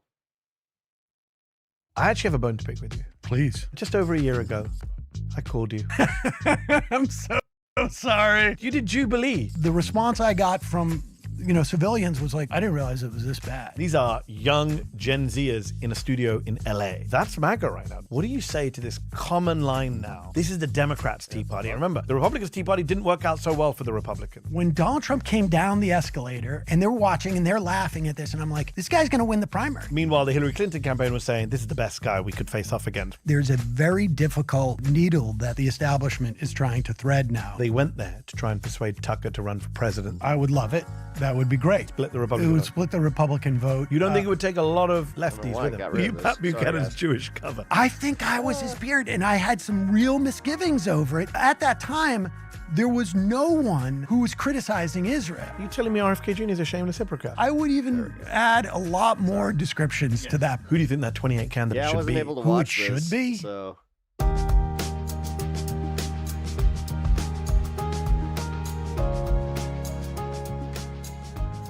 I'm Mehdi Hassan. And I'm Sam Cedar. And we're not kidding. The podcast from today where I get to talk to funny people about serious things, but also I hope funny things. Sam Cedar's in the house. How are you? I am mildly funny. And so You will be today. I hope You so. will be today. Yes. It's great to have you here. Hell we were yeah. just talking off camera that you're old. I am old. It's true. How old are you going to be soon? I'm going to be 60 years old. Happy soon. birthday. Well, thank you very much. You do not look a day over 57. Oh, well, thank you. I will take that and I will 56. bank it. Yes. Mid-50s. I appreciate I say that. that's someone in late 40s. I will. I will tell I'm my. not far behind you. I will tell my children who, not far behind you. who We're both make an great. argument We're as both to how old I am. It is great to have you on the show. I've been on your show many times. Yes. I believe this is your first time on our show. It is. And I think you're the shirt. oldest Yeah, it's guest pretty we've cool. ever had on there our show. you go. Yeah, well, we got to wrap check this up that. quick before Before things bedtime. happen to me. Before bedtime. Exactly. Before early bird special. No, I'm very happy to be here. I've been very, very impressed with what you've built in such a short period of time. It really is amazing. And I've said this before, so let's just get the you're so mutual cute, affection you're out of the in your way. element, That, yeah. and let me say it on my show, I've said it on your show, you and Majority Report have been inspiration for us because you guys were doing it long before us because you're old. But you've been doing it. You've been doing it for a while, and definitely you opened doors that some of us have followed through in the independent progressive media space. So, as I say, very exciting to have you on the show. I don't know why we didn't have you on before. Have you just come from Majority Report? I have, yeah. Nice commitment. We You're not do tired? it. I am exhausted. You do about 3 hours live? Yeah, we do. Today I did a little bit short. We did about 2.5. The show started out when I launched this iteration. You know, the show originally came from Air America, which was radio, and we would do 3 hours. The podcast started out, I think, I started it in 2010. It was 45 minutes roll off, dude. for the free show, and then 45 minutes for what we now call the fun half. It rarely is fun, based upon the news these days. And there was mission creep, and now it's like 2.5 hours. And then usually my producers are like, dude, we got to go. Just like literally they want to leave. Not to make you feel any older, but we found a clip of your first publicly available video that we could find on Majority Report's YouTube page. I'm here for it. Let's go. Hi, I'm Sam Cedar, and I left my computer's power cord at home. This week's bullshit emanates from the mouths of Republican lawmakers and conservative shills from across the country. Namely, they're trying to scare you into thinking that America is turning into Greece. This is exactly the country, how I remember him. not the musical. You know, with Travolta and the greasy hair and the cars, and not that one. Stupid. And they're trying to scare you so they can pursue their anti-government conservative agenda. Come on. That was my That's Bullshit series, actually, I think, which... Can I be blunt? Yeah, I looked young. I mean, you looked young, but that looked a little bullshitty. Why is the camera shaking? It's 2010. It's not 1937. I was holding the camera. Couldn't afford a producer, cameraman. No, that was you? just me doing Not a That's Bullshit. I think I put out like 10 of those. That was like the interregnum between my Air America stint and launching the podcast. I wonder, are you nostalgic for that time? Because put aside the fact that you look much younger, and put aside the fact that was really badly shot. The content is entertaining because you say stuff like Greece and debt. I'm like, what? Oh, he's talking about Tea Party. And it just feels like a much more innocent time. I mean... where the debates in this country are about like budget levels. Yeah, well, there was still that sort of pretense, I guess. Yes, I mean, there was still the racism about Barack Hussein Obama. But, you know, they pretended to care about things like constitutional principles and budget deficits. But it was clear they didn't care at that time. It's just the big difference at that time was that the mainstream media was fully on board with it. And not just, you know, like, I mean... You had people, Sam, I still looks like good, sort though. of famously, like Ezra Klein and some of those who were talking about Paul Ryan being an intellectual, and it was all a pretense. The Young Guns book. Do you remember that with Paul Ryan and Kevin McCarthy and Cantor, who lost to Tea Party? Exactly. And they were seen as intellectual. They all bowed the knee to Trump 100%. at one point or another. 100%. McCarthy, of course, even after accusing him of insurrection. I take your point, but it just feels like such a more innocent time compared to where we are today in 2026 with the second-term Trump. And not just a second-term Trump. I do want to talk to you about just the people we have to deal with now, you and I, as progressives. I actually have a bone to pick with you. Please pick away. It's not really a bone, it's just a complaint. Oh, I hear a friendly them very complaint. often, yes. A few months ago, just over a year ago, I called you. I'm so sorry. I'm said, so Sam, sorry. I said, Sam, I know what you did Jubilee. And it was really entertaining. And you did a good job. And you did. And it went viral. I was like, they want me to do Jubilee. And I thought I would call you because you're the only person I know who's done Jubilee, as a progressive in particular. And you said, you should do it. It'll be great. And they're not all crazy. It was great. It was great for viewers. Yeah. For me, it was a very painful experience. My Jubilee experience. You know, I've discussed this many times about the pros and cons. We could talk about it now because it's like we're in a small club. Yeah. I don't want to make the Jubilee people feel too special about themselves, but there's not that many people who've done this shit. I've never done anything crazier than that in my journalistic career. Have you? No, that was pretty nuts. I mean, I remember covering for when I was the last Air America show I did was Break Room Live with Mark Maron, and I went down not far from our studio to interview people who were protesting Letterman, Tea Party people who were protesting Letterman.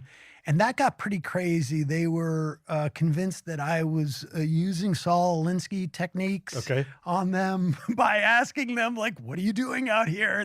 That's exactly what Saul Alinsky would ask. And that seemed pretty crazy. But this was the most sort of concentrated level of craziness that Because people don't realize, again, you and I know this, you go to this weird warehouse in East LA. It's boiling hot. I don't know if it happened with you. It was like they had fans on. You walk in pretty much straight away. There's no like pleasantries, No. makeup. It's not like normal TV stuff. And then you're surrounded by these 20 nut jobs. And it's straight. It's like, go. Yes. And it's 2.5 hours with one toilet break. Yes, it was pretty intense. I mean, I do remember like going into the warehouse thinking like, there's a greater than 0% chance that I'm just going to get mugged here. I like, took security. Like this isn't like a real. I took it's security. a very odd looking place. Yes. And you walk in through like it's really weird. It's a sort of a ramshackle. Even to get to it, you're warehouse. driving this neighborhood. You're like, where Yeah, am I? no. A small little parking lot, and then you got like 20 white supremacists waiting for you in a circle. It was a very odd experience. Let's play it. Let's play some of it. Let's remind you of the moment, your moment that went viral. Well, many did, but this was the most viral. We're talking about government agencies. Uh-oh. Oh, God damn it. I can't play this. You recognize see the him folks. all the time, yeah. I think he was in mine too. Yeah. But he didn't speak in mine. He sat. I don't think he ever came forward. And they changed their hairstyles a bit. It's like there, it's tied up. Then I don't know if that's on purpose, but you do recognize some of these people. In fact, I got the white supremacist lady who you got. Who has since had I don't know if you followed her career. No, I try not to. You know, she was like a trad wife type of person. And I love that Sam knows this. She is no longer, I mean, she had like a little bit of a bump after our Jubilee thing, and then had to eliminate all of her social media because she had an affair with another conservative figure. I can't remember his name. And so she's no longer on the scene. She was the one who came along when we talked about Israel in my show and was like, well, it's one religious group that's controlling everything. I was like, this is not the kind of opposition to Israel that I'm in favor of. But it's so funny to see that guy who's familiar say that stuff. And then you have to respond. And I watched that. Give me 1 sec. Let's check in. Shit. They're live as well. We spoke with him a little earlier. All right, I'm going to keep this in the corner here. Let's go back to that. And I thought, all right, there's a couple of crazies with Sam. Yeah. As you pointed out, when I then turn up, there's all crazies. There's All crazies, and they sort of like, they took an element of the crazy, I think, that showed up on mine and decided like, hey, what happens if we were to ramp this up and make 20 of these people? And that's what it seemed like. Well, it got very dark very quick. I think we can play a clip from mine that was people remember. Are you a fan of the Nazis? God damn it. I frankly don't. I can't play that. Can't play any of the Jubilee clips. I'm not doing that. But in the first half hour, 20 minutes, 30 minutes, I'm like, what am I doing here? I Did you ever mean, feel like walking out during yours? There was a couple of moments when that woman who said like, what's wrong with xenophobia, and the other theocrat, where I was like, wow, this is sort of outside the scope How am I doing? of what we were talking about. Having a good day. I don't know. I think the value You don't support of that Trump, you don't support Jesus. Well, that seems a little bit antithetical to the Bible. You might want to read that Bible. to Specifically the show book of Matthew. people- I mean, you You're know, very wrong. I mean, you engage in a Just a lot of heads up. debates, and a lot of time you realize, like, this isn't necessarily about changing this person's mind. This is about showing a third party, an audience. illustrating, what's going on to the audience. And this was early in the Trump administration. Like, I think I recorded mine literally a week or so after the inauguration, and I think there was a real misunderstanding of like what we were dealing with. And I think to a certain extent, the response I got from, civilians was like, I didn't realize it was this bad. Yes. And so I think there's value in that. It's a little bit painful because you're having to absorb stuff. Like, friends of mine keep saying, "Oh no, it was amazing. What are you complaining about?" I was like, "Amazing for you. I was wanting to sit there and have people tell me to get out of my country and all that shit, especially as a brown Which, immigrant." that does What's take a interesting, fucking- what you it said about the takes its value of toll. showing people. I For agree. sure. That is when people ask me, "Would you do it again?" and I don't know the answer to that question, but or do you regret doing it? But certainly the value of it was that. Which is people think of racist or MAGA people in this country as like, old white men in Alabama. Right. And these are young Gen Zers in a studio in LA. Yep. Right. Many of them are local. And you're like, that's MAGA right now. There is a lot of young MAGA people, very energized online, very committed to, in fact, more committed to the quote unquote MAGA platform than Donald Trump is, who doesn't actually believe anything. And that I thought was worth exposing on YouTube. Yeah, no, I totally agree. And you know, to me, it's like, look, this is the Republican Party. But these guys think the Republican Party is too moderate. Yeah, but I think the Republican Party plays to them. Yes. I mean, and so, you know, whether there are elected Republicans or there are Republicans who don't, you know, subscribe to this stuff, what's animating their movement is what you exposed on that Jubilee. And I think it's really important for people to understand the stakes and really, you know, how we got here. I'm so excited to tell you about our sponsor, Avocado Green Mattress. They're certified. Avocado. I mean, like you point to that 2010 video where, you know, we were still talking about budget deficit, but I also did another one where they were protesting the Ground Zero, you know, mosque, which wasn't a mosque at Ground all. Zero, yeah. And it wasn't at Ground Zero. I actually sort of went down from my apartment to show it, but this was there then. And in fact, in like 06, my producer from the Majority Report on Air America and I wrote a book called FUBAR, which you could probably get on eBay for 83 cents. You might be overpaying a little bit at this point, but the whole thing was about, this is not your father's Republican Party. Like there is a change afoot. Actually, let's see. How much I is think we his were book? more sensitive to because, you know, we listened to AM talk radio. Yes. And it was out there and it was clear where the base of the party was going. And Trump was $12. The sort of like consummation Yes. of where they were Actually, taking this party. yeah, Also, it wasn't $12. organic on Trump's You can get part. it on I mean, people forget this. audiobook. I can't remember where I read it at the time, but back in 2016, when people were analyzing how Trump destroyed these mainstream rivals, 16, 17 of them, because he had his finger Actually, on the that pulse might of the base in a make way it they worth didn't. more. 100%. And he had it, not directly because Trump doesn't do any homework or any kind of prep and doesn't like to talk to the plebs, but he sent Dan Scavino and all these guys on his team to go listen to AM radio, to go hear what Joe Arpaio was saying in Arizona. And they realized the border, immigration, the wall, that is what gets you out in front of all these people. And Trump until then had never been anti-immigrant in that sense. He was always a racist, but he employs migrants to this day at Mar-a-Lago. Yeah. He was a pro-choice Democratic donor, et cetera, et cetera. But he understood, as you say, that is where the base was in a way that Jeb Bush and Carly Fiorina, whatever it was, who were the people running, didn't understand. Yeah, I mean, there were Haven't two heard things. that I mean, one in a one, while. people forget that Mitt Romney in the 2012 election came to New York and made a big show of kissing Donald Trump's ring Yes, he at that time. And the other thing was, like, people also forget that George Bush was sold as the CEO president. And you had Paul Ryan at the time talking, you know, these made up stories about kids don't want kids don't want a free lunch. They want a brown bag lunch. And there was this whole idea in the Republican Party that if you were poor, you were morally unrighteous. Yes.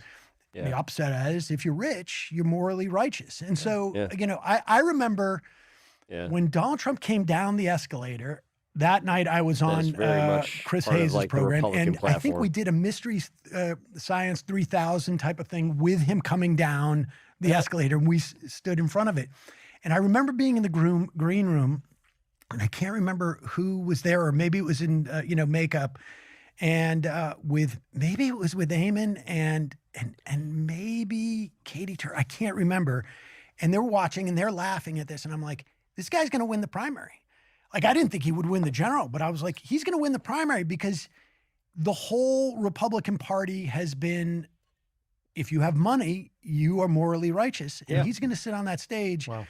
And whenever he says anything, Stan nailed because he's that. a billionaire, or supposedly, he certainly is now, whatever he says you is called going it to early. trump. Oh, yeah. Chris, I mean, I remember sitting across from Chris going like, this is serious. Chris Hayes, star of Amazon's The Boys. Exactly. Exactly. You and Keith Ellison, if I remember correctly. Keith Ellison went on ABC, George Stephanopoulos, and said Trump would win, and they all laughed at him. They all on the panel. laughed at him, yeah. Meanwhile, the Hillary Clinton campaign was saying, this is the best guy we could face off against. We hope it's him. Hillary Clinton was uniquely ill-suited to run against Donald Trump. Should have done great against Romney. Should have gone great against Romney. Or Jeb Bush or any of those. But she was running on her CV. I just realized which, that the "Are you kidding me" thing that they have behind I had them. some political disagreements with her. That's like one of those. But in terms of qualifications, Stan TV there things may that's have for like not karaoke. been more a single qualified. That was a person line who at was the more time. qualified. But the problem is like pricey, but Donald Trump was uniquely situated to attack someone's CV. And, you know, I think the Democratic Party in many respects still has not learned the lesson from that, which is that like these elections are change elections. And if you go around and project that like we're the establishment, so much so that I'm traveling around with a Republican, even as the Kamala term, Harris did in 2024. Exactly. And of course, Hillary ran on, what was it? Trump ran on Make America Great. America's already great. Yes. And I would even argue like the whole MAGA thing. You know, at one point, Biden, it wasn't just MAGA, it was extreme MAGA. Oh, yeah. All you're basically saying to people is, this guy's not the establishment. Yeah. And we are. Yes. And when people want change, yes, they're going to go with the outsider that you're saying he's the outsider. The beauty of doing a show with someone like yourself is you've just hosted us, anchored us into what I wine is wanted more to talk about refined. next. We beer drinkers It was just a don't get perfect it. segue. Wine You gives me a mentioned the Democratic massive Party headache. unless That's why I don't drink it. to be learned. We're speaking not long after multiple like- primary wins Within an hour of drinking it, I will get a fucking massive headache. by leftists. Abdul al-Sayed being the biggest primary win of 2026 by a country mile, winning a Senate primary. Narrowly, yes, but some would argue doesn't matter how narrow it was. He took out $60 million of spending, the endorsements of the entire party establishment. He wins. Chris Robb wins in Pennsylvania. Malak Kuros wins in Colorado. Claire Valdez and Brad We're at Lander. 7 DSA members are going to be Congress people this year. According to my colleague Prem Tek, I think it's 9 total self-professed socialists, because Brad Lander is no longer DSA, but he does identify as a Democratic Socialist. Correct. So you've got about 9 socialists will be in the House in January by Prem's count. So that's just an interesting phenomenon, but also the lessons learned from Democrats about change, populism, anti-establishment messaging. I think that's really important. But what do you say, given we've talked about the Tea Party in 2010, as both of us are old enough to remember that period, what do you say to this common line now, which is, this is the Democratic Party's Tea Party moment. What's happening now? This is the Democrats' Tea Party. And remember, the Republicans' Tea Party didn't work out so well for the Republicans. What do you say to that line of argument? I would say, like, what do you mean it didn't work out? Well, Sarah Palin was a disaster. They lost control of the legislature when they should have won, et cetera, et cetera. Well, I would argue that they Long term, they won. Long term, they won. I mean, I remember America. I remember reading a piece in the Atlantic, of all places, saying like, people have to be careful of Air America because we don't want a situation like, the Rush Limbaugh has been very bad for the Republican Party. The guy ended up getting a medal from a president who ends up being a 2-term president. Yes. It is only analogous in the sense that there is an insurgency. You're allergic to the and sulfides the in establishment wine? of I the might actually Democratic have that Party is problem, too. completely out of touch with. Wait, sulfides. Oh my God, is that what it is? Because like I had the same problem with vodka. Hold on. Which the Republican establishment was, as we discussed, Yes. with its voters. And I think for that's different really reasons. the end of the analogy. I Yes. mean, it's a very sort of like a lazy way of making an assessment. It gives me an ulcer. But I mean, The whole both sidesism when it Yeah, comes to this. You're right. The I analogy would have it is with it's beer, an too. insurgency. Way, certain it's types it's of calling beer. out. But then it actually does matter what you're insurgent about. well, of course. I mean, that's Issues about, like exactly. people get annoyed when I say this, and you've said it, I'm sure, a version, which is It's the stuff that's Yes, there's processed a with far right. potatoes. Vodka. right, and yes, there's a far Oh left. my God, the far dude. right wants Nazism and ethnic cleansing. The far left wants Medicare for all. That is not the same thing. And I would also Thank you, argue Rebecca. that You actually even in the might have context just of, figured like, this out for me. the far right in this country is pretty much a I've been wondering genuine far why. right. Like, I mean, because like I get intense headaches, stomach cramps, all that kind of stuff. internationally speaking, Yeah. you start No, to I've always bump up thought that I had, against like, fascism. an allergy to it. You know, As we saw. as you saw Very quickly. He's a 20 fascist. minutes I in. got no problem with that. But the far left in this country is not Communist. the far left. It's fucking Scandinavian No, Social Democrats. It's the Democrats in 1939. That's true. It's FDR Democrats. 100%. And at best, international comparisons, it's Danish centrist. And so even in the context of that analysis, We've heard that, what you're seeing same summary is really here. a return to the roots of the Democratic Party, of the modern Democratic Party, which was the New Deal. Oh, we're almost to 420. You know, Holy crap. if Mamdani was to come out and actually propose things that FDR did, there would be people on network television who would I light wish Joe themselves on Biden fire. had pitched court packing. Yeah, yes. I wish he had done that. Yes. By the way, we could argue, using your point, that both parties are basically returning to older versions of the Democratic Party. Yes. The in terms of, Democratic like, Party the racism. under Mamdani and Abdul and Bernie are trying to go back to FDR Democrats, and the Republican Party are trying to go back to Jim Crow Democrats. Yeah, they're trying to go back to like 1890s and, pogroms in South Carolina against black politicians. So I think, as a very surface level, you can make that argument. But what is really clear, I mean, if I was someone who was a conservative Democrat, I would be very angry at Kristen Gillibrand and Chuck Schumer because they keep failing in a way that is pretty stunning. That $60 million will not help you with the deficit you created by picking certain candidates. Liz Smith, who is pretty centrist, I think it's fair to say, worked for Mallory McMorrow in this race, worked for Pete Buttigieg, etc. I saw her on MSNBC, or MS Now as it's known, saying that the genius. We have a major update. Guys. Lisa Fleischman went to her court date. The owner of the Truth Trump store in Crystal Lake has pleaded guilty in a traffic case that led to her arrest for failing to appear in court, with the viral video of her showing her screaming loudly and claiming that she would sue the police went viral. What? Okay, that was a typo, which is weird because this is an official release. Court records show, Lisa Fleischman, 53, of Algonquin, pleaded guilty on Wednesday to driving while license suspended as part of a plea agreement in DuPage County Circuit Court. Court records show an additional charge of operating a vehicle while canceled, suspended, or revoked registration was dismissed. Oh, really? Judge sentenced Fleischman to 6 months on court supervision. All right. Fleischman, who's the owner of the Trump Truth store in Crystal Lake, said in a Facebook post that her guilty plea is mind-boggling how the court system treats people. I was just 7 minutes late to court, and they issued a warrant for my arrest. When I got into the courtroom, they handcuffed me again. I asked why. The officer said, "We don't know what kind of weapons you have on you." How does that make any sense? When do you have to go through a metal detector to take off your belt and your shoes? Fleischman had previously failed to appear in court in December for one of the hearings in the case, and the judge issued a bench warrant for her arrest. Fleischman released body cam videos earlier this month showing her arrest on May 22nd as a result of that warrant. She said the incident was the result of an unresolved paperwork issue after she received a citation for driving without a license in 2024 that escalated despite her repeated efforts to resolve it in multiple jurisdictions. Fleischman said she appeared in DuPage County Circuit Court in September 2025, October 2025, and November 2025, twice, regarding the same traffic offense. Fleischman said she was directed to clear up a related violation in Rolling Meadows in McHenry County. Both courts later dismissed the charges, including driving without a valid license, and after determining the issue stemmed from a failure to provide proof of insurance, she said, adding that her vehicle registration was later reinstated. Fleischman said she returned to DuPage County Circuit Court with proof that the matter had been resolved in the other counties, but the judge declined to dismiss the charges.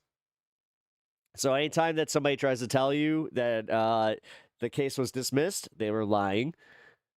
She stated he was the king. He was the king of the castle, and he was not going to dismiss those charges. Fleischman said, adding that another judge and the state's attorney had previously indicated that they would dismiss the charges once the issue was cleared elsewhere. What would be the point of going back 4 times if that wasn't the end plan? She said. It's over an hour drive with somebody who has chronic back pain. Driving is very difficult for me and exhausting. Both Cook County and McHenry County dismissed the charges that were associated with driving with this without a driving on a suspended license because it was all about paperwork. Because it was all about paperwork. I didn't even violate any of the laws or injure anybody. Why is DuPage County not giving me my date to testify without throwing me back in jail? They asked if I would be persuaded in any way of guilty plea. Why am I standing here in handcuffs? What do you think? Fleischman said on social media last week. Fleischman said she never received a certified letter notifying her that her license had been... Yeah, that doesn't happen. Fleischman was arrested on failure to appear on a bench warrant after she finished dinner at the Olive Garden with her daughter and a friend. The traffic stop took place after... that was in the old Spring Hill Mall parking lot. Oh, that's kind of why I recognized it. The traffic stop took place after an officer saw her license plate was bent while she was driving near the former Spring Hill Mall, West Dundee, Carpentersville area. Body cam footage shows that she was interacting. This is ridiculous. I haven't done anything. I swear to God. I swear to God. Any other updates? Holy shit, dude. Fleischman said she's a single mother suffering from chronic back pain. Dude, her kid's in college. She also complained that the meal service served at 4 a.m. and detainees who missed the delivery received nothing until the next meal. And it didn't conform to her vegetarian diet. You know, this bitch was actually out there talking about how, like, well, they don't have your religious food for you while you're here illegally. Too bad. Yeah. All right, let's get back to this. Sorry, guys, but that was wild. Is sarcastically the genius I can't believe that was like a live. DSCC, My friend just said that to me. So Campaign thank Committee, you. Kirsten Gillibrand. You know who they fucked this up. Yep, they messed this up without a doubt. And actually, McMorrow would have been a stronger candidate against El Sayed any day of the week than Haley Stevens. I agree with you. And the interesting thing about McMorrow, I think, like the story that hasn't been really told too much is, why did she fail? Like, there was a moment where people understood in that wing of the party that Haley Stevens is not quite up to this. Yes. People keep thinking that, like, I'm a critic of Israel, so I'm hating on Haley Stevens because of her Israel. Her Israel views are batshit. Like, she dreams about Israel. She won't vote for any kind of restrictions on aid when even people like Nancy Pelosi are voting on restrictions to aid. But separate to that, even if she was pro-Palestine, I promise you I would also be critical because she's just not a good politician. No, she's not. And Mallory McMorrow is. Yes. Whatever my disagreements. I mean, I was one of the first people to interview her when she first went viral with that speech in the State House calling out the Republicans. I was at MSNBC and Peacock at the time, and I was very impressed with her political skills and charisma and communication skills. 421, I think shit. she fucked Pep up talks. by going after Hassan Piker, whoever gave her the advice to that's make what I think Hassan Piker the Nick Fuentes of the Democratic Party immediately. If you look at the polls, I know correlation is not causation, but look at the timeline. That's when she starts dropping in the polls. 100%. And, what's the subtext? What was she trying to communicate there? I mean, like, Hassan Piker was not an issue in... She made him an issue. Well, but why? Right? And it backfired. It was like trying to like create some type of Islamophobia, trying to raise the issue of we need to defend Israel. Yes. And what's interesting to me is that like there's a very difficult sort of needle that the establishment is trying to thread now. And you cannot, she's bringing up Hassan Piker for the sake of donors. Yeah. There's nobody else who knows who they are. And so you cannot satisfy those donors and also seem normal, for lack of a better term, to the majority of the electorate. My favorite story out of the whole of Michigan, perhaps my favorite story on the reporting that's come out, you talked about she's trying to satisfy these donors. And these people will never be satisfied because, of course, Kirsten Gillibrand A woman who calls Zohran Mamdani an advocate of global jihad Right. has still never publicly apologized to him or to the Muslim community. I believe she privately apologized. She apparently accused McMorrow of being in the DSA. So, like, no matter how much you moderate, if you're slightly to the left of Genghis Khan, the Democrat establishment will say you're a socialist communist. Forget Fox. Yeah. Forget the right. Schumer and Gillibrand will do it for you. It is fascinating to me to watch this, like, sort of this talking point ossify. I mean, I don't know if you remember when they used to say, where the Republicans used to say, Barack Obama's got Chicago-style politics. And I just remember at the time thinking, like, there's no one alive who knows what you're talking about. Like, the Chicago-style politics, you're talking about something that was like 70 years ago. Yeah. And its Chicago-style resonance politics. is gone. They used to say San Francisco Nancy Pelosi because they were trying to say, like, she's got gay values or something. And that became sort of anachronistic in many respects. And I think we are on the cusp of those talking points becoming similarly.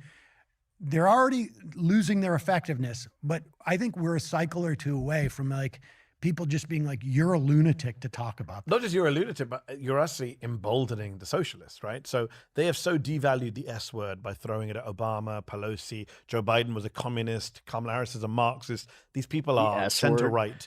And under any European political system, these are center-right capitalist politicians. And the idea that in America they're socialist, Marxist / communist, you're now seeing Trump escalate the communist phrase. Part of that is Stephen Miller trying to use the anti-terror playbook to go after people. There's a dangerous element to it, but there's also a moronic comedic part of it, which is you've had to escalate the rhetoric because socialist doesn't have the same impact anymore. So now you have to say Abdul El-Sayed is a communist when there's literally nothing communist about him, let alone socialist. He doesn't identify as a socialist. The idea that you would have universal health care and that's communism, all that does is that means people think, well, communism is pretty good. If that's what communism is, that's good. So what you're doing is you're actually... There's a reformation of the word, but I would also argue it's because... I grew up in the Cold War, and you did. You're old, and I am old, and increasingly the electorate did not, and so the resonance of that word is losing its sort of valiance in our political discourse. Liking this video? And don't just watch. Hit like, share, and subscribe, and Oh, tap wow, the it's when bell the so you White never House miss a kinda looked video normal. or live show. But if you Remember want that? early access to exclusive content, do you agree with me? I assume you do, but I'm going to ask anyways. Like, as someone who's covered this stuff for a long time, and we just saw you in 2010 talk about the Tea Party, but the moment we're in 2026, just as you do Majority Report every day, I'm doing multiple things, Visiteur every day. How hard is it to cover this news cycle, this politics? It just feels insane. It's I can't say relentless. Not just relentless, That but bad like every day I'm Chicago-style like, pizza that can't be and true. tavern. That can't be real. Did Donald Trump really say that? Did this story about this corruption We have a good Detroit really place, happen? too. Like, and I've used this line many a time over the last, 10 years since he emerged on the scene, which is, if you put this stuff in front of a Netflix writer's room, they would say, don't be ridiculous. Yeah, right. For House By the of way, Cards, guys, hit the like button on the stream. It's doing its thing again. It says I have 0 concurrent viewers. What's up, chat? One's in chat if you're still here. writer, whatever it is, they would say, I mean, literally, this it is says insane. 0. Like, Yeah. we're not putting So, this in our TV am show. I That is lonely? too on the nose. That Oh, is too no. ridiculous. That plot twist would never happen. And it happens. Yeah. And I just feel like I'm in crazy land. I go to my We are live through the looking and glass in many it respects. says how many I got. The pace of Do you think things that is goes crazy. if / when Oh, Trump okay, goes? cool. Or is that's American politics now? Yeah, YouTube is a I mean, joke. I think Yep. we're going to go through a period. I don't know how long it's going to last, but I think it's going to continue to be insane. I mean, I think this is hopefully a uniquely crazy time, and what I find really challenging you about it is like, spell it. what part do we cover? Like, the corruption What up, Rev? is Good to see probably you. as excessive as it's been in the history of the country. Never seen anything like But to me, the real story that's going to resonate, Lies. because all when Trump is lies. gone, his corruption is gone. Hey, There's vestiges Hey, we're of it. back. But the real problem is what the sort of Is that a punishment? Because my the chat was just like, Republican, we're the abandoning diehard you." Republican and conservative movement people have done, like Russ Vogt, destruction of the IRS, the Consumer Financial Protection Bureau, the CDC, the What up, boys? FTC, How you doing, man? the FDA. These agencies How you been? have been so decimated that it's like, you know, Not sure if you're having the same allergy issues I we're am not going today, to but feel holy it, crap. you know, It's for so bad today. years to come. And Like for the stream. vast majority of Yes, people please are not do. going to be able to put together the idea of That like, would be wonderful. hey, how come it's 6 months later and I haven't got my IRS refund? Johnny Or Five how come is we, you know, if I eat lettuce, I get explosive Wouldn't diarrhea? you like to be a pepper or two? Or die. You know, why are we worried about measles? Oh, I need the audio from that for a new fucking outro. My kid's school That's right what, now. okay. And on and Or on and like on. a- Like, why do we have a greater Oh man, concentration I gotta of figure wealth? this out. I mean, Maybe all like of a these things 420 are going to be like a bumper. function of the Okay. destruction of these agencies. And I got an regardless of who idea. becomes president in 2028, there's only so many resources you have to rebuild these things. You know, some of these agencies have existed for you know, 100 years, Yes. decades, and it takes a long Oh, it's time much to build easier up. to destroy than build. Of course. And they know that. And Roosevelt knows that. You mentioned 28 a couple of times, 2028. Joe Kent and Marjorie Taylor Greene were seen in a picture with Tucker Carlson in his home recently in Maine, all sitting around the table. Yes. Station. Come on, now. Wouldn't you like to be a pepper too? Wouldn't you like to be a pepper too? There we go. Yes. Okay, they actually do have it just completely It was very woody. It was very wood. He loves his go. wood. There's a lot of wood in Tucker Carlson's house. If you watch his show, as I do, for my sins. Hi. Bye, fish. Joe Kent, former national counterterrorism director for Donald Trump, quit over Iran, blamed Israel. He Los locos kick your ass. Los locos kick your face. Los locos kick your balls into outer space. has been accused of all sorts of white supremacist neo-Nazi ties when he was running for Congress. He I love those went movies. on Cenk Uyghur's podcast on the Young Turks, and he talked about how they went there to try and persuade Tucker to run for president as the leader of a new third party. What do you make of that? Well, one, I would love it. That would be great. Split the It Republican would vote. split the Republican vote. You don't think it would take a lot Mehdi's got a fucking nice buzz going. You can tell. of lefties with him? Because me and Shadi Hamid from the Washington Post, we got Oh, attacked dear me. a few months back when we said that we had gone to visit family Johnny Five. Whoa, wash your mouth out with soap. and friends, and Dude, that guy was putting on an Indian voice. Actually, wait. No, that's a proper way to say we that. noticed that in the Muslim community, at least, a lot of Muslims are like, Totally I'll was, vote for though. Tucker Carlson because he's speaking out against foreign wars. Yeah, I mean, I think in the absence of a Democrat who's speaking out against foreign wars, you know, water flows downhill, and there's a lot of people who don't want that. I mean, I So hope does that P. it's hard for me to imagine we're going to have a Democratic presidential nominee who's going to be able to get through that process, the primary process. Being as pro-Israel as predecessors. I mean, this is Hassan Piker's argument recently that the 28 nominee won't be It's super pro-Israel. It's inconceivable in my mind. So that might neutralize some of the Tucker yeah, attraction. yes. Do you think the main threat is to the right? I think the main threat is to the right, and I would say that I think it's also bullshit. I don't think he's going to do it. No. I think he's going to endorse J.D. Vance. Yes. He's and made I it very clear he Yeah. loves J.D. Vance. Yes, and I think also, you know, like the idea of a third party run creates some type of credibility that you can then impart to a J.D. Vance. A man called RFK Jr., who may have done exactly that. Yes. Third party until he's suddenly Trump, suddenly MAGA. Yes. And then he's imparting all that. Oh, look at me. I'm bringing my independent folks with me. It's shepherding. Well, to be fair, he tried to, like, he did try to sell it to Kamala, and she was just like, no, thanks. People towards Oh, but why not? MAGA, which is what Tucker Carlson may do with J.D. Vance. Without a doubt. And I think also it's a way of getting leverage, right? I mean, RFK ran. I don't think he thought he could win. I think it was a way of negotiating some type of leverage so he could get into that situation. I think he ran thinking he would negotiate with the Democratic nominee and ended up he said with himself, the Republican. I mean, the He irony. called Trump a Nazi and Hitler, which is ironic. Yes. In fact, I think I was on the radio with him when he did that back in the day. But he ran at the beginning when he ran against Biden. People forget that he was running in the Democratic nomination. he was talking a lot about how we have a revolving door and that, government is full of people who are transactional. And then he basically admits, I offered, Harris my support if she would give me what I wanted, and she didn't. You're telling me RFK Jr. is a shameless hypocrite? I'm stunned. I would even add a lot more descriptions to that, but on top of it. Bigoted, etc. We can go down the line. Just coming back to these right-wingers who are claiming to be anti-MAGA or anti-Trump, pure MAGA, whatever you want to call it. It's a discussion we've had on this show many times. I talked about it with Crystal Ball. I talked about it with Bassem Youssef. Bassem went on Candace Owens' show, and I said, why'd you do that?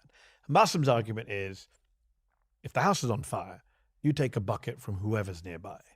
And his argument is, and I hear this from a lot of people on the left, in the Muslim community, which is, put all these other things aside. Yes, we can disagree with these people on multiple issues, immigration, the economy, taxes, blah-de-blah. But it's a genocide, and Tucker Carlson's saying the right thing on a genocide. Candace Owens is saying, and this is not me saying it, but other people saying, she's standing up against Israel. Marjorie Taylor Greene has been very strong on arms. So that's why we should work with these people. Do you buy that argument? No. If I go on Tucker Carlson's show, I mean... A bunch of people have who are, quote unquote, on our side of the argument. Trita Parsi was on recently talking about Iran. Right. A good friend of mine. Right. Cenk Uyghur's been on. Anna Kasparian's been on. Right. Parsi's one of those people that just like all of a sudden everybody's talking about people. But there's been certain people who've gone on. And everybody's having it on their show. And just like a year ago, never knew that name. Am I happy that Tucker Carlson is advocating that we should not be supporting Israel to his people? Yeah. I feel like it's an industry plant like Sabrina Carpenter, where it's just like, they just popped up out of nowhere. That's good. If I had a button to stop him from talking, that I wouldn't press that button. But what value am I bringing to that cause by going on his show? The right way forward? None, as far as I can tell. Cooperation All I'm doing is just bringing him some value. Blindly fucking follow? If I was to go on the show... People would say, just to be devil's advocate, people would say the value you're bringing is you're showing there's a coalition of Americans on right and left who are against these endless wars. Yeah, and what is the, to whom am I showing that? The establishment. Well, the establishment can see that I disagree with the war, and they can see that, and they can do the addition if they want to do the addition. That's not a very hard math problem. When I go on that show, what I am saying, unless I am arguing with him the entire time, which is what I would do, is I am saying there's something for you. My audience, I'm saying this to my audience, there's something for you to hear to take a look at and encourage. Like, I am happy that he's doing that. Sam is making me feel like I need to go to the gym. This is not like we're both going to sponsor legislation that's going to go through. Like what is the material thing that I'm achieving there? I mean, you're both podcasters with the greatest respect. It's like you're not, as you say, you're not lawmakers trying to do fine goal. I mean, I'm okay. Right. And if we were, organizing a protest, I could say like, okay, I could maybe see like, from a logistical standpoint, but we're podcasters. And we have an audience, and when you go on to a show, you're offering some imprimatur to the extent that you Unless you're going on to debate with them, which is not what people want. Right, So people tell me as well, they said, if Tucker Carlson ever invited your show, I'm sure he wouldn't, I'm sure he's not a fan of mine, and I'm not a fan of his, you should go on his show. That's question is, have you gotten your tickets? True, we would agree in the Gaza section. There'd be multiple other things I would have to challenge him on. Yeah, and... is why he'll probably never invite me on the show. It's a different media environment. Like back in the day when MSNBC that's an oldie but a goodie. He was right wing. I'm talking like 04. I'm old. Tucker had a show on that program, and he would have Buchanan fill in for him. Do a little stretch. And Buchanan would invite me on when he wanted to criticize Israel. And I was like, do a little roll. Did you go? And I went on. So isn't that a contradiction? Well, I think it was a different media environment, and I don't think I had. It's a different medium. First of all, radio to TV. And you Pat Buchanan's Jewish cover. I think I was his beard, and I had some real misgivings over it. But at that time, there was no one in the mass media who was criticizing Israel. Yeah. Go bring back my little bit of masculinity. Yeah. Yeah, now it's a very different ballgame. Now it's a What's very annoying different to environment. Me, what frustrates the hell out of me when I speak to kind of normie crowds, and people say, "Oh, Tucker and Candace and my MTG." Everywhere I go, especially Muslim guys, I've said this before on the record. Like, there's no live Q&A I do where somebody new doesn't say, "Hey, what do you think about Tucker, MTG, Candace?" I'm like, "Oh, here's that question." What frustrates me is, and this is why the left is so bad at messaging and so bad at banging its own drum, is like they have come around to our way of looking at the world, not the other way around. We were here first. We were against the genocide from day one. Yeah. We were the ones calling out Israel before October the 7th. You guys are Johnny come lately. It's like Marjorie Taylor Greene was saying, "I stand with Israel" in the weeks after October 7th. She was putting in resolutions condemning Rashida Tlaib as a Hamas terrorist, right? Well, she also could have stayed in Congress and actually had a material done these impact votes on that she these criticizes things. AOC for not taking. So I'm glad, like you, I'm glad they're saying what they're saying. I wouldn't press the stop button either. I love it when MTG is calling out Trump. I love it when Tucker Carlson is calling out Mike Huckabee and Ted Cruz. But make no mistake, you have come around to our way of thinking and not the other way around. I'm not going to whitewash. First off, I would also argue that the impetus for, listen, I remember when Tucker Carlson called Iraqis a bunch of monkeys. Yes. And he said immigrants make America dirty. Yes. I think if you watch a lot of Tucker Carlson, you see this stuff much more than gets presented. Even now. Yes. Even now. When he's interviewing Huckabee or someone, he's smuggling in great replacement stuff, and there's a lot of brown people in the UK and all of that stuff. 100%. And the impetus for his anti-Israel perspective is not about Palestinian liberation. I would also argue that there's whiffs, if not things more explicit, about Jews involved in that as well. Apparently I'm getting like a lot of rain. Like in about 5 minutes. Oh, Owens. Certainly Candace Owens. Damn it, dude! Can I escape? I remember being at the RNC. I think Illinois is just in 2004. No, it was the DNC in 2004. Air America. Nobody knew what it was. We're on Radio Row. I'm talking to a guy, and he sort of vaguely knew that we were liberal. And he goes, "Yeah, I'm not with these neocons. I'm a Buchananite." And I'm like, "Yeah, okay." And he goes, "Yeah, there's neocons. It's really just a bunch of Jews." Yeah. And I'm like, dude, like, am I the first Jew you've met? Like, you were like, "I'm a Buchananite." No, okay. Yeah, but no, you're right. And it's there's much worse today. Strain but it's there. much worse today. In those days, it was fringe. Buchanan was fringe. Whatever you think about the Republican Party back then, they kept him fringe. Well, let's be clear Today, what America First is. It is Buchanan was very prominent in that tradition. But when he was prominent in that tradition, he was fringe within the Republican Party. Today, it is the Republican Party's mainstream, right? Donald Trump hosted Nick Fuentes for dinner at his house. Another dude. No previous, like, not a president, not barely a politician. Republican president would so many people listen to that asshole. Buchanan was a speechwriter for Nixon. Indeed. And Nixon is probably the other person who was anti-Semitic very clearly if you listen to the tapes. Yeah. But in public, I don't think would have hosted a Holocaust denier at his home for dinner. So my point is, it's been mainstream today. And if you get into the young people, the Groyper stuff. Get the fuck out of here. You did see a story recently, I think it was Axios, Politico, one of these DC political outlets did a story about how Republican Congress members can no longer hire any good staffers out of college. Right. Because they're all dumbasses, Groypers, Groypers, or Trump loyalists. They have no actual expertise in anything. And people have talked about how many Groypers are already on the Hill, how many people follow Fuentes. You're seeing all these stories about the New York Young Republicans Club. There's not a week goes by where some student or college or TPUSA or Young Republicans Club is not exposed with like a text group talking about Jewish people, black people, Muslims, and white supremacist ways. And my worry is like, we're not, the media's certainly not talking about it. You and I did Jubilee. I did 5 arguments on Jubilee, or 4. Yeah, 4 arguments. My 4th one was Donald Trump is ethnically cleansing Gaza. None of them wanted to get up and argue with me. They all hated Donald Trump's position on that. They're all anti-Israel. But they're not pro-Palestine, as you say. Right. They're anti-Israel. Right. One of them, the one who was on both of our shows, she was very clear that it's all about one particular religious group controlling the president. Right. And people said some stuff after that show, which I can't repeat, some horrifically anti-Semitic stuff off camera as we were leaving that warehouse. And I remember thinking to myself, Jonathan Greenblatt, if only you could be here with me today. You spend all your time in the ADL monitoring some Palestinian students' placard on campus. Meanwhile, there's an entire generation of white Christian Americans who are going to be in positions of power very soon who want to basically do old school, old, Oh yeah, trust me. For if Israel gets what they want, you remember how I said that evangelical Christians call the Jewish people of Israel placeholders? Nazi-esque anti-Semitism. I think it was there, and I think saying that that Buchanan was marginal, I think it places him on the spectrum in the wrong place. Okay. I think he was, in many respects, central.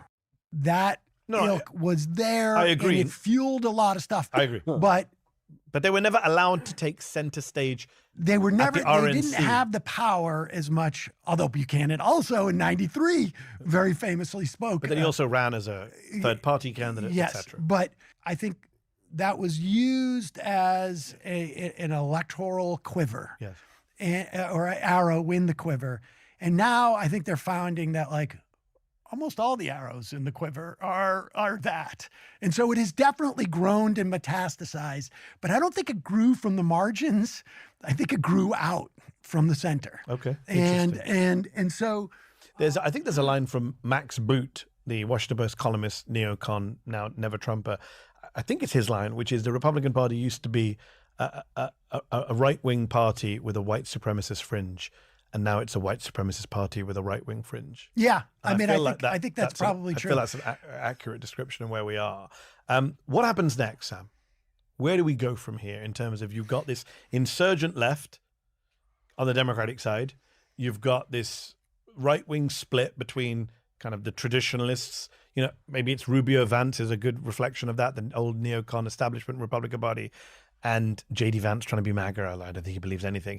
Where does I don't think he believes in a single thing. He doesn't have a guiding principle. I have a lot of hope in like the youth. Maybe? Well, some of the youth, as we've discussed, some of them are the group. second most powerful man alive. The majority. General, the majority. And I think the party is arguably. I think we're going to move to the left in 2028. But again, there's all these challenges that our government has been decimated in a way that I don't think we've ever experienced.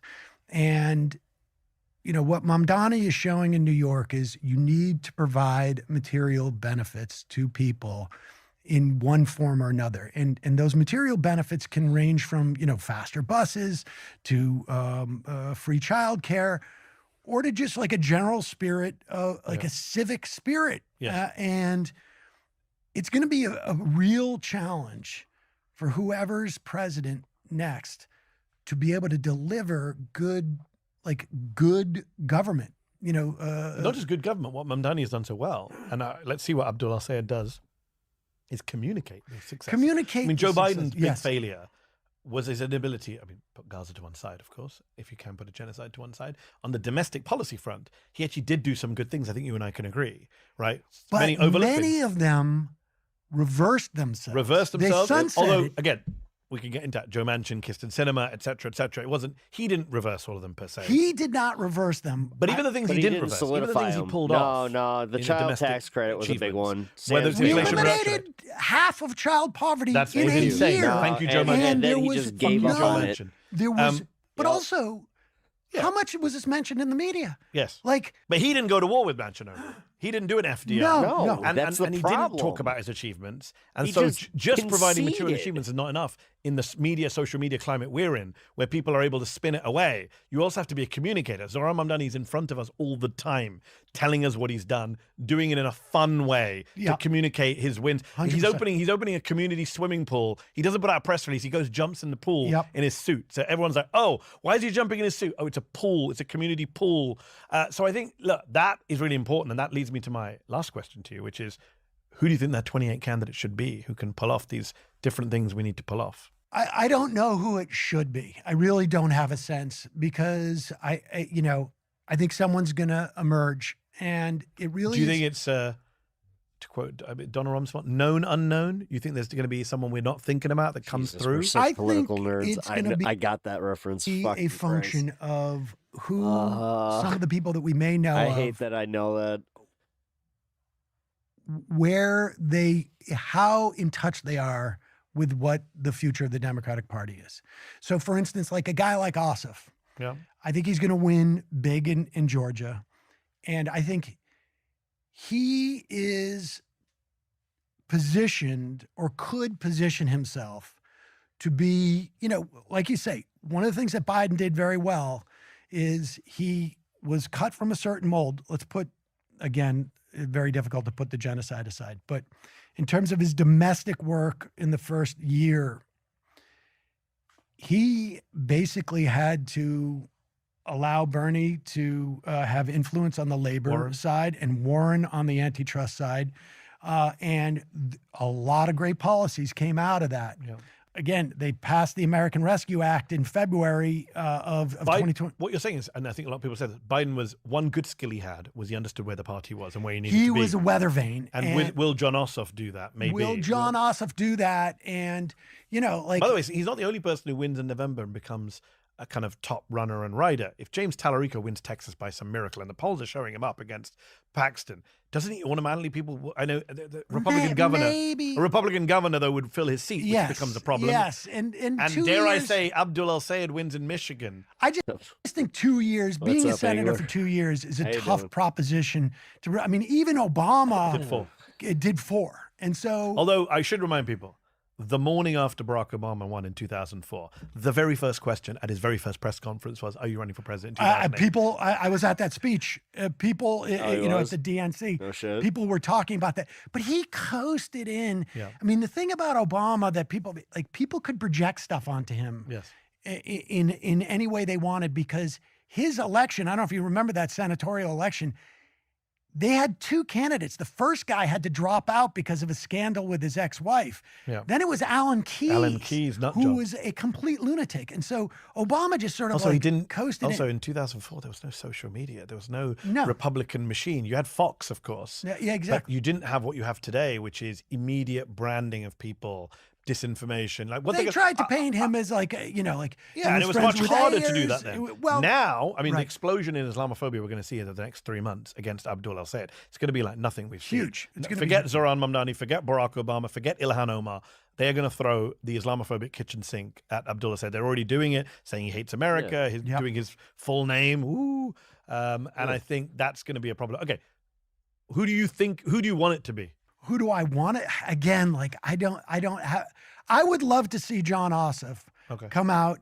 But if you waved a wand, you wouldn't say AOC or Ro Khanna. I mean, I personally feel like I would like AOC to be senator from New York. Okay. Yeah. And I think it's just sort of like, I think the left in this country needs more power. Yeah. Because we have seen, like, El Sayed is a great example. It's tough when you have the Republicans and a slice of the Democratic Party, the one that I mean, we listened to that one schmuck that was just like, well, I was part of, I lived through 9/11. I could smell it in Pennsylvania. It's a lot of the power fighting against this person. So you're thinking strategically, have AOC in the Senate, Abdul El-Sayed in the Senate, other Troy Jackson in the Senate, have progressives in there to help a Democratic president's agenda. Yes, to help and to push it to the left, and to realize like the center of the politics. I mean, I would be afraid of AOC losing at this point in her career, a presidential. That's a good point. She's got a long career ahead of her. Like, look at what it's done for Kamala. Okay, got to ask this before we go. A lot of people don't know that you're not just a host of the Majority Report and a wax lyricaler on American politics. You're also an actor. You've been in lots of things. I didn't know till we did the show that you were in Spin City. I used to watch Spin City back in the UK. I did a couple. Growing up, younger man. I did a couple episodes I'm much of younger Spin than City. You. So when I used to watch it, who were you in that show? Was it Michael J. Fox or Charlie Sheen time? It was Michael J. Fox. Okay, the I OG. did a couple episodes. I was hired. Which is a political comedy, by the way. It's yeah, about a mayor in New York. I was hired ironically. as a boyfriend. sign language interpreter for the mayor. Okay. And didn't have any sign language skills. But I did a 2-episode run on that. I was on Sex in the City back in the day. Bob's Burgers. I am still Oh, thank you. a voice on Bob's Burgers. Wait, the speaker was out there? Oh, shit. Even today? Thank you. Yes, I play Hugo, the health inspector. Okay. And a couple other voices. And I just, it had been Everybody say hi to Uni. basically a decade since I did. Hello. I think the last acting, like You've just done a secret acting gig. I just did I'm a guest on a pretty I can't say what it is. high profile show that's in its second season. Coming out soon? It'll come out, I think, in April of next year. And I can't tell you, but Sam told me the role he's playing. It's not a Sam Cedar role. There was a lot of great actors I got to work with on this show that was really fun for me. But I they make you sign something. Don't tell me, because in this day and age. But you're going to be surprised when you're watching this show and you see Sam Cedar pop up and you see his job description. You'll be like, I didn't see that coming. No, I think you probably won't see that coming. All right. So while we wait for that secret show to come out, remind everyone where they can see you more normally. You can watch Sam Cedar on The Majority Report, co-hosted What a weird plug. by Emma Vigland, who I'm sure people are familiar with every day on YouTube or on Twitch. He's so uncomfortable doing self-plugs. Look at those traps. We go live at noon, and then you can find our videos after the fact, or also as a podcast. Check out The Majority Rule. Sometimes I'm on it too. It's a great show. It's opened doors for us. Baller. That was sick. That was sick. All right. Let's see. What else we doing?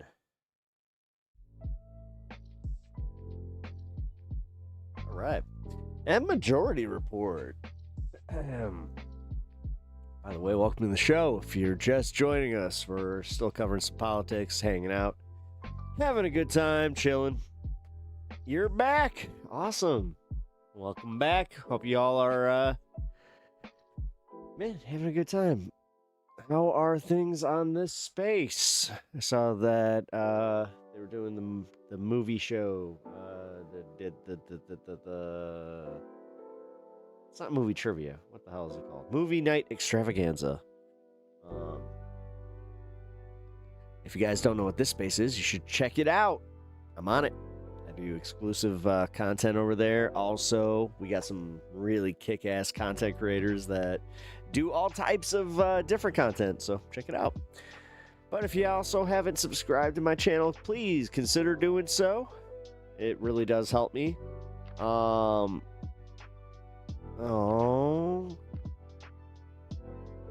Please. Okay, good. So, let's find something. Pepaganda. It is Pepaganda. Oh, hey. Yeah, let's watch this outtakes thing. This is fun. 纽约市 Sorry, one more time. Okay, I want to show New York City high schoolers. Let me do that one more time. 免费送吃 Okay. This is Regents junior year all over again. I have a 70 in a state Regents exam. Wow. Okay. También. Hasta el lunes 10 y 7. No, lunes 10 y 7. One more time. Yeah, 10 y 7. Gets progressively. Its conjugation is on. Is okay. 多张百老汇演出门票 Wow. No, it's Almost there. Are we with our Q's and our X's and our Y's? I mean, hey, you know what? Even if this is like, okay, let's do it. Outtakes. He's crushing the pronunciation. Theater Development Fund. Lottery. Lottery. I'm just gonna say lottery. Broadway show. দেখার জন্য 17 August মধ্যে. Okay, then the rest is okay. Okay.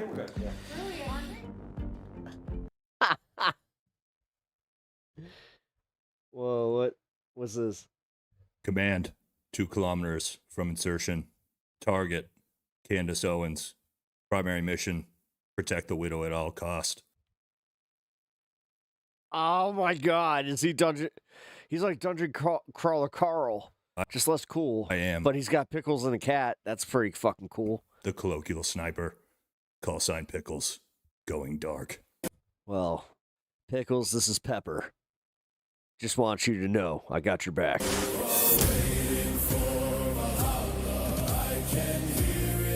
Actually, if he's a sniper, technically that would make me infantry.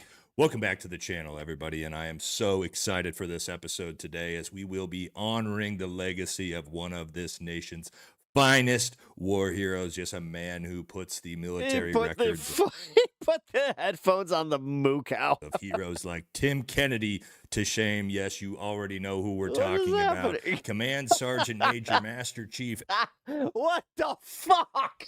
Oh my God. Admiral and I hate AI so much, but God damn it. God damn Andrew it. Oh, he fucking nailed Pickles it. Wilson from the famed same unit as Andrew Bustamante, yes, the Army Delta Rangers Delta Force. And I'm so proud to be able to do this episode with you today. I actually served with Andrew in some of the most famous and historic battles in U.S. He's got pickles. military history. Yes, like the Battle of Olive Hill, where we single-handedly took down 500 OnlyFans models and saved a grieving widow from an evil pregnant witch. So that's what we're going to be doing in today's video. We're going to be taking a look at the incredible... Good on Valhalla. I got to give him some credit. This is Valhalla VFT, and oh my God. Army career of the savior of TPUSA, Andrew Pickles Wilson. God. So don't forget to like, comment, Give me that for all the thumbnails, please. subscribe. Helps the channel. Let's jump into it. Let's talk about it. Yeah, we got to get straight into this. As you can see, I'm feeling the vibes. It brings me back to my time in Army Special Forces. Now, I never made it to the ranks of Army Delta Ranger Delta Force like Andrew, but I'm still beaming with pride after watching that incredible debate performance by Andrew against Candace Owens. Yes, because of course the entire internet is saying is Andrew definitely won. Okay, anyway, let's first thing we got to do is we got to take a look at the claims of Andrew Wilson. Yes, Andrew has claimed that he was in the Army for by the around way, I pickled the peppers.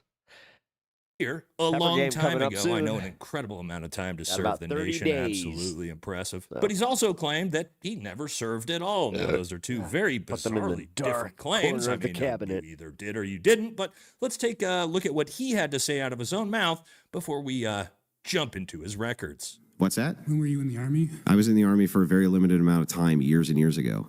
How long? He did Stolen Valor. He did Stolen Valor. He did Stolen Valor. Was that a very limited amount of time, if you don't mind me asking? It wasn't very, about a year. He did So what Stolen happened? Valor. Well, it doesn't matter what happened. Oh, but we're talking about service, man. What about it? There had to be some sort of service which was rendered before you were allowed to vote. Yeah. Like military? Military service, maybe. Yeah. So did you serve, Andrew? I did not. No. But you also never served. Now, this is very, very important context. A lot of people are missing why this is so important here and who he's actually talking to in each one of these clips. And as we see here at the beginning, we've all seen the Whatever podcast, right? Where, of course, Andrew Wilson demonstrated his incredible ability to open that pickle jar. As you see, we have our pickle grenades right here if we need to use them to defend ourselves. It's the one thing that Andrew Wilson simply cannot handle. So if you're ever in a pickle with Andrew Pickles Wilson on the other side, make sure you have these bad boys ready. Now, this is important because what you see here is Andrew claims that he was in the Army for about a year because he, I'm pretty sure, wanted to sound cool. And this was back in 2025, as you see. Sometimes dorks and fucking losers decide to do this when they're talking to other civilians to sound cool. Now, what a lot of people didn't know is in this later clip, this gentleman right here, who's actually really funny, is a veteran. He actually just massively shit-talked. God,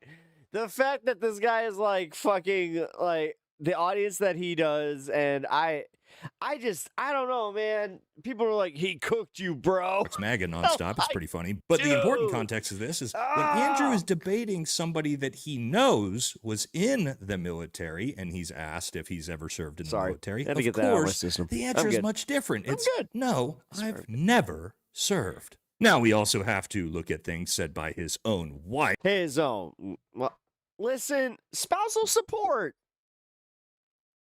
In this context is very important as well. As you see here, Uni, I love you. Here she says sometimes it comes in really handy to have a husband who's a master gunsmith and an Army sniper. Now, Andrew, of course, tried to claim on the Candace Owens show that he was the colloquial sniper. Yes, that he doesn't know why his wife said that. But let's explain how this works, because this is sort of the Tim Kennedy approach to stolen valor. It's called proxy stolen valor. And so what people do, like Andrew here is, and so you understand, anybody who serves knows that their wife has no idea what's going on while you're at work. The only way she would have any clue about what you did in the military is based off what you told her. So yes, Andrew Wilson did tell his wife at one point that he was an Army sniper. Now, did he do that because he had met an older woman at a bar? And knowing that he had a lot of competition because she's got 3 baby daddies, he needed to posture himself as some type of war hero, and he told her he was that historic Army sniper. I'm not really sure, but what I can promise you is, yes,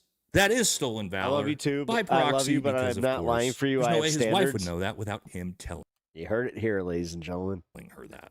Okay. Claims. Let's talk about his claims, and this is important for his Candace Owens episode, right? He makes some big claims, and why this is important is because Andrew is a big proponent of positive evidence, right? Yes, I think he used that term about 37 times, and like he said to Candace, any claim you make, even if it's an opinion, you got to have positive evidence. So we're going to diagnose some things here, and we're going to ask Andrew to provide some positive evidence to his claims. Here's his claims. He was in the Army for about a year. He was an Army sniper. He's a master gunsmith, and he trained rifles. Oh my God, dude, I love seeing him get called out for being a fucking... Pretty wild that a master gunsmith thinks a soft point round is actually a frangible round. But first things first, what we're all here for, yes, we got to talk about his Army service records. Yes, and like I said, one of the most impressive storied careers I have ever seen in my life. So we're not going to waste any time. We're going to pull those up for you right now and show just how amazing that is. And, there is none. Huh, so that's a little bizarre. It turns out that, came back with nothing. So, I wonder what that could mean. I mean, again, I'm assuming because Andrew said that he never served at all, that the reason why we didn't get any records back is because there is no records of Andrew, and God forbid, I hope this isn't true. I hope there's some type of issue here that we're not aware of, and maybe Andrew could help clear these things up for us, because at the moment, it appears to me that, Andrew, you never were in the Army. Now, that's a little bit awkward. Now, in fairness to Andrew, there could be some reasons for this. It could be that maybe Andrew Wilson is not his actual real legal name. Maybe he's using a fake name. Maybe he can clear that up for us. Maybe he's using a fake birthday. Now, of course, we're not going to dox anybody on this show, but that would be interesting because he's actually claimed he is 2 drastically different ages, so there is possibility in that. It could be that it's a certain situation where maybe Andrew never even made it through basic training and he was a failure to adapt, and that's why we don't have any records for him. That could be, but there is one easy way to clear all this up for us, Andrew, and that is for you to provide some positive evidence to all of us and show us your DD-214. Yes, for everybody who knows, DD-214 is a record of your service. It's public information. All you got to do is redact your personal information and show the world. I've shown mine on the stream dozens of times in my YouTube career. So, Andrew, public challenge. At the moment, it would appear you have completely fabricated having ever served, and maybe, again, we're just missing something here, but you could definitely shore all this up by showing us your DD-214. Otherwise, we're going to have to just assume this is just a massive, ugly case of pure stolen valor. That's it's embarrassing. Oh my God. Because he was pressed on this on the Candace show. Now, when it comes to stolen valor, guys, I watch the way people I was never a sniper. Very, very carefully. What do you mean? I was never a sniper. People like Andrew can be very crafty you look in the way they lie by omission. You, I think, have said on a platform that you were a gunsmith. Mm-hmm. Okay, and for how many years? Many, many years. For many years. Mm-hmm. You also said that you were an Army sniper. I wasn't a sniper in the Army. Okay. And I never said that. Sorry, your wife tweeted that you were an Army sniper. Yeah, I don't know. Like 15 years ago, she said something. Does it change 15 years later? She said that it was colloquial. So Army sniper is a colloquial term? Yeah, I was never an Army sniper. Okay. What did you do in the Army? Did you teach the sheet? Then I correct. Oh, that is totally his wife lied about him. Like, dude, I'm pretty sure that him and his wife are alcoholics. And and she tweeted that shit without even thinking. And said you taught rifles in the Army? No, I didn't teach rifle. No, I taught rifles as a private citizen. All right, now let me explain the craftiness to his lying by omission here. As you see, Candace asked him, you were an Army sniper? And he said, no, my wife said that. I'm the colloquial sniper, of course.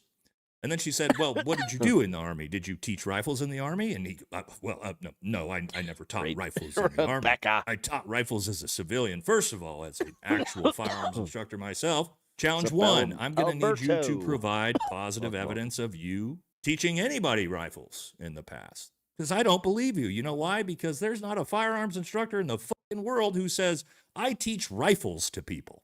That sounds like a guy who's never fucking shot a rifle before in his life. But guys, what I wish Candace would have done was just pressed a little bit. Have I fired more weapons than him? Harder with the knife and said, dude, do you know how were wild you that in the would be? Army at all? Because man, if I get the opportunity, I'm totally debating him again because it's just to be like, all right, Andrew. So, stolen valor is one hell of a thing. And I don't know, but you guys have always insinuated that the left is like a bunch of weaklings and a bunch of fucking sissies because we don't, celebrate, the Second Amendment. But I'm a two-way leftist. I love me some, some recreational, pew-pewing, but it really seems like you've never really done any of that. Do you see how he avoided saying that he never served by simply saying, I wasn't an Army sniper. I didn't teach rifles in the Army, which is obviously true because if you were never in the Army, then you weren't an Army sniper and you didn't teach rifles in the Army. So again, we're going to need you to provide some positive evidence. Now, the next one is he's a master. He cried. That's what he did in the Army. Gunsmith. Now, that's incredible. Incredible. A master gunsmith. All right, here's another thing you're going to need to provide us positive evidence for, Andrew, and that is slow whistle, munchie. Your FFL. Please provide us your FFL and show us that you were a master gunsmith. I really hope you were, but it's hard for me to believe you were based off of your... Oh, my God. Having veterans call you out on this shit... FFL, baby. I don't even know what an FFL lack is. Of knowledge of basic ammunition. Let's take a look at this. I'm assuming that's like something that you get in basic. The critical key here, and if we have frangible ammunition, which we do in this case, a flex dip. Hey, I watched this guy. Do you hear that? We have frangible ammunition, which we do in this case. Yes, Andrew. That's a nice Porsche. Who says we have frangible ammunition, which we do in this case. Well, that's interesting because according to the prosecution... Nap time. Good night, Rebecca. And I've looked at the rounds myself that they showed in the evidence hearing. No, we don't have frangible ammunition. But there's a bigger problem than that, and that's because Andrew Wilson actually thinks that Remington Corlock rounds are frangible rounds. One more time. Then ammunition is going to be the critical key here. And if we have frangible ammunition, which we do in this case, a flex tip round, well, I'm sorry, not a flex tip, a soft point round from 100. That's not frangible. That's not a frangible round. Remington Corlock round is most certainly not frangible rounds. And in fact, I've got the rounds right here myself. Of course he does. Let me show you what the back of the box says about these specific rounds. Yes, here they are. The exact rounds Andrew Wilson is talking about right here. And let's see what the description says. Deep penetration and controlled expansion up to 2 times the size of the original caliber diameter. And what's this next part? Oh, it's the opposite of a frangible round, where it says, height weight retention won't break up or separate on impact for more effective stopping power. Oh, no. And then Andrew lets us know that actually a round specifically designed to not break up on impact of a fucking moose will somehow evaporate in thin air when shot out of a gun. He's not wrong. 50 grain Remington Corlock. That's just a small... I've been saying this entire time about the Charlie Kirk stuff where I'm like, yo, for anybody that's trying to sell you on like the, 30-06 is just going to fucking, it's just completely normal what happens. Like, no. What the way that happened, if that was exactly what they said it had to happen from a distance that was almost unheard of, and it had literally just that gap where it was just like, okay, it didn't expand at that exact moment. Small jacket that goes around the actual lead piece. This thing could have split apart in air for all we know. That's not how it works. Sorry. Another amazing magical bullet statement we just can't get enough That's of. not how bullets work. They don't just go pa unless they're designed to. Yes, Pickles here claims that a Remington 150 grain core lock round, which Pickles. That's his new name. Pickles. is literally designed. Oh my God. Do you understand that this is hilarious? If we debate, it's going to be Pickles versus Pepper. To kill elk and moose will somehow just break apart up in the air. Could you imagine a round so fragile that air breaks it apart? Is Oh that my God. what I you need would to actually use hold on. I potentially should to hunt probably big game email with? Modern Day Debate Probably about that. not. Or No, just I like, would hey, man, expect I got a an idea. master gunsmith would know at least the basics of Like, what each but the type only of way you round sell is. this A full metal is if you call jacket, Pickles. soft point, frangible round. This is not complicated things. Most of you as the viewers know this just by watching our content. But somehow this guy decided to show up to a debate claiming that he is an Army sniper, master gunsmith, rifle instructor, but doesn't even know what a fucking frangible round is? Just, wow, God where did damn they it, find this dude. guy? And also, who gave him his debate prep on ballistics, huh? I think I got a pretty good idea based off the credibility, and I think we all know who, and he's probably a very, very tiny man. Now, what I didn't know, and something even more impressive, is it's not just Andrew who's got an incredible Army, military, and civilian rifle instructor career. It's also his wife, Rachel. Did you guys know that Rachel also trains Delta Force? Yes, here she is on a post in 2021. She talks about this is not a woman. I think I called it. Female. I think they're liars. Should not be in combat roles. And then she says, I guarantee I can shoot better than her. I teach military personnel a lot. The women are awful shooters. You're a military fire. Man, thanks for the 5, man. Appreciate that. At Bandit and 11 $5. Can't open pickle jars and doesn't know about guns while aggressively chain smoking and performatively drinking beers. Arms instructor. Cute. Are you, Rachel? Well, I'm going to need to see some positive evidence of that as well because I don't fucking believe you. I don't believe you or your husband. And it seems like the House of Cards is officially just Gotta coming move. crashing down for Andrew Pickles Wilson. Yes, everything you say on the internet is forever. And unfortunately, I think that we have now learned that by all looks of it, Andrew never served, lied about it, wasn't a master gunsmith, doesn't teach anybody anything firearms related. And so until we see him provide some positive evidence, let's see some documentation of you and your wife training military. You're going to throw that, right? Personnel. Thoughts on Luigi? I need to see the Army Sniper School.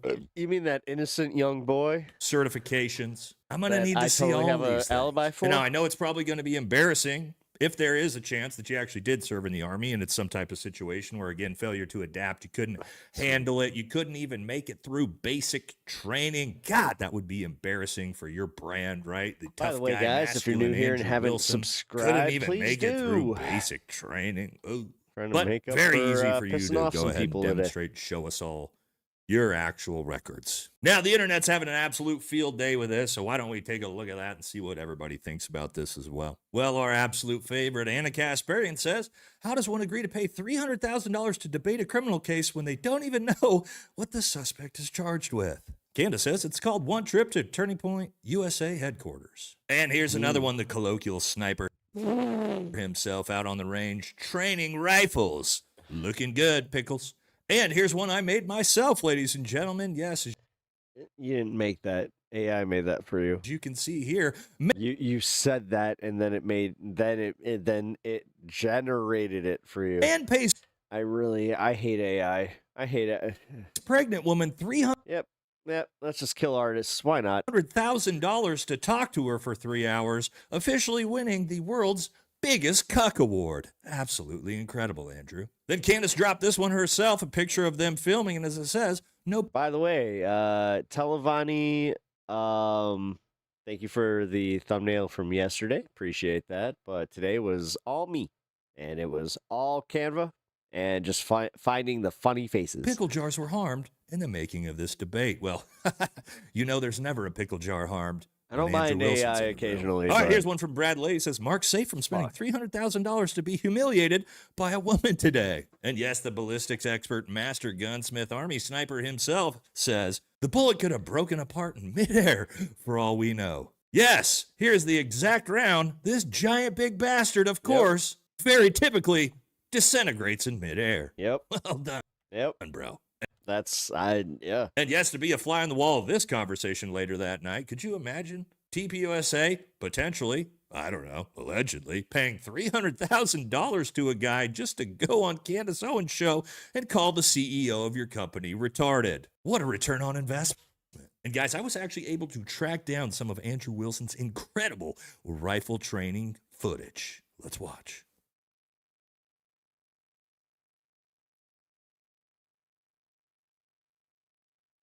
What the what? Whew. Man, that guy's good. Oh, also, here's another fun one from expert Army sniper Andrew Wilson. Remember when he said to Candace Owens that Rob O'Neill was wrong because just the vortex around the round would have caused this shirt to do something crazy? Oh, really? That's a nice little wives' tale that was going around in ballistics for a while, but let's take a look. This is a guy shooting a fucking 50 cal sniper rifle at a house of cards. Yes, flimsy, tiny cards that could get blown over by just the tiniest gust of wind. Let's see what happens. Oh, yes. Perfect shot. Straight through. Let's go check it out. Prove that it's a real house of cards. Andrew, though. We got a bullet hole in the back card.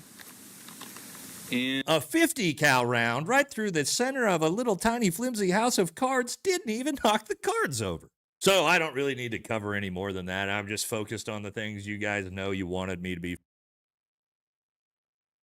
I have more questions. Focused on his Army service, his ballistics expertise, his master gunsmithing, and yes, it Devin, what's up? Would appear how you go? None of those how's it things going? are true at all. But again, Andrew, you can show How us you that doing? How's positive it going? evidence. I bet you won't, though. We got to see your DD-214. We got to see your Army sniper school. Oh, dude, Andrew Wilson's cooked.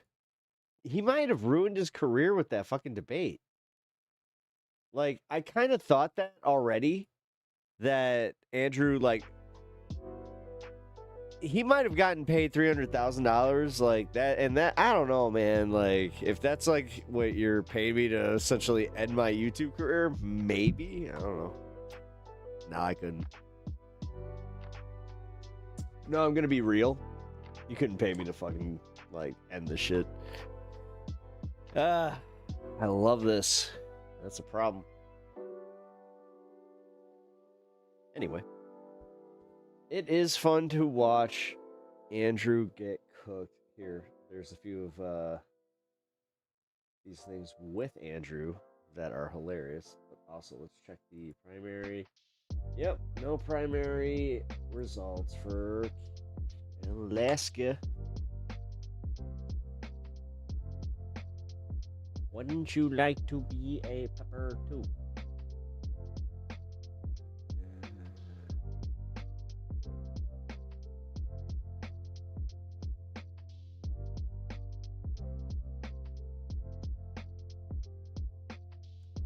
Wait a minute, Hank did something?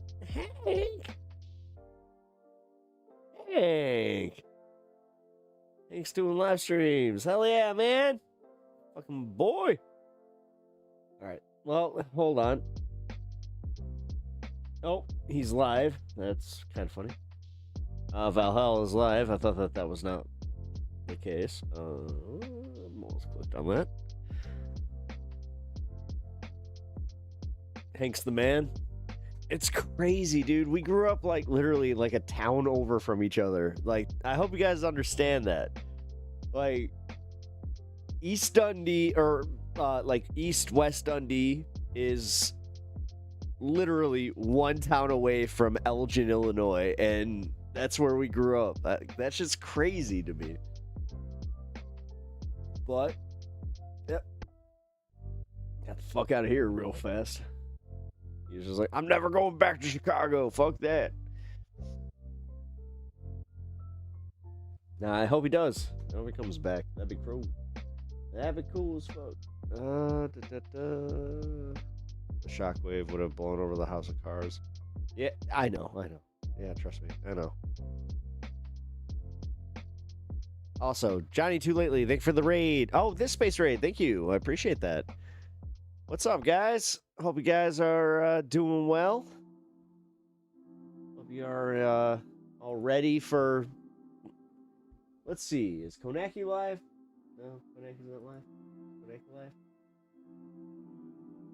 No Konaki? No Konaki. Yep, election coverage is done. All right, let's do something quick, easy, fun. Seriously. And also, if you haven't already subscribed to my channel, please do.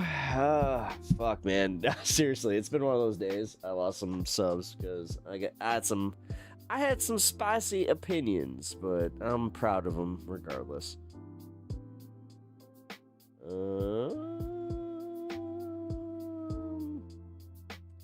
What do we got? What do we got? What do we got?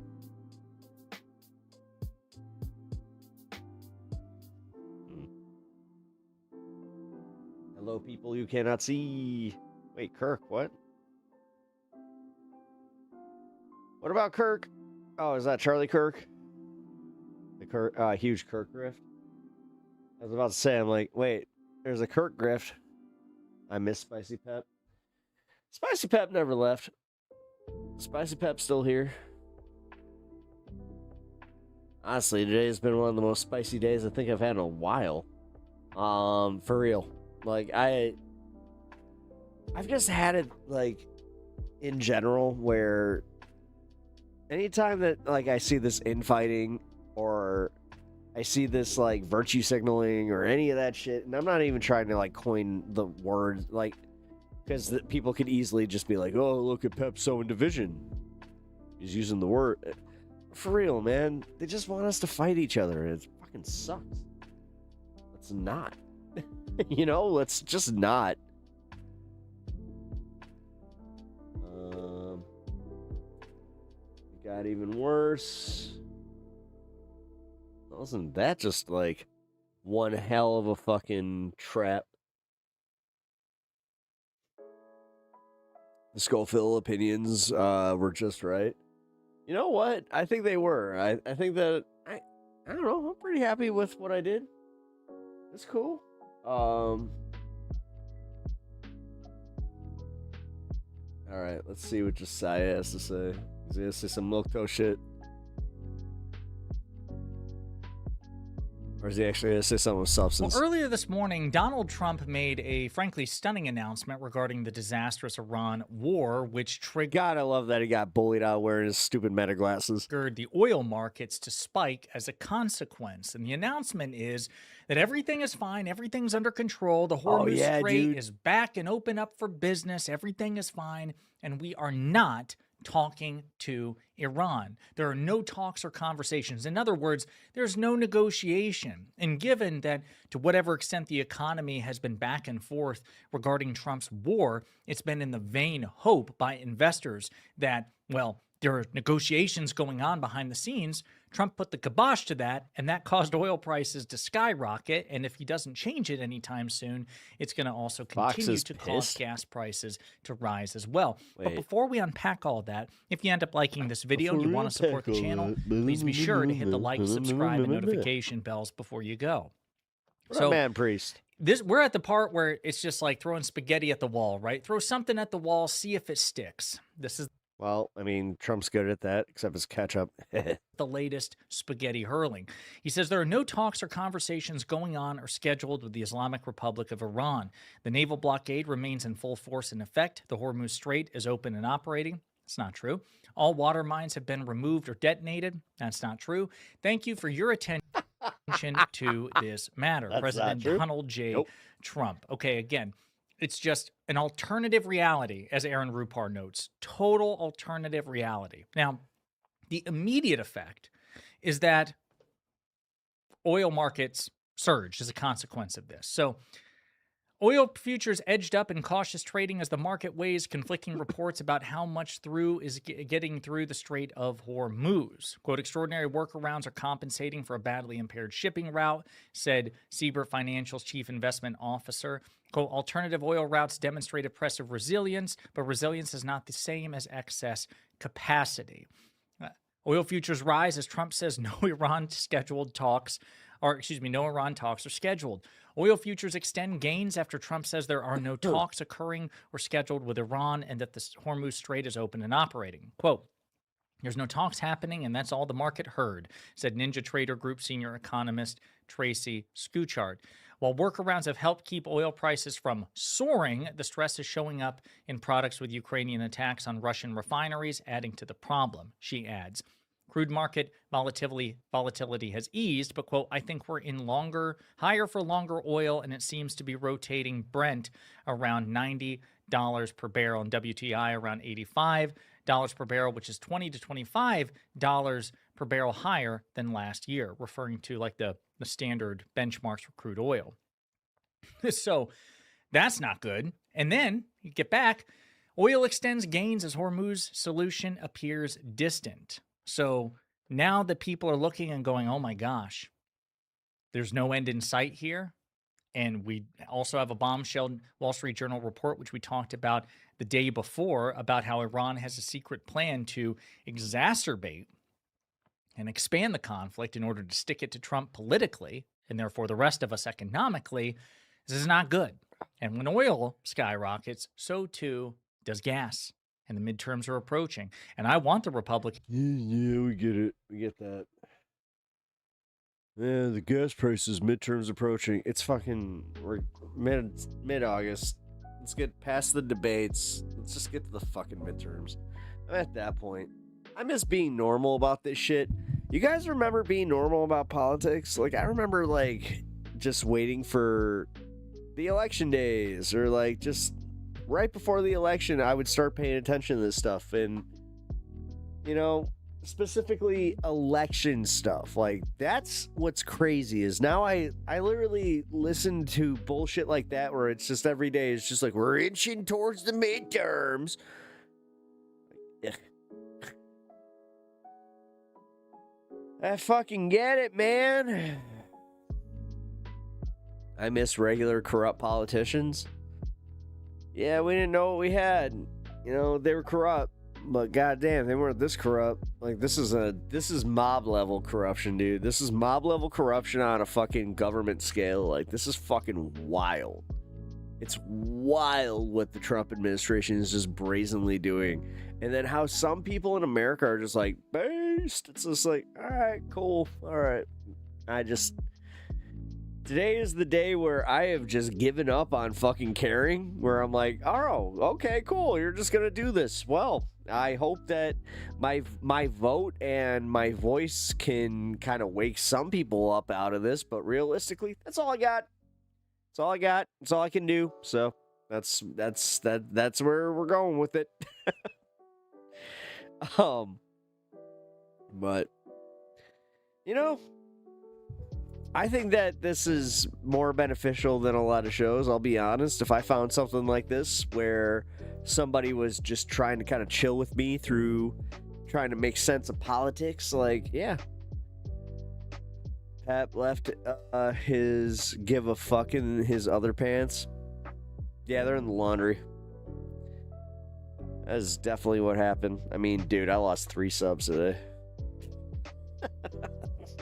Which, to most, like, people, you'd be like, oh, wait, this loser YouTuber, he knows how many subs he lost? Yeah, fucking I do.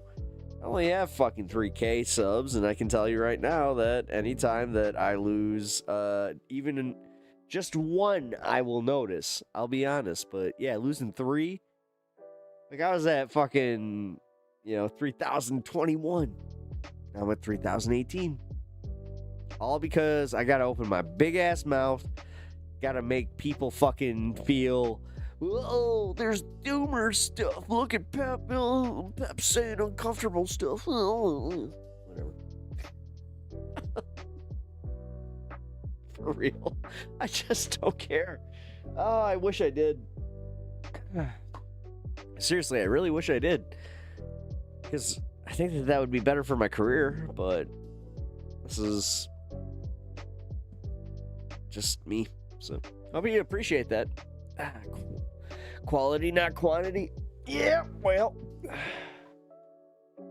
I'm also not trying to kiss ass to anybody. I'm not trying to fucking Like, that's my biggest thing is where people are just like, well, you should, like, if anybody ever tells me that, well, maybe you should tone that down because, you know, like, for instance, if there's like a this space thing and we're like, we have a big get and they're just like, hey, you need to turn this down or tone this down. It's just like, oh, well, hate to say, if I have nothing to do with it, that's where you will catch me just being like, I'll take a step back just so I don't screw this up for you.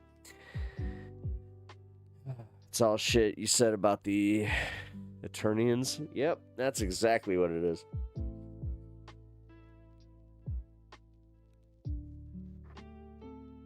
I said there's no reptilians, and all of a sudden...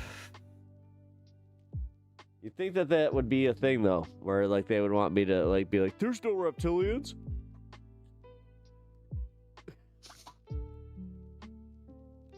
There's no reptilians, I swear.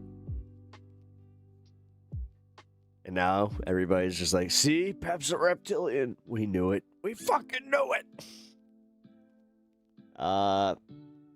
Latina Mufune is right. Follow the Discord over on this space. No, you really are the only political streamer who calls both balls and strikes. I am a good ump. No, I really am. All jokes aside, I am. I know how to just to see it. Thank you, Mom. Like, my mom, my mom was the best when it came to making sure that I cultivated that specific part of my personality. Like, my mom, like, again, God rest her soul, she made sure, you know, her little boy was just like, you weren't gonna take some bullshit. And also, you know, if I would rather be wrong, like, and have, like, more of, like, a shield, you know what I mean? Like, and just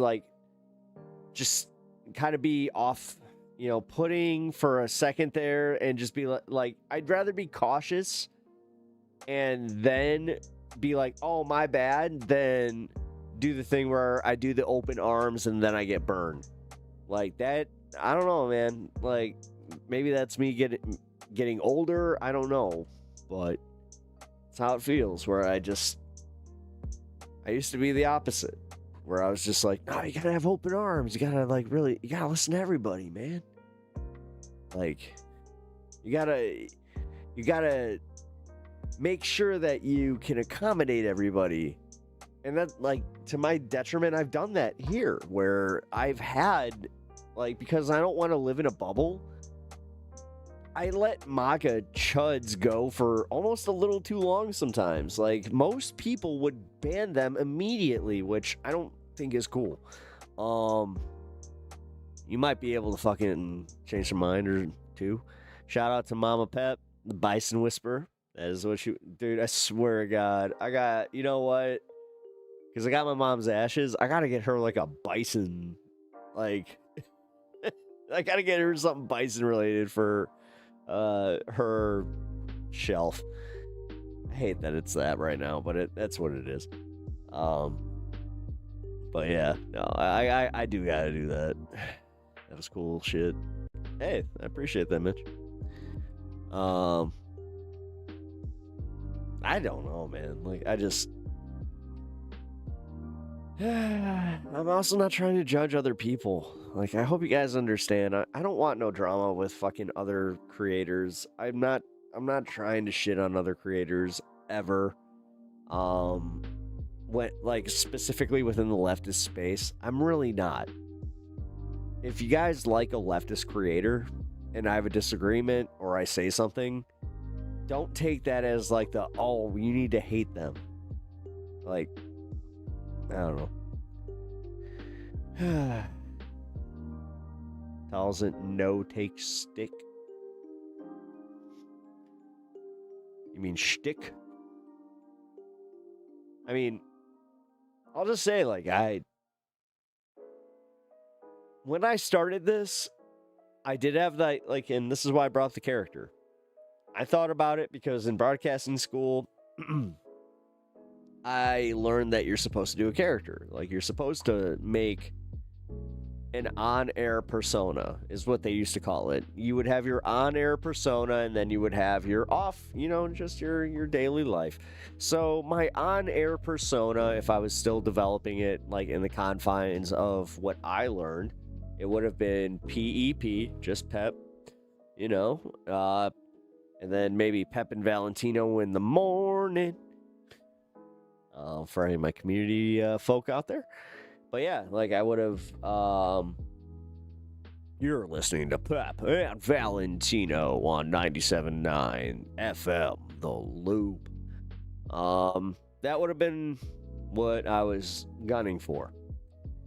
But here we are, 2026, radio's not really a thing. My radio mentor has quit. He's just living his normal life now. One of these days I'll bring him on though. Like, he's talked about it. He's a little nervous, but yeah, it'll be cool. Like, he's got to figure out Discord. Like, that's like the biggest thing that I need to figure out for him. It's just like, all right, let's get you on Discord because he wants to be vocal only, which that's a 180. That's called wisdom. Wait. Wait, so what's the 180? Sorry. There's a delay there, Grandma Flatterson. Also, shout out. Thank you for being here. Yeah, if you can elaborate a little bit. I'm interested in what you mean. What's the 180? God, I hate this delay, but it happens. Other than Jake, we so totally hate Jake.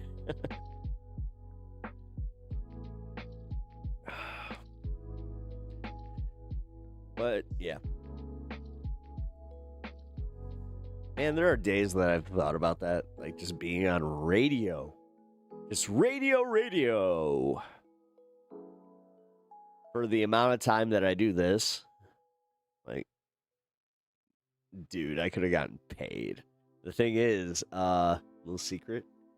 So what would happen is they would have me play two different characters.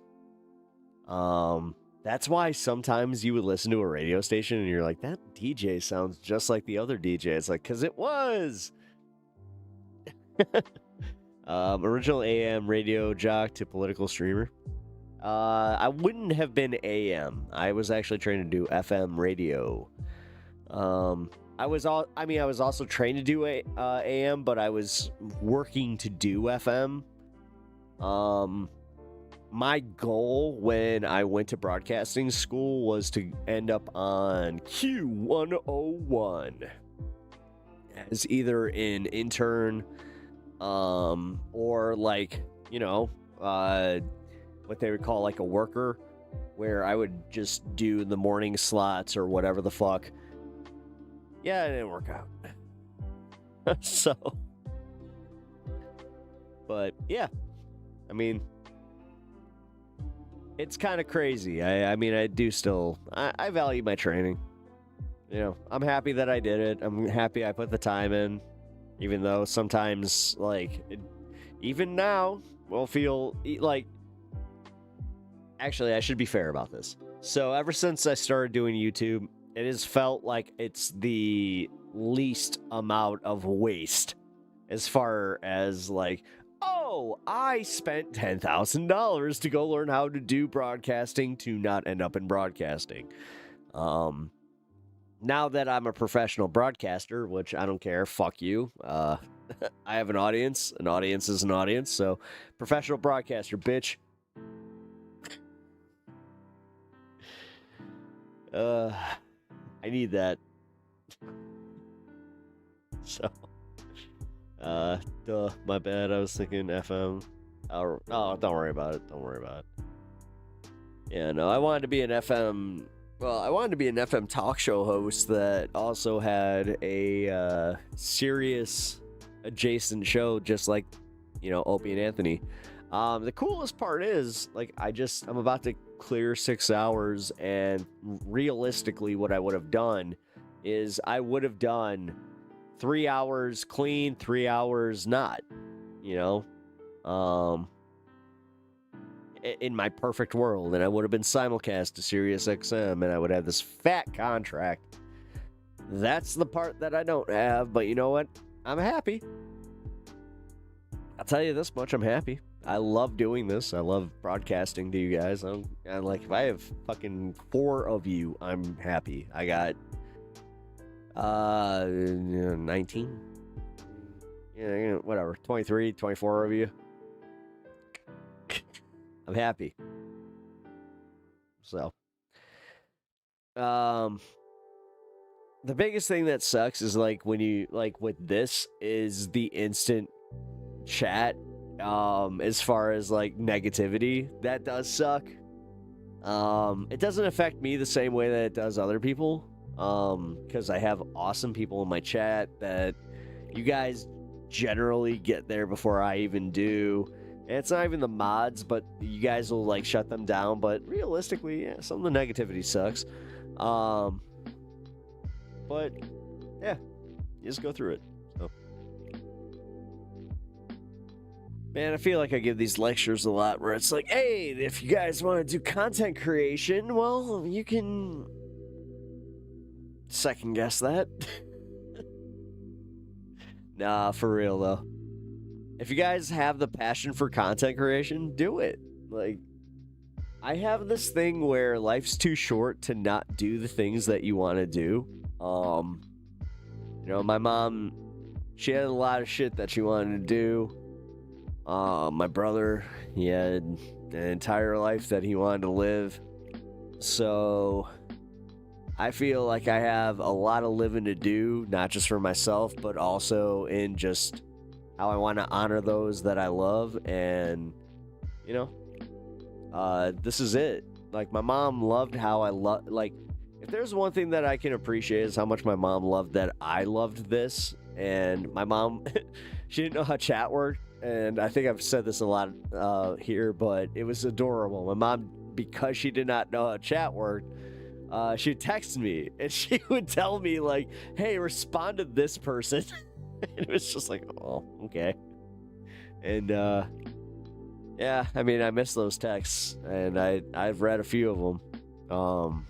But let's say that shit meant the world to me. You know, my mom passing while I like was doing this, while I was living essentially my dream, in her eyes especially, because she knew how much I love broadcasting. And you know, just putting a microphone and a pair of headphones on me, which kind of figured out that with the whole, you know, gate situation. But yeah,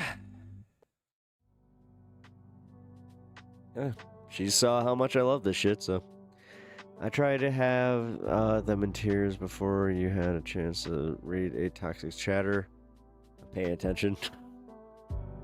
I mean, I get it, and I appreciate it. Thank you for standing up for me, guys. Now, like, I take shit for having a bunch of you guys modded, but I modded you guys for a reason. And also, by the way, if you're just joining us from this space and you haven't already subbed, God,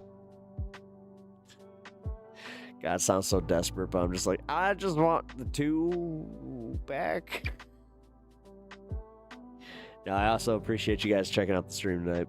Thank you. Yeah, I have a horizontal stream where everybody kind of hangs out as well. So, oh wait, vertical. Vertical is where everybody is. If you're on the horizontal stream, there we go. That's how that goes. Your hair is gayer than Democrat convention. Thank you. Wait, my hair? How's my hair what's gay? Like, you couldn't just say I'm gayer than the Democratic convention? It would have landed the same way. I mean, with a fucking astounding thud, but I don't know. That seems fucking wild to just make it about my hair. Like, damn. You don't think, like, right-wingers don't have fucking, like, long hair? Like, what do you think about Kid Rock? Like, I got better hair than Kid Rock, but you're sitting here fucking being mad at Kid Rock? I do judge. Fuck you. You came in here... Nah, dude, you came in here hot. Fuck you. Call yourself freaking nature. You call yourself freaking nature, you say some hot shit, and then you're like, I don't judge. Yeah, you do. He's gayer. All right, well, maybe we're okay then if he's gayer than me. I mean, I'm like, I don't know, like a 28% like gay. He's like a, I don't know, he's like a 97% gay.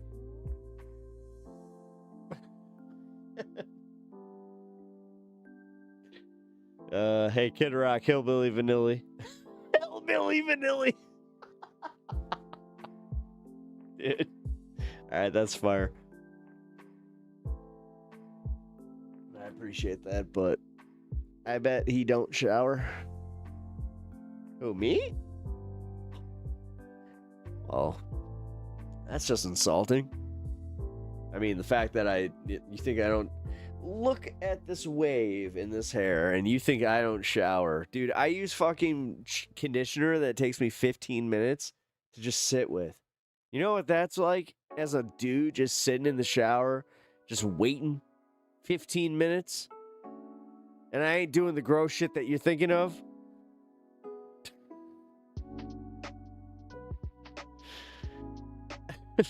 I can't do it. By the way, I don't know.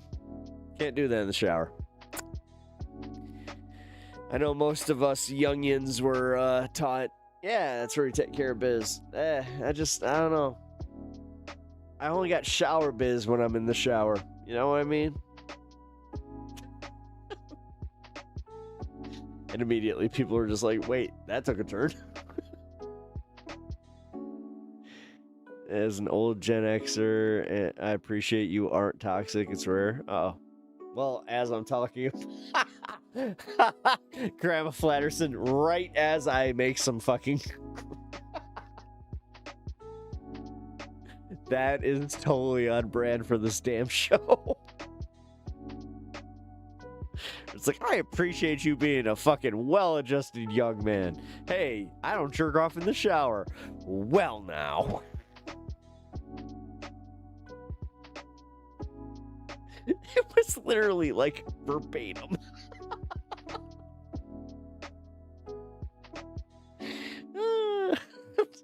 That was funny as shit.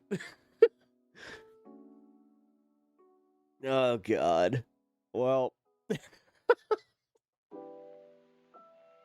here's me cheersing you guys.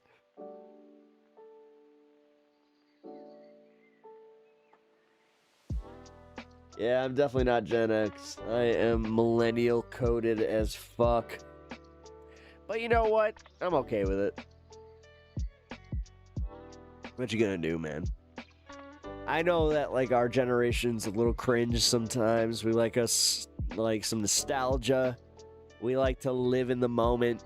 You know, you go to a theme park like Harry Potter, or you go to the Ren Fair and you want to enjoy it.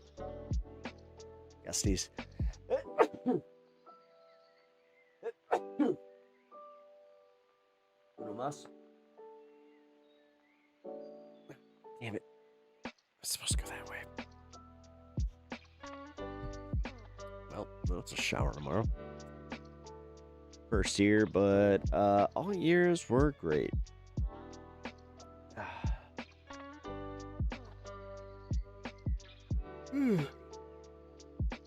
Oh, excuse me.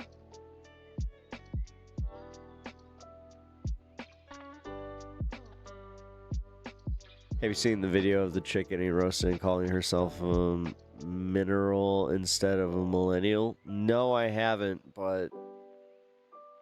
Oh, God, really? Do I want to?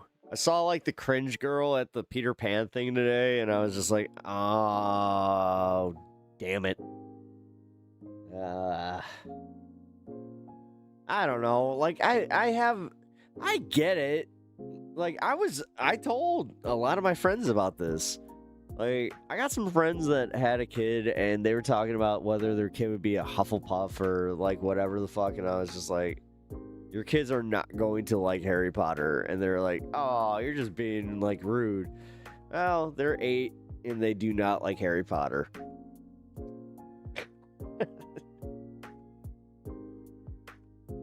They find it cringe as fuck. So, I don't know what to tell you. It's the same as hockey parents. You know how many hockey parents like put skates on their kid? And they try so hard to make their kid interested in hockey, but every once in a while, it does happen. Like, I'm going to just say, like, this is more of a 50-50 because putting your kids on ice skates, I mean, ice skating is a shit, and then you attach hockey to it. Hockey's a shit, so. But it is 50-50, where it's just like you put skates on a kid, they don't like it, then all of a sudden, boom, they don't like they don't like hockey, they don't like any of that shit, so. Do they have their own engraved ones too? Yes, they do. And I am sure that they could care less. At least my kids like Star Wars, thankfully. Nice. Yeah.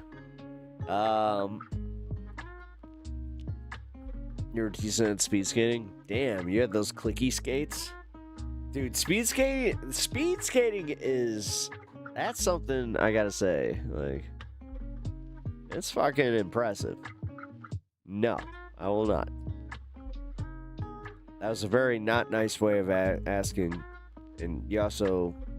Wait. You didn't even... That's not how you spell it. Wait. Is it M or in? Oh my god, I'm stoned enough to actually look at this.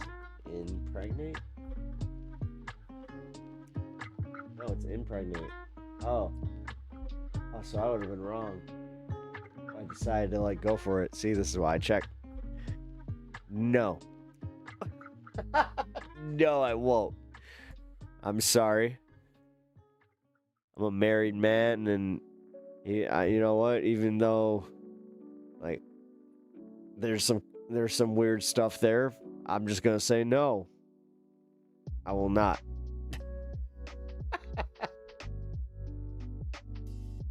Well, what the F? No, dude, I was stoned to shit. I was stoned to shit. I was just like, I don't know if that's right. Maybe it is. Who knows? Whatever.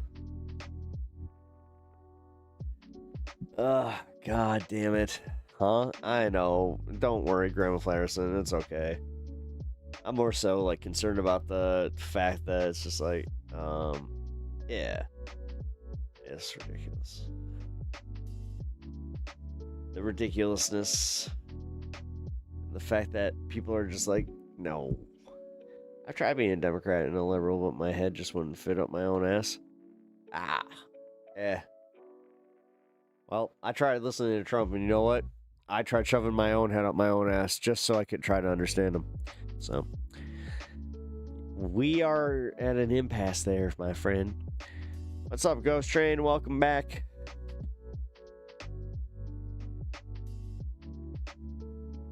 You're back like a new penny? They don't make pennies anymore. I'm just being literal, Pep, now. It's just like, wait a minute. They don't make pennies. But, we got 5 minutes left in stream. Oh, 4 minutes. If you have not already subbed, please just fucking sub already. God damn it. And don't unsub if I say some shit that's just like, ew, I'm mildly mad. What the fuck? What the fuck? I must cross my arms and just be mildly upset.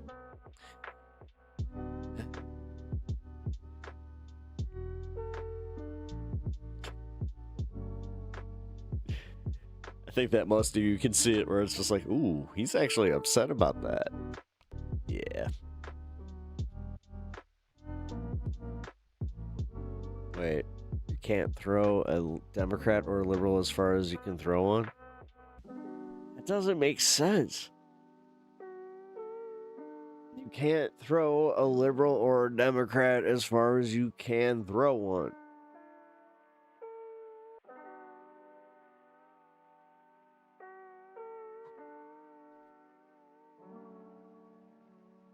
Oh, so you're saying, like, Wait, no, then it'd be like a sack of potatoes or some shit, and then you like fucking.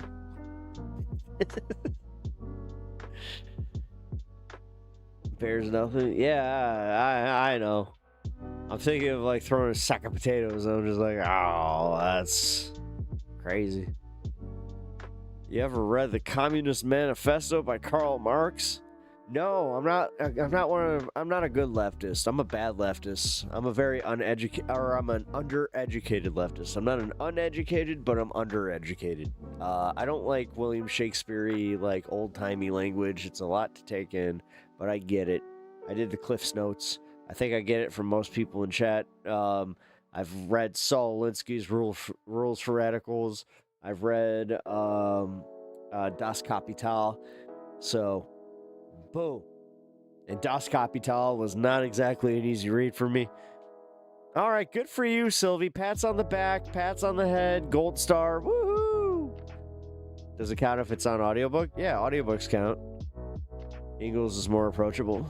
I don't care about Ingalls. I don't give a shit about theory in general. I think theory's stupid. Bunch of fucking smart assholes up their own ass, not changing anything until it's fucking too late.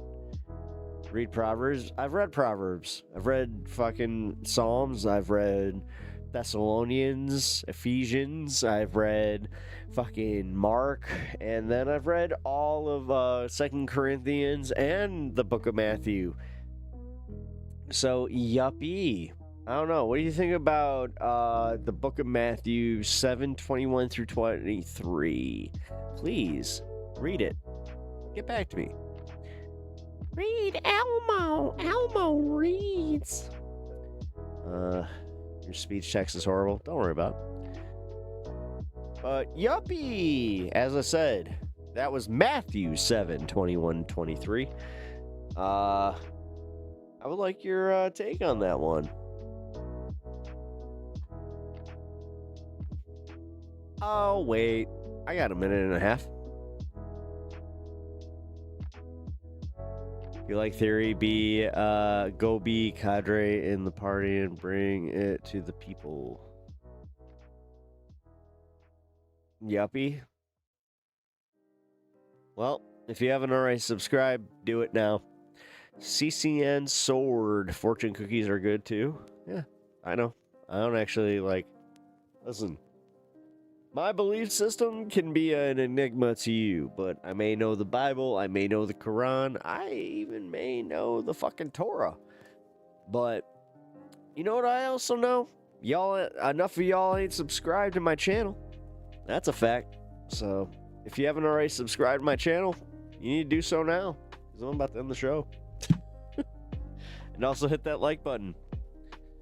Hut the cow? Yeah, whatever. I don't even know what that one means. Oh, I'm just gonna be like, yeah, sure. Yuppie. Like I said, some of the channel. All right, folks, I'm out of here. I appreciate you all hanging out tonight. Come hang out tomorrow, 2 p.m. Central, 3 p.m. Eastern. Say goodbye, Stan. Wait. Say goodbye, Stan. Bye, Stan. Cool. All right. Well, I will catch you all tomorrow. Good night.